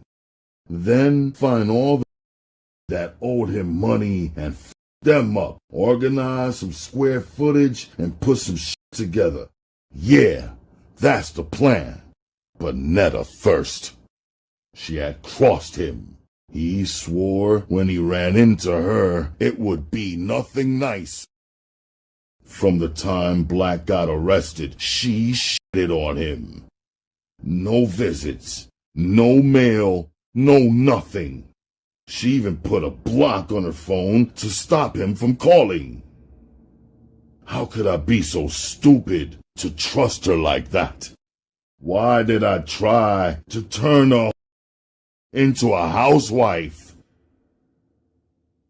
From the beginning, she was a snake, but he couldn't see it. His feelings for her had interfered with his judgment, but payback is a...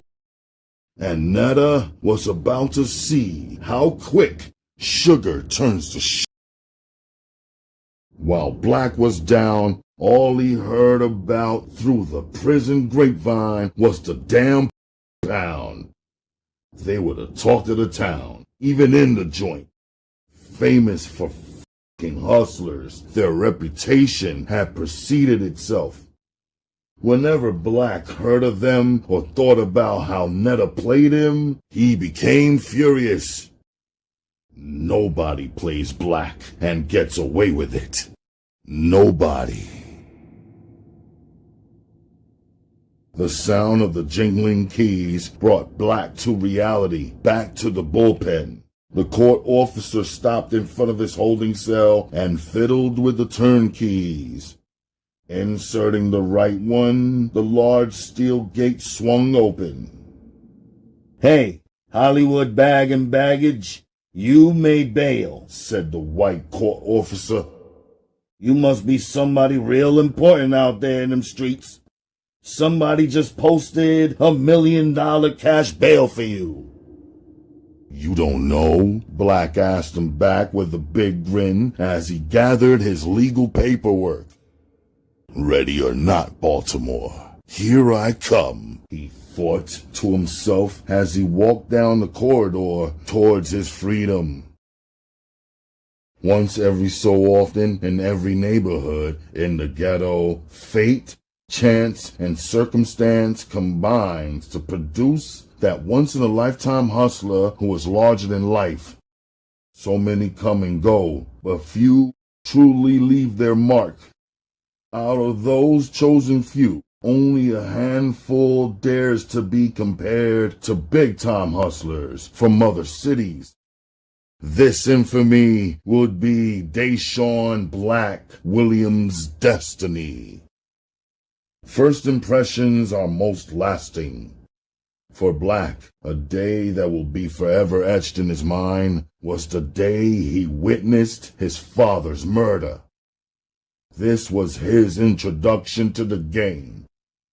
Derek Fats Williams was a small-time drug dealer and full-time gambler. In and out of prison on petty drug charges most of his young son's life, he was still a good dad when he was home. The problem was, he hardly ever was. Even when he was out on the streets, he was always into something, always trying to get his hustle on. His entire world revolved around chasing a dollar and breaking the law, especially when it came to feeding his family. So quite naturally, jail became his second home. To be specific, Maryland House of Corrections, aka The Cut. Fats was the kind of convict who knew everybody in the joint and vice versa. He'd done his bids in almost every correctional institution in the state of Maryland. From Hagerstown to the Eastern Shore, he was a habitual offender who had been breaking the law as long as he himself could remember. Black wanted for nothing when his father was home. He was his father's pride and joy, and Fats spoiled Black rotten. Growing up, Black was a basketball prodigy. It was in his genes. His father was once a legend in his time, too. Black had hoop dreams of playing basketball for the national powerhouse. Dunbar High, just like other greats from East Baltimore like Sam Cassell, Muggsy Bogues, Keith Booths, David Wingate, and Reggie Lewis, who were all before him. They were all able to escape the mean streets of East Baltimore by excelling on the court. His dreams weren't far-fetched at all. Black had skills. He ate, slept, and dreamt basketball. At a young age, his physical talent and athleticism was already apparent. He was like lightning up and down the court and could dunk a basketball at the age of 12. The Dome, a popular playground in East Baltimore, was his house. He broke every scoring record there and tore up every major summer league in Baltimore. He was being touted as the best sixth grader in the county by all national sports publications. Already, he was receiving recruitment letters from Division I universities. Neither the NCAA nor the NBA would ever see his talents because the day his father died was the day Black's dreams and childhood ended. On this day, as fate would have it, Fat's luck ran out.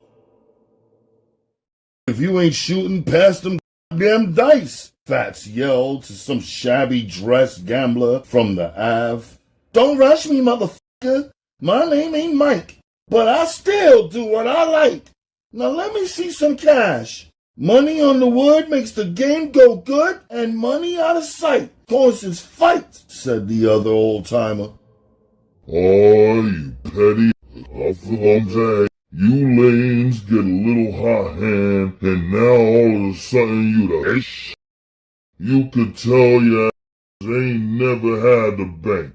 Ain't nobody ass betting you, said another participant.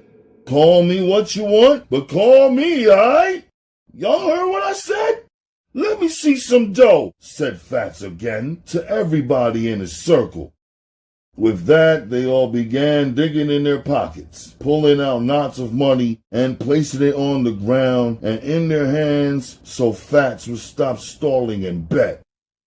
They were anxious to win their money back, and just as soon as Fats pulled out his dough, wouldn't you know it, a police car slowly cruised down the street. The two white officers stared hard at the group of gamblers who were looking nonchalantly as if they were just sitting on the stoop, shooting the breeze on this warm summer night. The police must have believed that they weren't committing any crime because they just kept passing through. Fats stood there, hoping they kept it moving.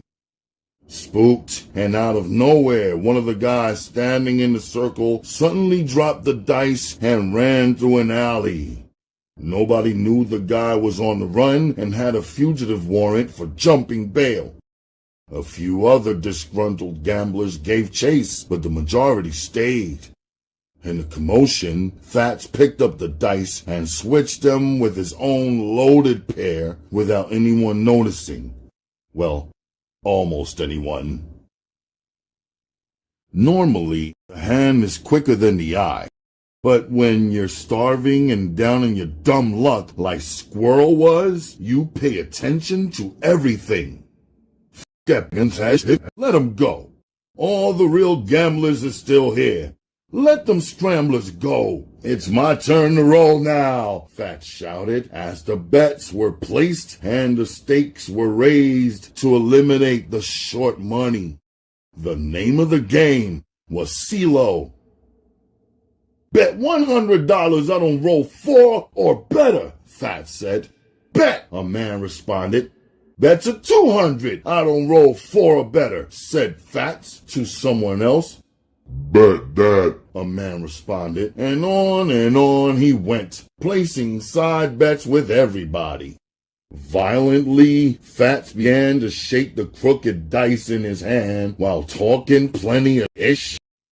The whole while, a 12-year-old Black sat on his basketball a few feet away watching. "I need a square from Delaware." think it ain't there. Get 'em, girls.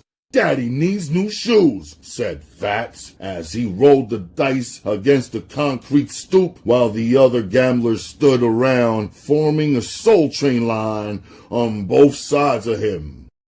It seemed like an eternity from the time he threw the dice till they hit the stoop and stopped spinning.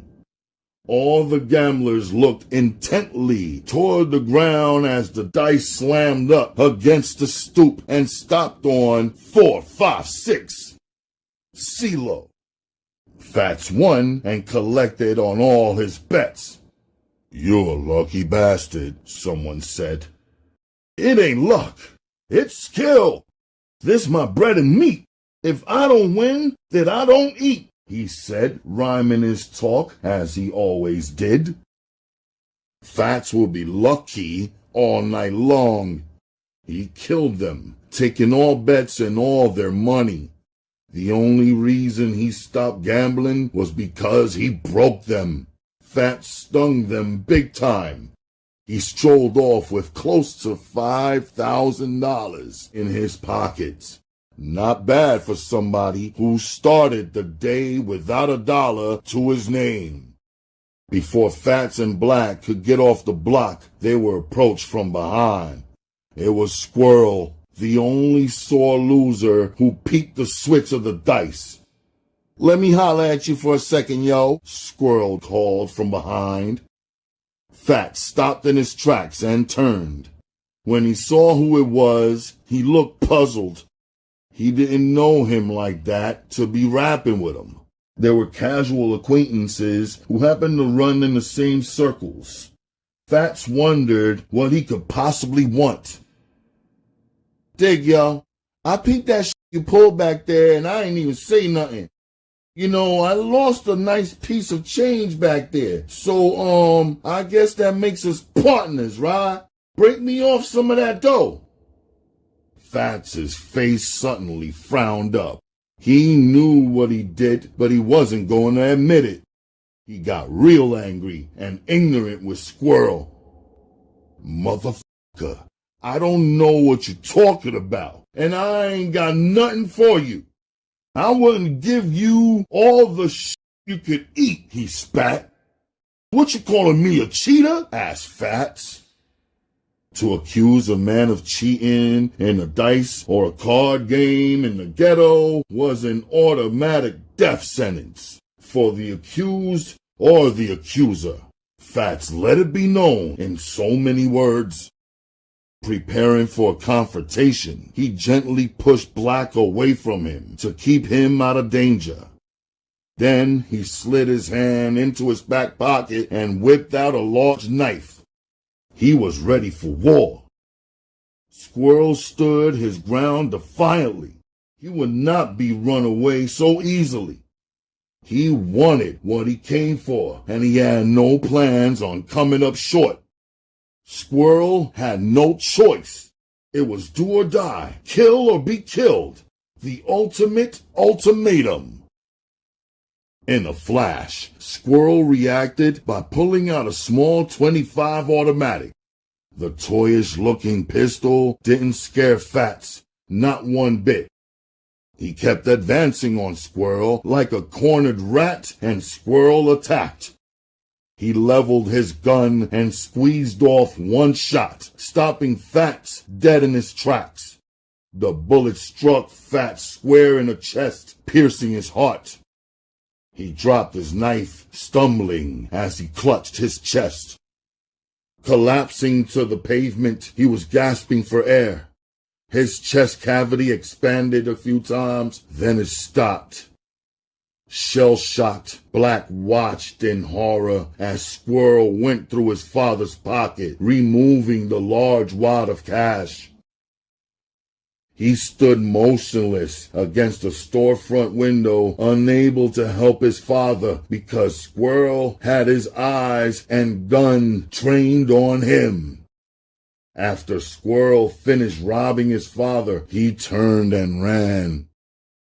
As soon as he left, Black ran to his father's side. Bending down, he tried desperately to talk to him. Daddy, Daddy, don't die! He cried. It was a lost cause. His father was dead. Bystanders tried to pull Black away from his father's body, but he wouldn't budge.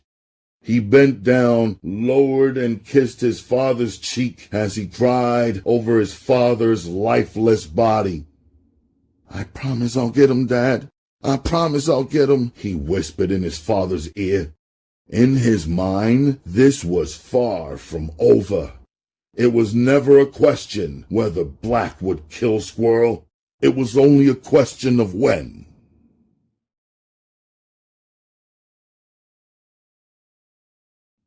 Chapter 10. The repercussions behind Fat's death were felt immediately by his young girlfriend, Cynthia Harris. With the family breadwinner dead, she had to carry the burden of caring for their 2 sons alone. As a high school dropout and unskilled worker, there wasn't much she could do to earn a living, so the family was forced to apply for public assistance. Their odds of survival were slim. One good thing that Fats did before he passed away was he bought a measly row home for his family with the proceeds from his gambling. The house was located in East Baltimore on Ashland Avenue and Madeira Street, which was as ghetto as you can get. The area was high crime and low income. Here, it was survival of the fittest. This poverty-stricken neighborhood was where Black spent his formative years. It's not easy for a woman to raise a man, and Lord knows Cynthia had her hands full trying to raise a man-child like Black. As hard as she tried, she couldn't compete with the streets for her son's attention. Unable to guide him right, she sat back and watched helplessly as he went wrong. She watched him become a product of his environment, the ghetto. His family was the perfect example of poverty, with no father and at times no gas, heat, or electricity. They lived welfare check to welfare check. Black grew tired of watching his mother struggle to feed and clothe him and his little brother. By the time he was 13, he took to the streets in an attempt to make ends meet. Cynthia gave her sons all that she had, pouring out her heart and pocketbook to give them the best of everything she could afford. But it never came close to matching what their father had provided for them. Her welfare check never seemed to stretch far enough. To her youngest son, it didn't matter what he was given. He was too young to understand things. But for Black, it did matter. He was ridiculed at school for the clothes his mother bought for him. He understood it was the best that she could do and therefore never complained to her. But he fought every day to keep the other kids from teasing him. Over time, Black became a very good fighter. By the time he was 14, he stopped going to school altogether. There was only so much his mother could do to protect her firstborn from the dangers of the streets. Black had a void in his life, a void that could only be filled by a male father figure.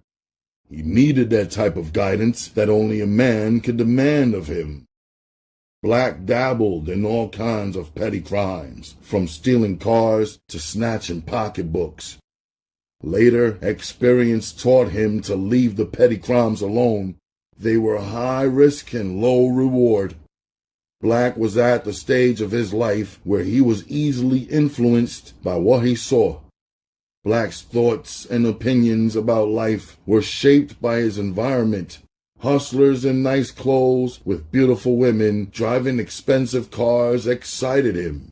In the ghetto, as in the outside world, money made things happen. Money decided who lived or died. Because of it or the lack of it. Black soon realized if he acquired enough money, he could buy anything. Friends, happiness, even a little time. His every waking moment was spent thinking about making big money. Slowly, he allowed himself to be corrupted by older hustlers. As time passed and he grew a little older, his mother realized Black couldn't or wouldn't be saved by anyone from the streets. On the inside, Black was motivated by desperation. Young and ambitious, he was anxious to come up, past his wildest dreams. A major turning point in Black's young life came one day while he was looking out his bedroom window. He observed an older hustler running back and forth to his stash spot. He patiently waited for the right time to steal his package. He crept out his back door and took the stash. It was a large Ziploc bag filled with tall, clear glass vials of powder cocaine and what appeared to be Tylenol capsules. Inside his bathroom, he quietly examined what he had taken.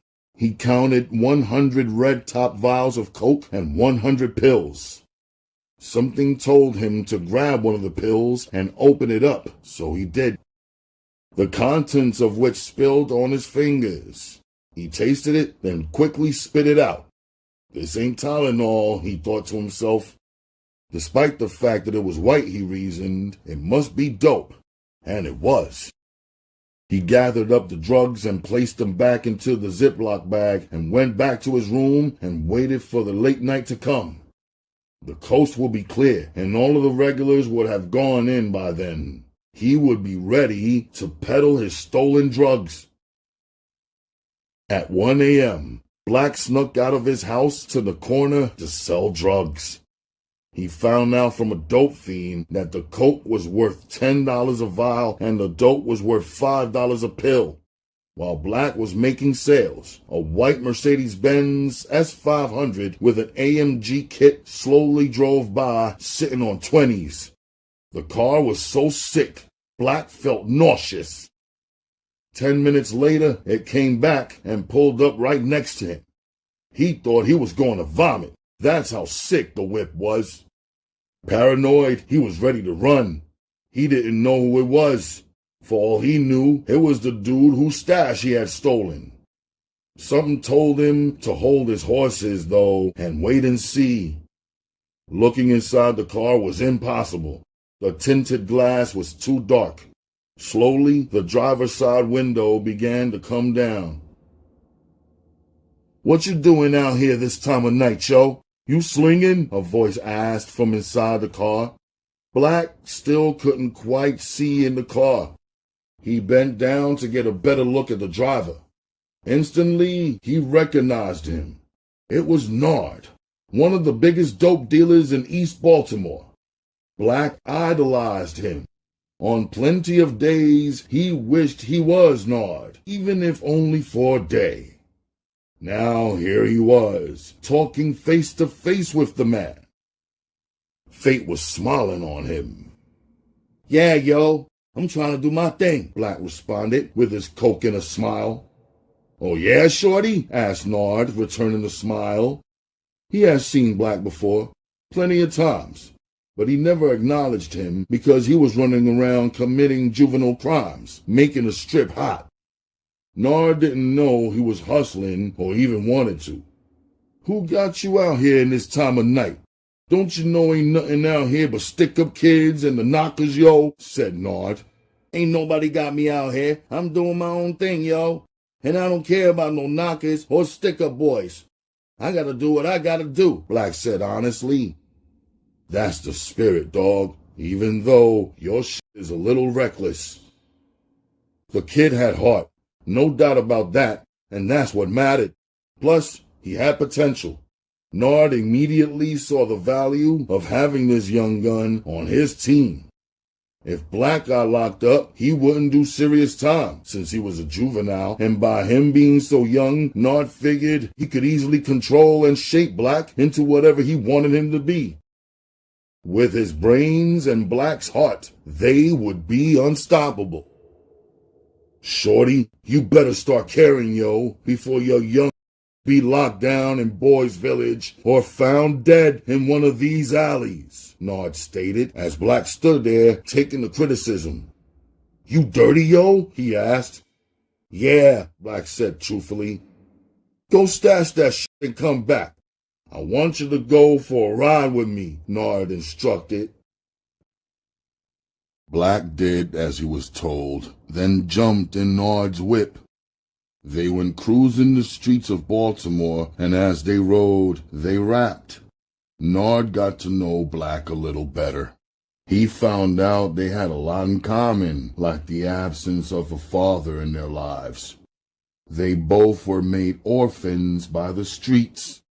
Nard's father was killed in the streets of East Bmore too, and both of them was raised by single mothers. The more they talked, the more he began to see that there was a method to Black's madness. The kid was doing what he had to do to survive. From that night on, they were extremely close. Leaving his house and staying away for days became Black's M.O. He wasn't running away, though. Rather, he was running to something, the streets. He felt his calling was the drug game. Life had never given him anything, so he hustled for the bare necessities.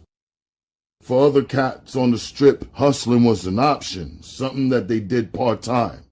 To Black, it was how he fed his family. This was serious business, and he treated it as such. His mother and little brother literally ate with the money he brought home.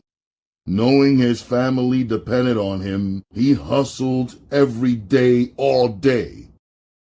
Black started out as a lookout in Nard's drug organization.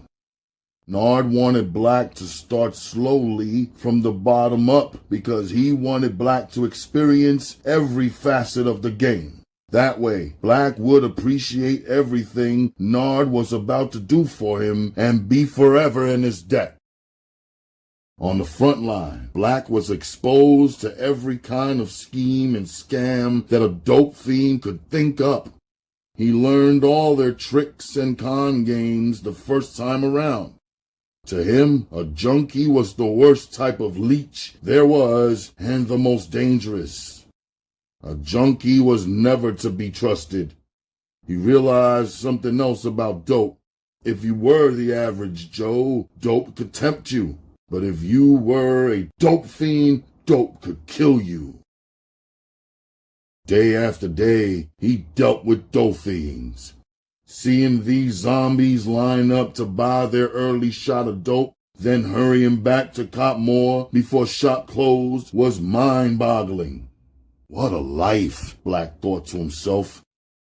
Dope was a friend to those too grimy to keep a friend and an enemy to those too kind to have enemies.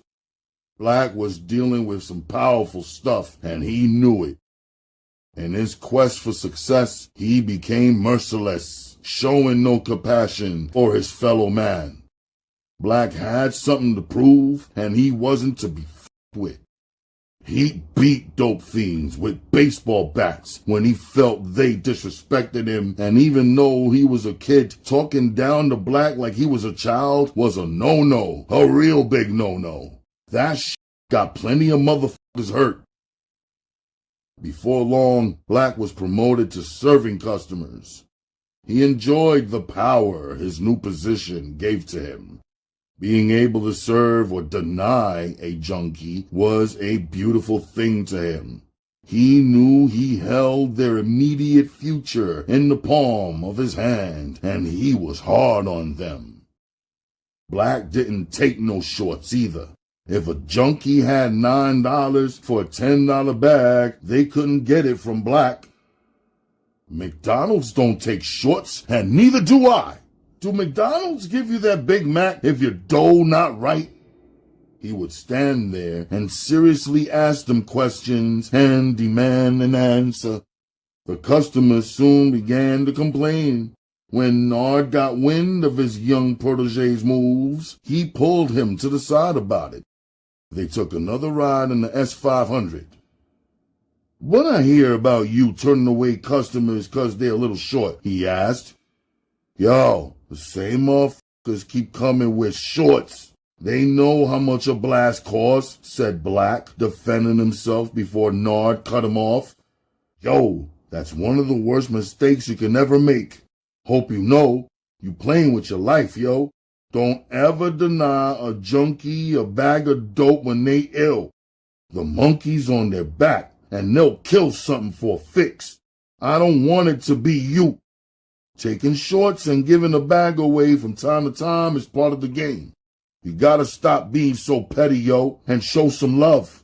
It don't make you soft. It makes you smart, and junkies will respect you. So it's cool to take shorts every now and then? Black asked. Yeah, it's alright, Joe. Use your own judgment. Keep your customers happy, especially the ones putting money in your pocket.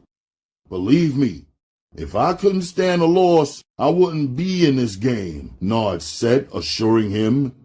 Word to the wise, Black, take my advice. I've seen a lot of good men get killed for much less. As thorough as you are, you can't take on the world and win. We need them customers as much as they need us. Why you think we give away testers? To attract new customers and keep the clientele we got. It's just an investment. They'll give that money back plus 100 times more. Remember, it takes money to make money, and if it don't make dollars, it don't make sense. School was always in session when Nard talked to Black. He tapped into his reservoir of knowledge to give Black a taste. Like an eager student, Black absorbed it all. He realized he was wrong and Nard was right. He wasn't supposed to carry it like that. Whether or not he knew it, Nard had just saved his life. In the following weeks and months, he applied what he was taught. Junkies called it playing fair when he began looking out for them. The feedback he received from the streets was positive, and he started getting respect instead of being despised. Though Black was still a young buck, he made some unusual observations for someone his age. The one common thread that bonded each heroin addict together was that they absolutely had to have some dope every day or they would become violently ill. He couldn't understand the physical chains heroin had on them. He didn't understand that their bodies had tricked their minds into believing that dope was as vital as food, water, and air. On his dope lines, Black would see his peers, his brothers, and his sisters, aunts, uncles, mothers, and fathers waiting to cop dope. They were slaves, begging, borrowing, stealing, and selling their bodies for some queja. Daily, he could see the misery in their eyes. It dawned on him that those who had the least to lose always lost the most, and people didn't just use drugs, they abused them. Ignorance was the only excuse for Cynthia and her lack of knowledge of her son's illegal activities. How could she not know? Everyone in the neighborhood was telling her about her son selling drugs. She would often warn him about the ills of street life and try to remind him of his father's untimely demise. This example was not enough to scare him or change his ways. Her message went in one ear and out the other. Black was already deep in the game. He wouldn't listen to anybody except Nard. Cynthia started out trying to save her son from the streets. She never thought of who would save the streets from her son. Black was steadily bringing home large sums of money and giving it to his mother. At first, she wouldn't accept it. Eventually, she did. She found it harder and harder to say no to those $100 bills he flashed her way. Over time, her mentality changed from that of a concerned parent to that of a co-defendant. By accepting his dirty money, she only encouraged him. She became his silent partner. Though she wasn't out there slinging dope, her hands touched blood money just the same. She was as guilty as her son, if not more. But what other choice did she have? They needed that money. She needed that money. The grocer or Baltimore gas and electric company didn't care where that money came from as long as the bills were paid. Being the sole provider for the family, Black took great pride in taking care of his mother and little brother Darnell, nicknamed Stink. 8 years his senior, Black spoiled him rotten. He treated him more like a son than a little brother. He affectionately nicknamed his brother Stink because of the way he smelled when his diaper was being changed, hence the name. His life was pampered compared to Black's. He didn't want for nothing, as Black made sure of that. His closet was filled with designer clothes. Any new toy or video game that came out, Black made sure he had it. Stink would never have to eat government cheese again, or the butter and syrup sandwiches Black called wish sandwiches because he wished he had something else to put on the bread. Stink would never know the embarrassment of paying for Chinese takeout with food stamps from the corner store. There would be no more hard times or bad times, not if Black could help it. The money Black was accumulating easily surpassed any amount his father ever brought home. He knew the value of money, and he was obsessed with saving it. His mother held his stash just as she'd done for his father. She never spent a penny unless it was absolutely necessary. Black had to encourage her to spend some money on household things. He had her buy new mattresses to replace the old ones. Black bought a new living room and dining room set to replace the old raggedy ones. Cynthia bought pots and pans, everything needed for a kitchen. Now the house began to look and feel more livable. It no longer reflected the gloom and despair that lay just outside the door. Under the watchful eye of Nard, Black began to come up, but he was still a work in progress, so Nard made it a habit to question him to see where his head was at. "What you doing with your money, yo?" Nard asked him one day out of the blue. "Saving it," answered Black sincerely. "That's good, Joe. The sun don't shine forever. Sometimes it rains. The game is funny like that, so you gotta be careful, yo. Keep doing what you're doing, stacking that paper, 'cause you never can tell when this run gonna come to an end. You gotta save for that rainy day." He didn't have to tell Black twice, 'cause Black knew the power of the dollar. Black watched it at work every day in the streets. The rich got richer, the hustlers, and the poor got poorer, the dope fiends. He knew what it was like to suffer after his father got killed, and there was no way in hell he was gonna go back to living like that.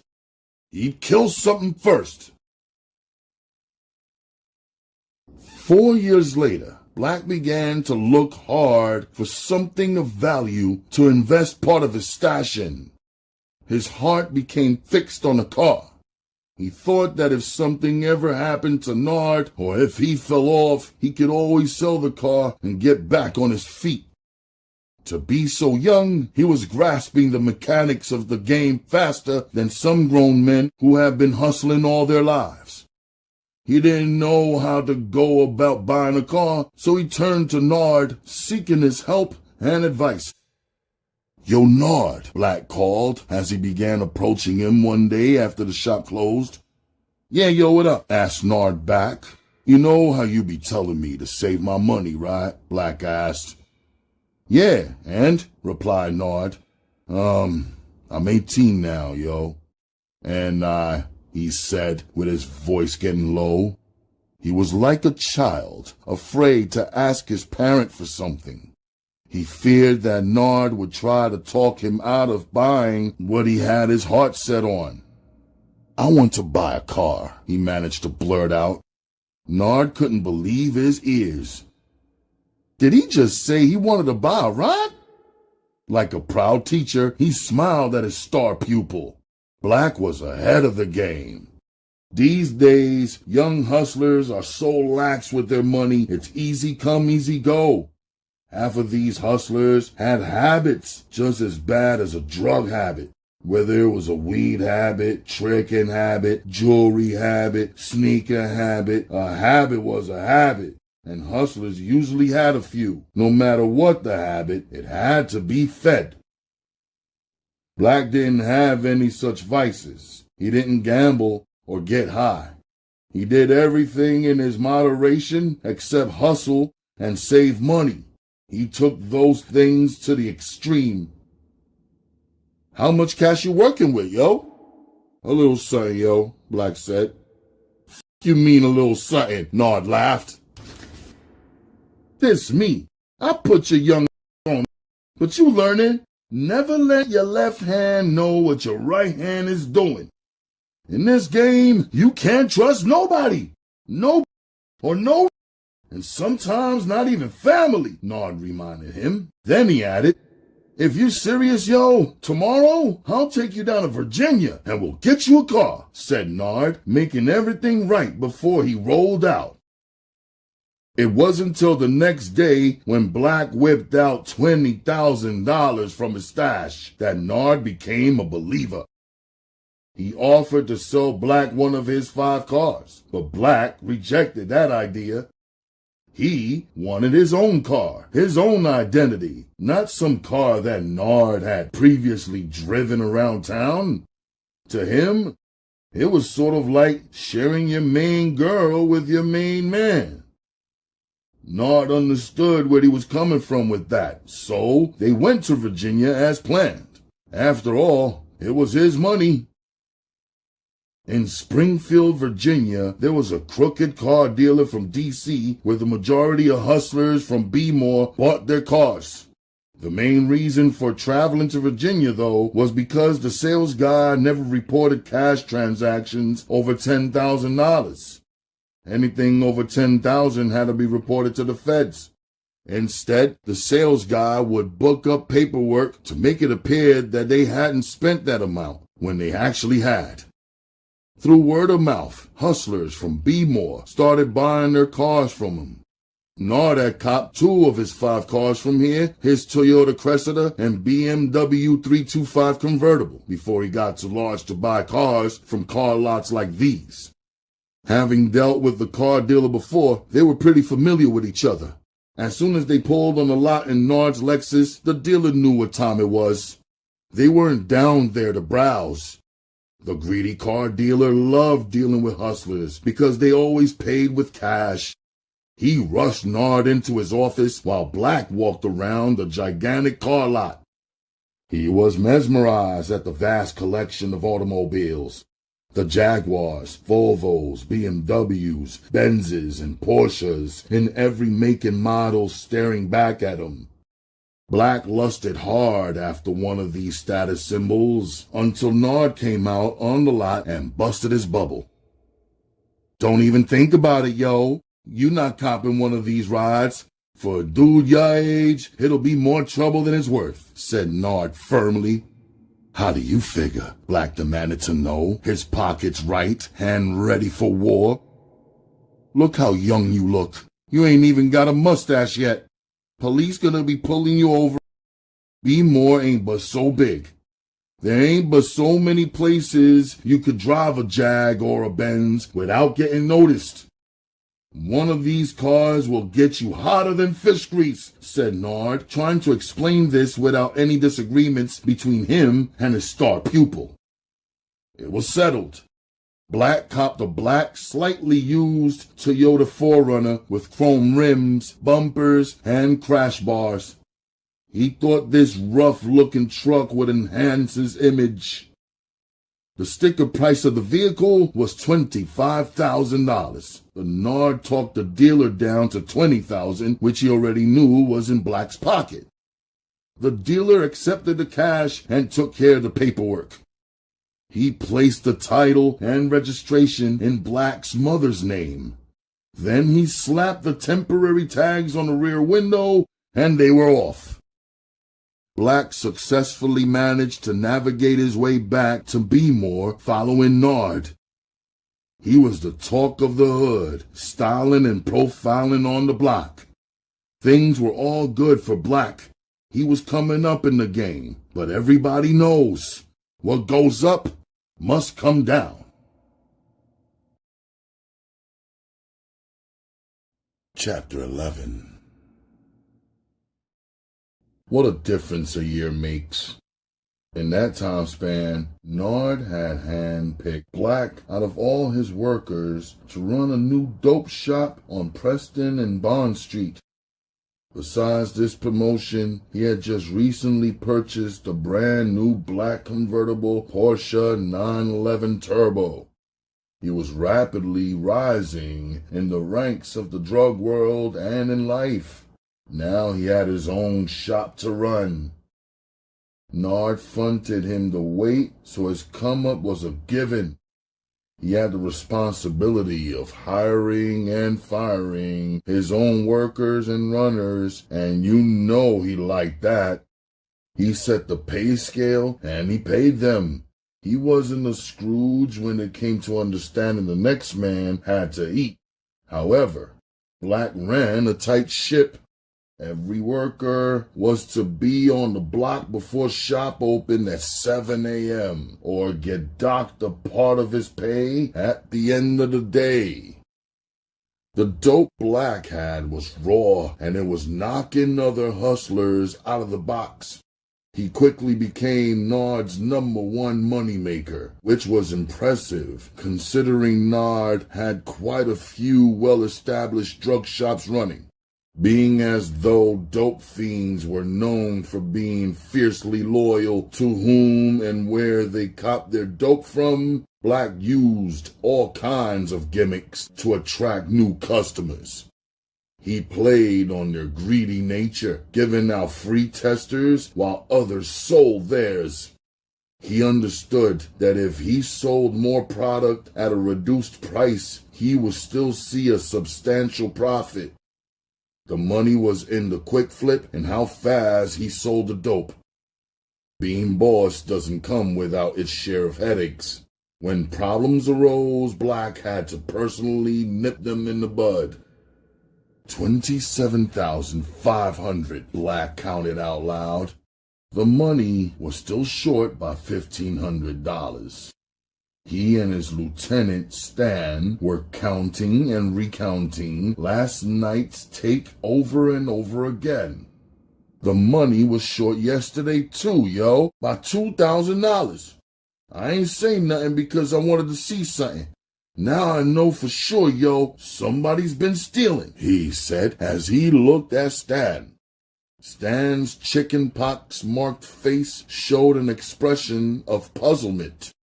He arched an eyebrow and quickly replied, "Don't look at me. You know I will never cross you like that, yo."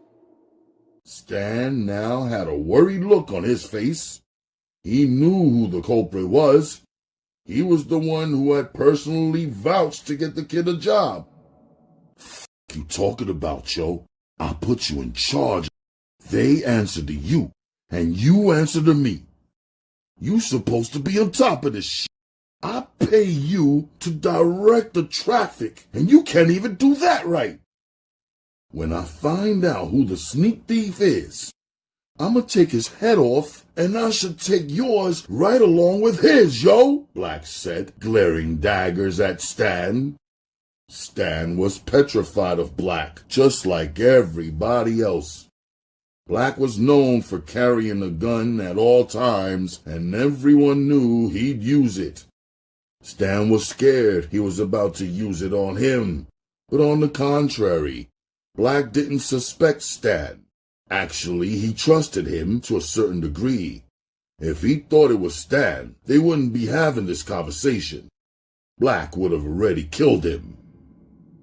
"Go get that work from downstairs." "Shh. I might as well count that up too and see how much of my shit is missing," instructed Black. Like a flunky, Stan went and fetched the dope that was hidden in the basement of the stash house. When he returned, he passed Black the bundles of dope. They were taped together, so now they resembled a brick. Black unwrapped them and began the painstaking process of recounting them. Stan looked intently over Black's shoulder, praying that shit was there. He was in enough trouble as it was. Please let that be right, he thought to himself. This shit is short too, yo, Black growled as Stan began to move away from him. There's only 400 bundles here. It's supposed to be 500 bundles. Who the f***'s been in here besides you? Asked Black, ready to tear shit up. Miles, that's the only I ever let up here, yo, Stan quickly confessed, hoping Black wouldn't be even more upset. You ain't supposed to have nobody up here, yo. No workers, not even your mother. This ain't no motherfucking hangout. Motherfuckers ain't ordering takeout in this motherfucker. This is a stash house. You only come here when you have to put the money up or get some more dope. You're supposed to be protecting this shit, motherfucker. From now on, don't bring nobody with you. Matter of fact, we changing houses. Too many people know about this one, thanks to you, said Black, frowning his face as if to say, why? Stan just stood there. He couldn't say anything to really defend himself.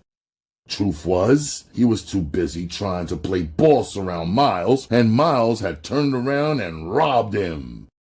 Miles knew he f***ed with Black, but to hear Stan tell it, he was the man.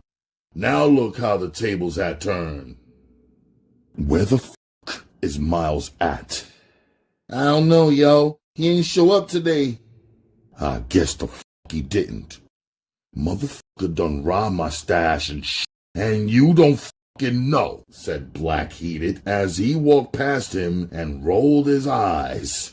What the f*** do you know, motherfucker? I don't know, said Stan truly, not knowing at that moment. Well, know this. Both you motherfuckers are gonna be taught a lesson. I'm docking your shit for a week's pay for being so motherfucking stupid. This week, you work for free. What? Maybe putting in work and not balling will help you get your mind right, said Black, knocking that back down to size. But Black, Stan weakly protested. But what? What, motherfucker? Black said, shooting him a cold, hard stare, letting him know that he wasn't playing. Nothing, yo, Stan dejectedly said, accepting the monetary loss. It could have been worse. His could have been standing with Miles meeting their maker together. Success hadn't made Black soft. If anything, he was more hard and hungrier than ever. The more power he got, the more he wanted. He couldn't believe somebody had the audacity to steal from him. There was no way Miles wouldn't be made an example of what would happen if you f***ed with the Black. The streets were watching and waiting to see how he handled this situation. If he didn't lay down the law, then every dope fiend and their mother will be lining up to rob him too. Murder was the only deterrent, the only message he wanted to send, the only message the streets respected. That day, Black cruised Miles's Patterson Park neighborhood. He was looking high and low for him. He checked all his usual hangouts, but he had no luck finding him. The more he searched, the madder he became. Day turned into night, but Black still wasn't ready to give up the hunt. Like loose change, an old enemy dropped right into his lap. It was inconceivable all the times he thought he had seen him. For Black, this was nothing more than payback. For him, it would be a matter of being at the wrong place at the wrong time, walking right in front of his car while Black was stopped at the light looking for Pxxxy Miles was Squirrel, the man who killed his father, plain as day, right there. Black was positive it was him. He could never forget his face. How could he? Though Squirrel had aged badly over the years, which could be attributed to his heavy use of heroin and years of neglect, he still had those same sleepy eyes. His eyes were a dead giveaway. Here he was, looking bummy and straggling along in search of an all-night shop. The streets were somewhat deserted at this hour of the night. Only the cops and criminals were out, both trying their best to look inconspicuous. Black quietly parked his car and started following his intended victim. He waited all these years to avenge his father's death, and now finally he would. Black watched Squirrel wander from spot to spot, following him within a 2-block radius. Squirrel was going from what he looked like one shooting gallery to the next, which was merely your average abandoned building that served its purpose as a dope spot. Black was close enough to him to put a bullet in his back.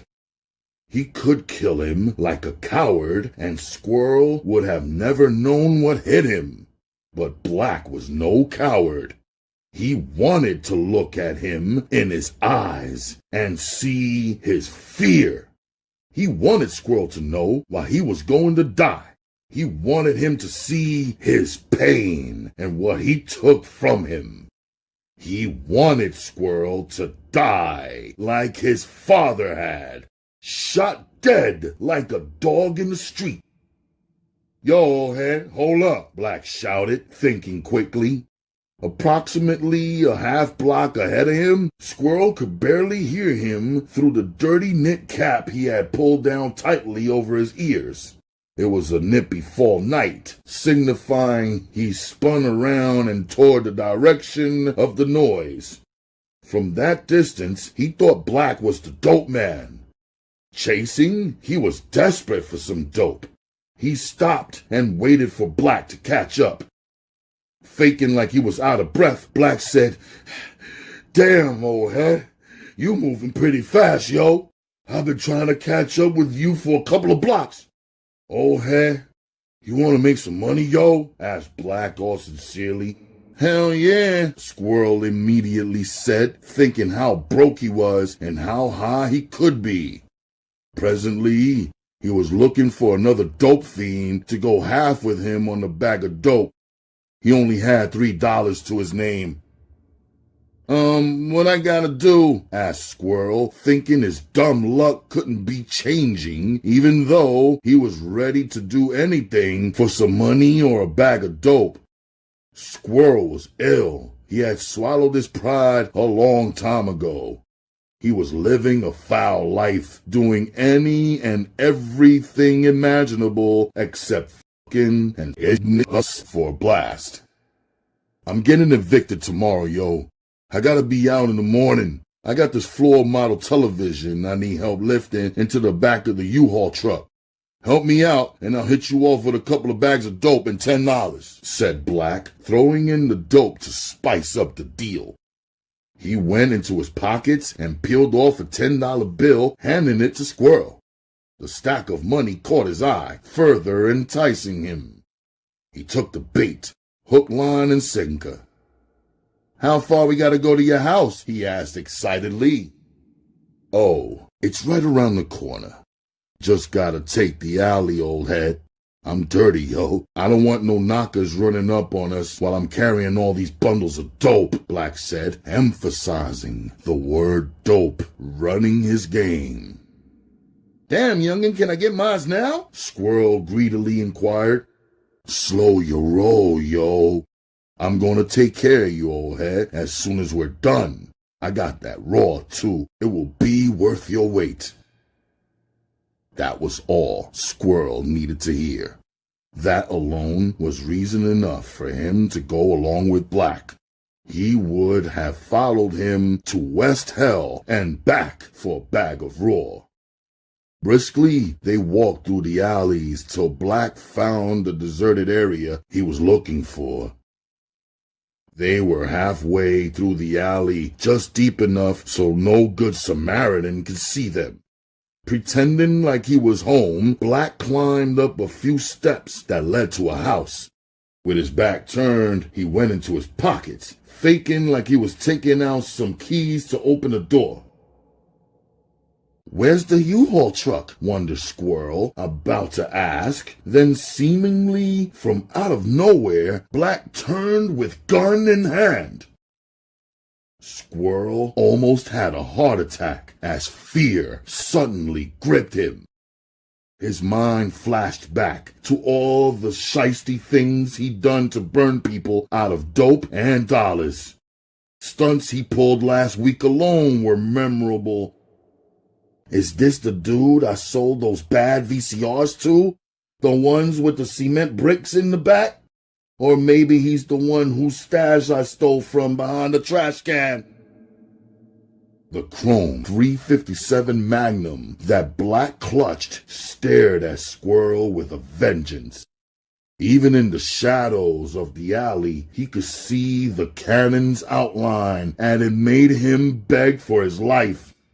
"I'm sorry, yo. Please don't kill me," he pleaded. Squirrel was sorry, and he didn't even know what he'd done. "I got a wife and kids to feed. Please don't shoot me," he pleaded again for his life. Squirrel was seeking some sympathy by bringing up the very people in his life that he neglected every day while chasing dope. But Black wasn't swayed by his emotional pleas. His father had loved ones too. "Get on your knees, you fucking coward. I don't give a flying about you or your peoples, yo. You didn't give a about mine. You killed my father, remember? Remember, Fats? Remember, mother?" Black barked at him. Sure he remembered. It was the only person Squirrel ever killed in his life. "So this is the kid that was there that day," thought Squirrel. "I didn't mean to do it. He pulled out a knife. You saw it. Your father was going to kill me," he cried. His voice rose as he pleaded his case. He was trying to attract attention to this deadly confrontation. "Please don't shoot me. It was self-defense. You was there, remember?" Those were his last words. The roar of the .357 drowned him out. The bullet struck him in the forehead right between his eyes, silencing him forever. Black watched as Squirrel's lifeless body dropped with a thud to the ground. He stood there for a few seconds as thoughts of his father scattered through his mind. "You can rest now, Dad." Black then turned and walked away as if nothing happened. The first killing Black took part in was personal, an eye for an eye. He finally got revenge for his father. The second killing was business, strictly business. Human beings are creatures of habit. Black knew sooner or later Mr. Miles would return to familiar surroundings. When Miles went into hiding, he merely postponed his death by moving from Patterson Park to Sedonia. Baltimore isn't that big in comparison with other East Coast cities. So when cats go on a run, they usually go from the east side to the west side, or from the city to one of the surrounding counties. Wherever they are least likely to encounter whomever was looking for them. Miles made the fatal mistake of getting homesick Thinking he was slick, Miles started creeping back to see his girl at night and leaving by morning. Big mistake for Miles. Black had staked out her house for weeks, hoping to catch him slipping. One night while he was going to the store for his girl, Black caught up with him, followed him to the store and back, then killed him on his girl's front steps. Just like Squirrel, he watched him drop to the ground, then just thought about the right, which he had done, then walked away. With 2 bodies in less than 1 month, Black was feeling himself. He went looking for trouble, wanting an excuse to bust his gun. He thought he was invincible when he had a gun in his hand. He loved the rush of adrenaline and power he felt when he squeezed the trigger and he hit his victim. Flashes of murdering Squirrel and Miles made the adrenaline rush through him. All it took was 5 pounds of pressure for him to kill a man.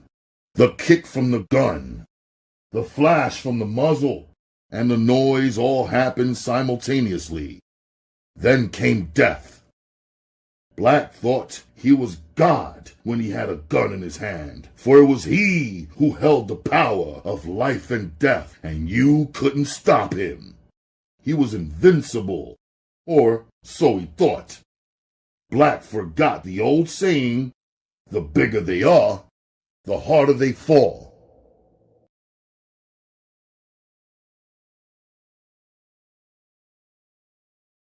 Chapter 12.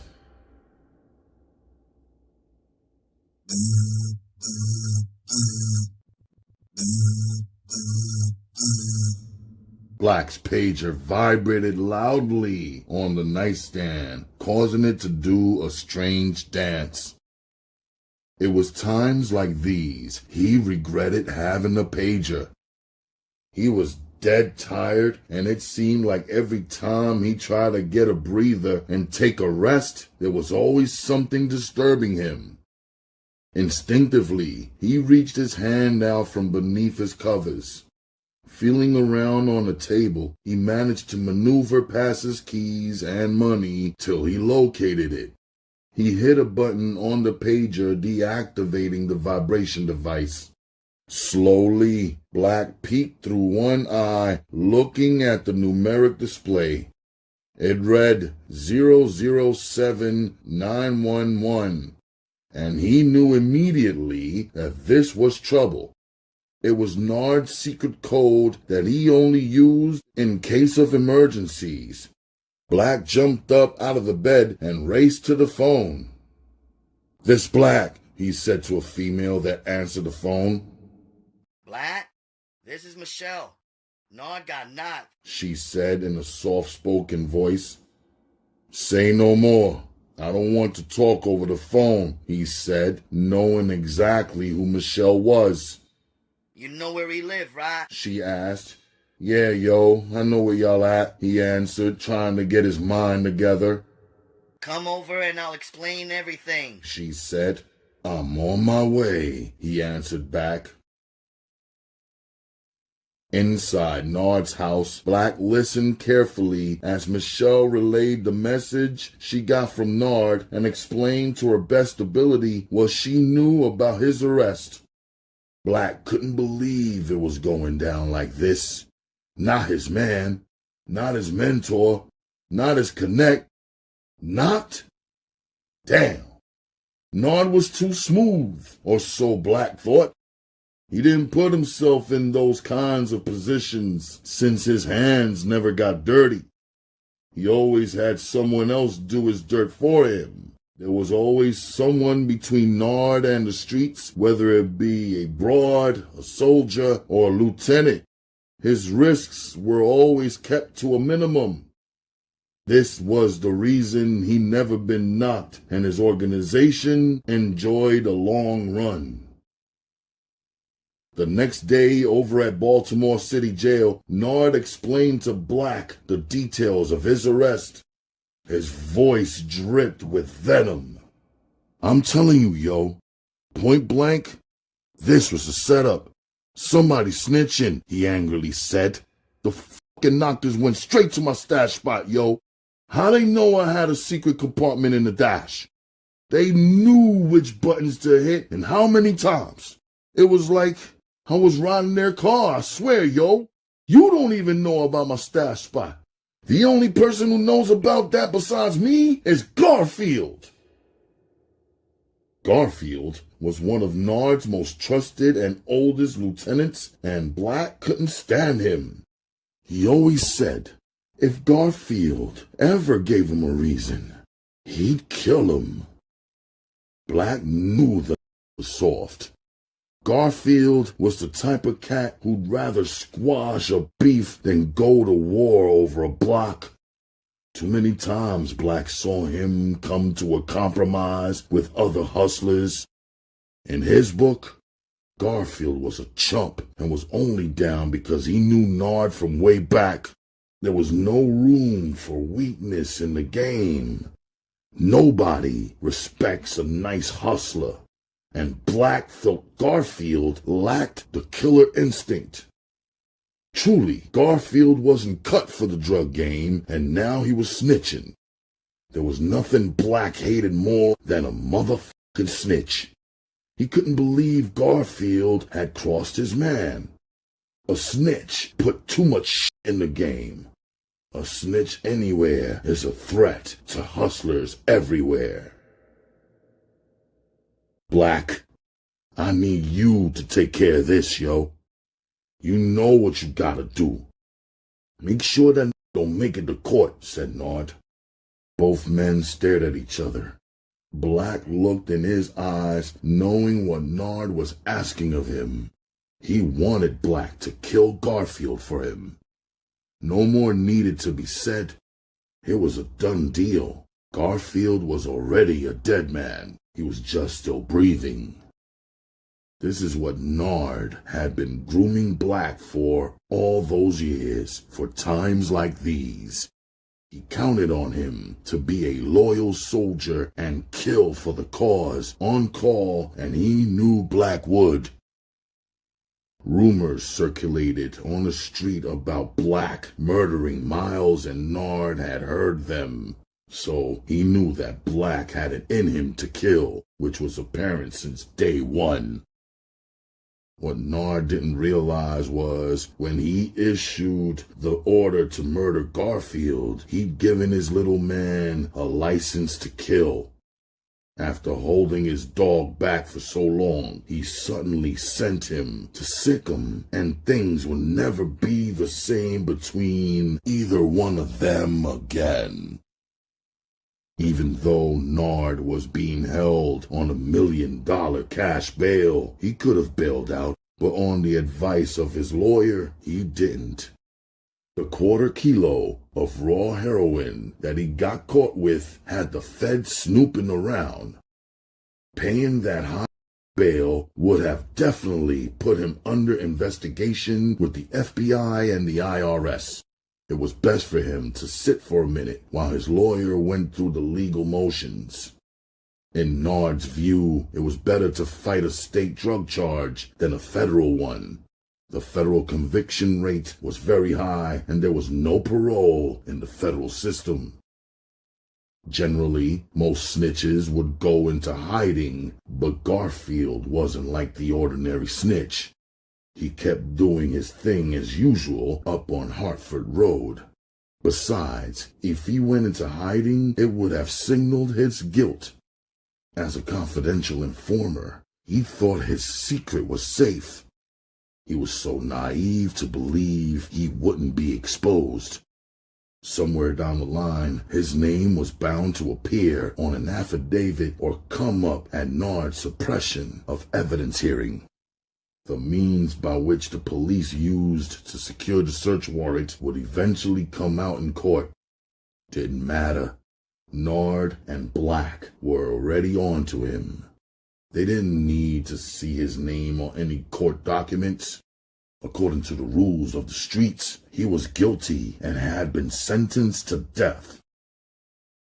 Unknown to Nard, Garfield had been arrested for possession of an illegal firearm during a routine traffic stop. The police ballistics experts quickly discovered that the gun had several bodies on it. Garfield had purchased the gun hot off the street and had gotten more than he bargained for. He made a deal with the narcotics squad to set up Nard. The police had been trying to get Nard for years, but they could never catch him dirty. They locked up Garfield on a humbug, and he started talking. With his criminal history and felony convictions, he was singing to them. He knew he'd never see the streets again if he didn't, so he was saving his own skin. Dressed in all black from head to toe, Black looked like a ninja.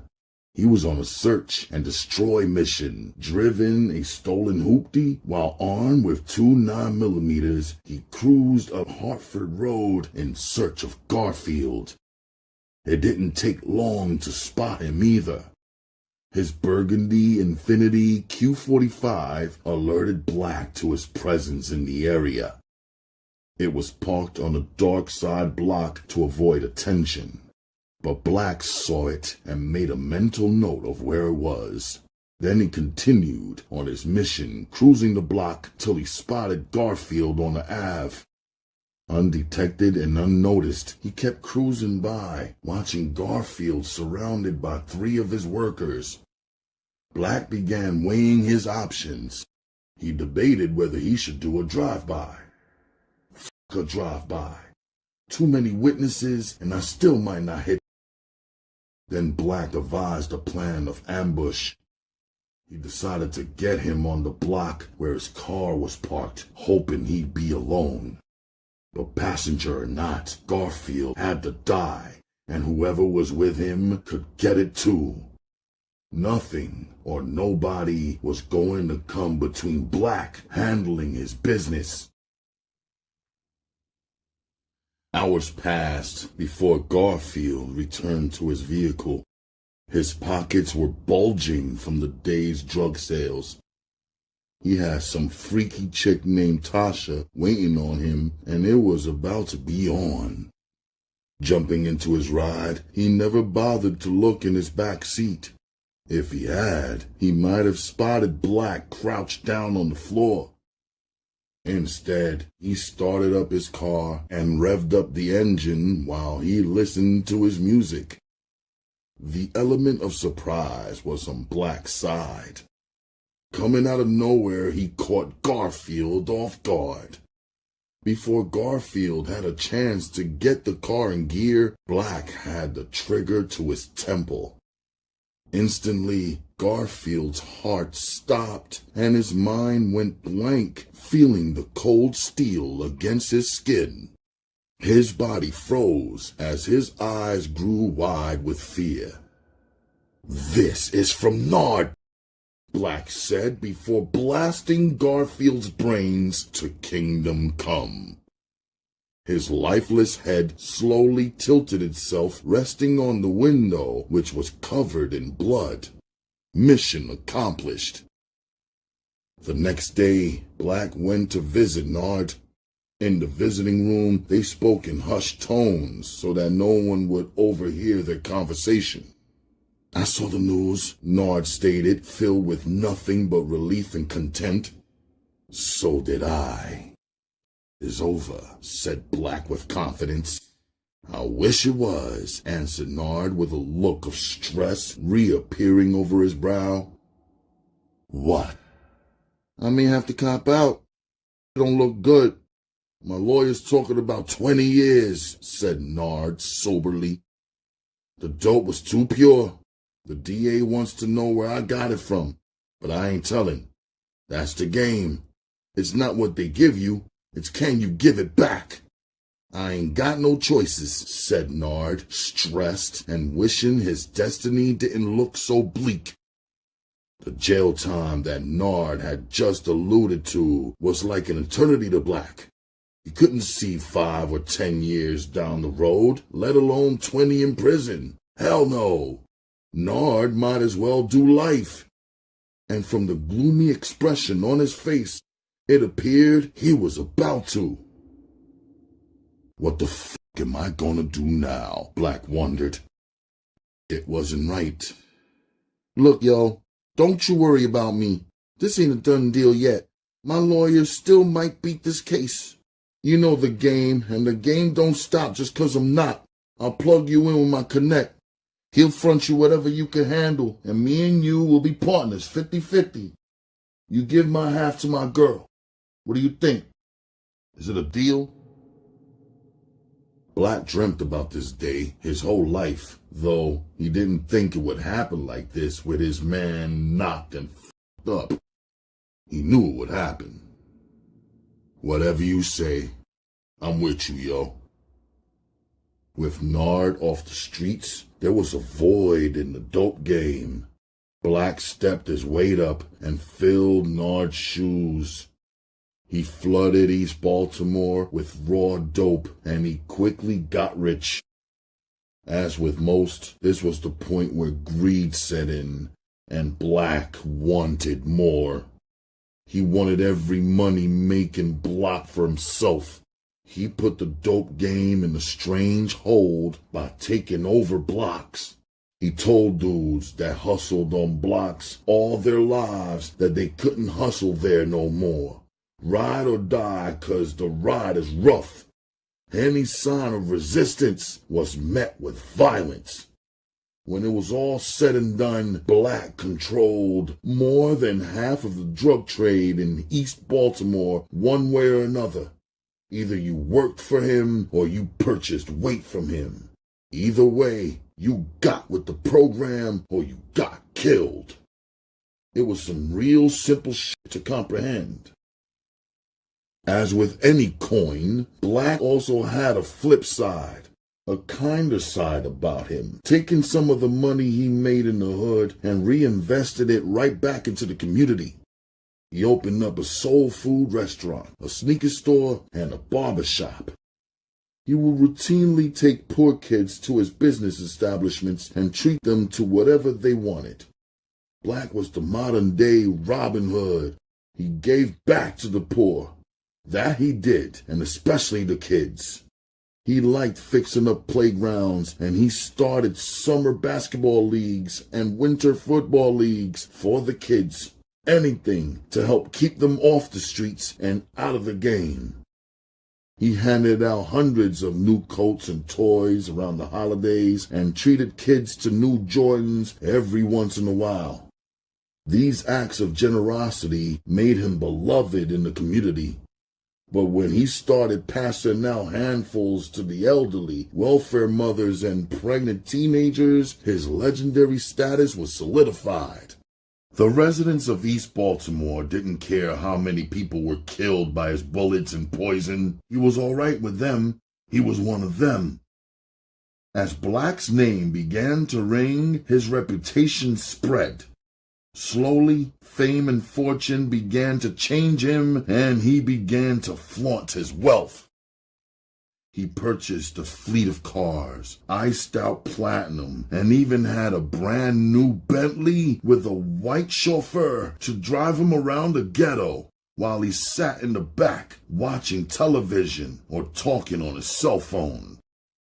His favorite was to pull up on the block of his strip, roll the window of the Bentley down, and say, "Excuse me, would any of you happen to have some Grey Poupon?" in a British accent. He'd say it, then start laughing, roll the window up, and order the driver to speed off. He took care of his family, too, buying Cynthia a gigantic house near the outskirts of town in Columbia, Maryland. He hired a cook, maid, and gardener so she wouldn't have to lift a finger. As far as he was concerned, his mother had suffered enough. Black wanted her to enjoy life now. Over at City Jail, Nard was hearing all about Black's flamboyant lifestyle, even the Grey Poupon thing, and it was met with mixed emotions. On one hand, he was proud of Black for doing his thing, and on the other, he was concerned about Black going to jail prematurely. Thus, he'd be unable to keep collecting his share of the loot. An incarcerated Black was no good to him when Nard needed him on the streets. He had every right to worry about Black. Black was his investment, always had been. It was times like these when Nard would pull up on the block for another ride in the S500 like old times. He knew Black was unguided in a lot of respects, but he had heart. That's what Nard liked about him. Plus, Nard knew he could trust him. There wasn't too many cats Nard could say that about. Black loosened up the embrace Michelle had on him, readjusting her arms and legs, which were wrapped around him as he slid out of the bed, trying hard not to wake her. Michelle looked so beautiful laying still.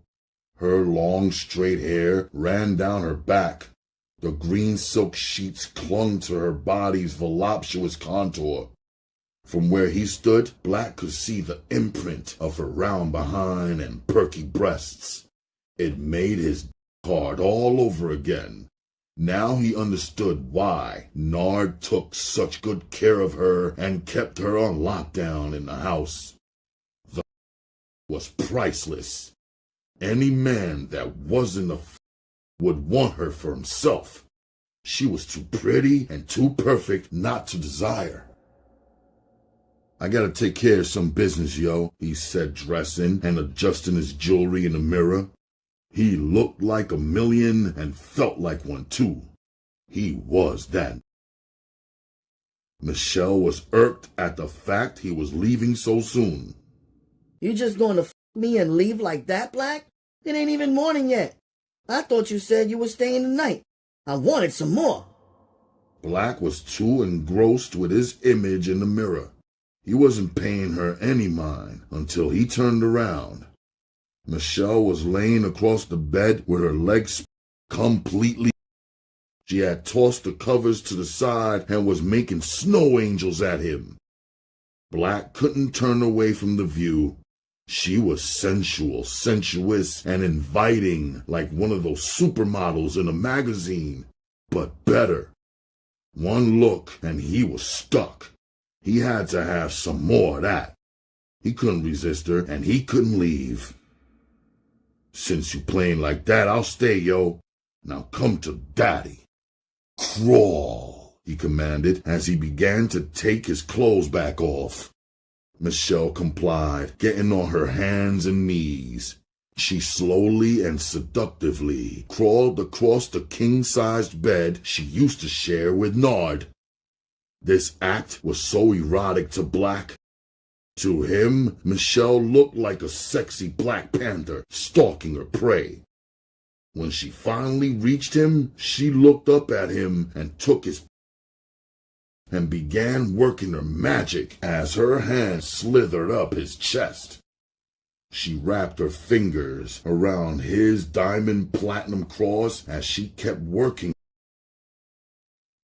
He was all she needed, and he needed to know it. There was nothing Black loved more than getting some. Michelle was really into it too, determined. He wasn't ready. Instead, he positioned Michelle on her back as she pulled him down on top of her. Nard ain't got nothing on you, she seductively said, licking his ears. I ain't trying to hear that show. Shut the fuck up and let me fuck you. This was a scandalous and forbidden relationship, one that began quite innocently. It started months ago when Black and Michelle kept coming in constant contact with each other due to the delivery of Nard's share of the dough. Michelle had always been attracted to Black, but even more so now that he was the biggest drug dealer in Baltimore. He had power, he had money, and most importantly, he was on the streets. She intentionally set out to seduce him. Often, when she knew he was coming over to drop off some money, she let him in her townhouse wearing something tight or revealing sexy lingerie or skimpy t-shirts. She'd find a way to purposely brush up against him with her breasts. At first, he ignored her, merely looking without touching. Then one night, she opened the door wearing an oversized t-shirt. After making sure she was in Black's full view, she bent over just enough to reveal her. He was tempted to tell Nard, but who would Nard believe? Her version or his? Black didn't know how to approach him about this. They never discussed this part of the game or took a long ride about it in the 500. All he knew was Nard was crazy about Michelle and had been with her since she was young. Eventually, Michelle's antics wore down his defenses. Her lust and desire overruled his loyalty to Nard. Neither one of them ever stopped to think about the consequences of their actions. Nature just took its course. Somewhat inexperienced in the department, Black only slept with girls who was just discovering like him. On the side, he would get his bus hit by fiends. Black never knew how good was. He was so used to capitalizing on Michelle turned him out. She went all out using every trick in the book. She was a freak, performing unspeakable acts in unimaginable positions. She made love to him and with him, teaching him how to prolong in order for her to get her first. He was open. He never had like this.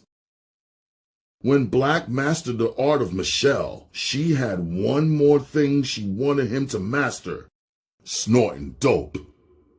If you really want to f all night long, you gotta try this. Do it for me, she stated as they both lay naked in bed one night. From underneath her pillow, she pulled out a small folded up piece of aluminum foil. After unwrapping it, she revealed the dope. I don't know about this, Shell. I don't f around, yo, said Black skeptically. Black was more than a little reluctant to try dope. He's seen the harmful effects of drugs all his life. Not to mention, he hated junkies and certainly didn't want to become one. At the same time, though, Michelle was pressuring him. She was an older broad, and he didn't want to seem like the kid that he was in her eyes.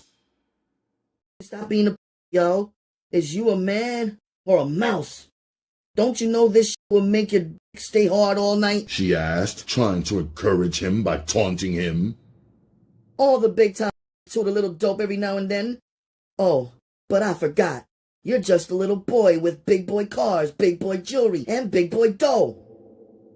Black was swayed by her reverse psychology and by her verbal attack on his manhood. When Michelle mentioned the enhanced powers dope gave a man, that sealed the deal for Black. Wanting to prove to her that he was a man in every sense of the word, Black went along with it. Aight, Cho, I'll try it. If it ain't what you say it is, don't ask me no motherfucking more, yo, he said like he meant it. Yeah, okay, she said mockingly, applauding his bravery. Then she passed him the dope. Black took it from her and stared at it for a moment. He was having second thoughts, even though he knew he couldn't back out now that he'd given his word. Michelle would never let him forget what a punk he was if he chickened out. At this angle, the beige powder looked strange to him. Black never had any drug this close to his face before. Michelle noticed he was hesitating, so she scooped up some dope on her long pinky fingernail. She put it up to his face so he could see it. Then, practically feeding it to him, she put it up his nose. He sniffed that pile in one nostril and another pile in the other. Sniffing and holding his head back, trying to get air, he felt a sneeze coming. Don't sneeze. You'll just waste the blast. You got to hold it, she warned. After Black succeeded in not sneezing, She shoveled some more huge mounds of dope up his nose like she was feeding a baby. Michelle got a kick out of being the first one to turn him on. She joyfully watched, waiting for the dope to take effect. This ain't so bad. This is what I've been afraid of, he thought to himself, not feeling a thing. Yet. They began taking turns getting high, passing the dope back and forth amongst them. Black took his own little hits with the edge of a match cover. In the mist, it suddenly hit him like a baseball bat to the stomach. The dope caused Black to double over in pain. He was feeling nauseous and ill. His stomach acids were rising up his esophagus and willingly would come back up his throat. Unconcerned about him, Michelle kept on sniffing. Black realized nothing was gonna help him short of throwing up. He jumped out of the bed naked and raced down the hall to the bathroom, barely making it to the toilet bowl. He vomited the contents of his stomach, making it only to the sink. Collapsing between gasps of air and still feeling sick, Black crawled over to the toilet bowl, raising the lid and seat. He rested his forearms on the side of the toilet bowl as his head began to spin. He felt sick again. Michelle made her way, moseying her fat down the hall to the bathroom. She stood over him, dope in hand, still sniffing. With a smirk on her face, she calmly said, You'll live. Don't worry. It happens to everybody the first time around. After you throw up, you'll be ready to fuck all night long. I promise you.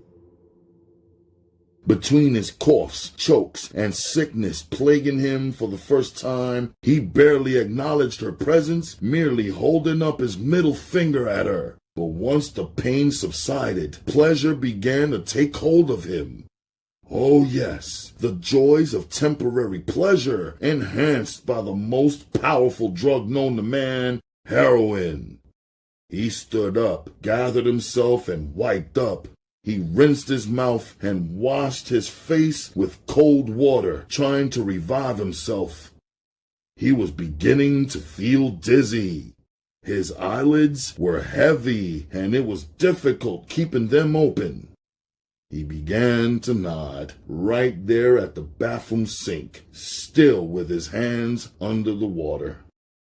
Thoughts of fucking Michelle ran rapid in his mind. His as his head began to nod backwards. Black glanced over in the doorway at a naked Michelle as she watched him. I'm gonna wear this out, he thought to himself as a grin appeared on his face. Michelle just looked at him. I got him right where I want him, she thought to herself as she walked away, knowing he would follow.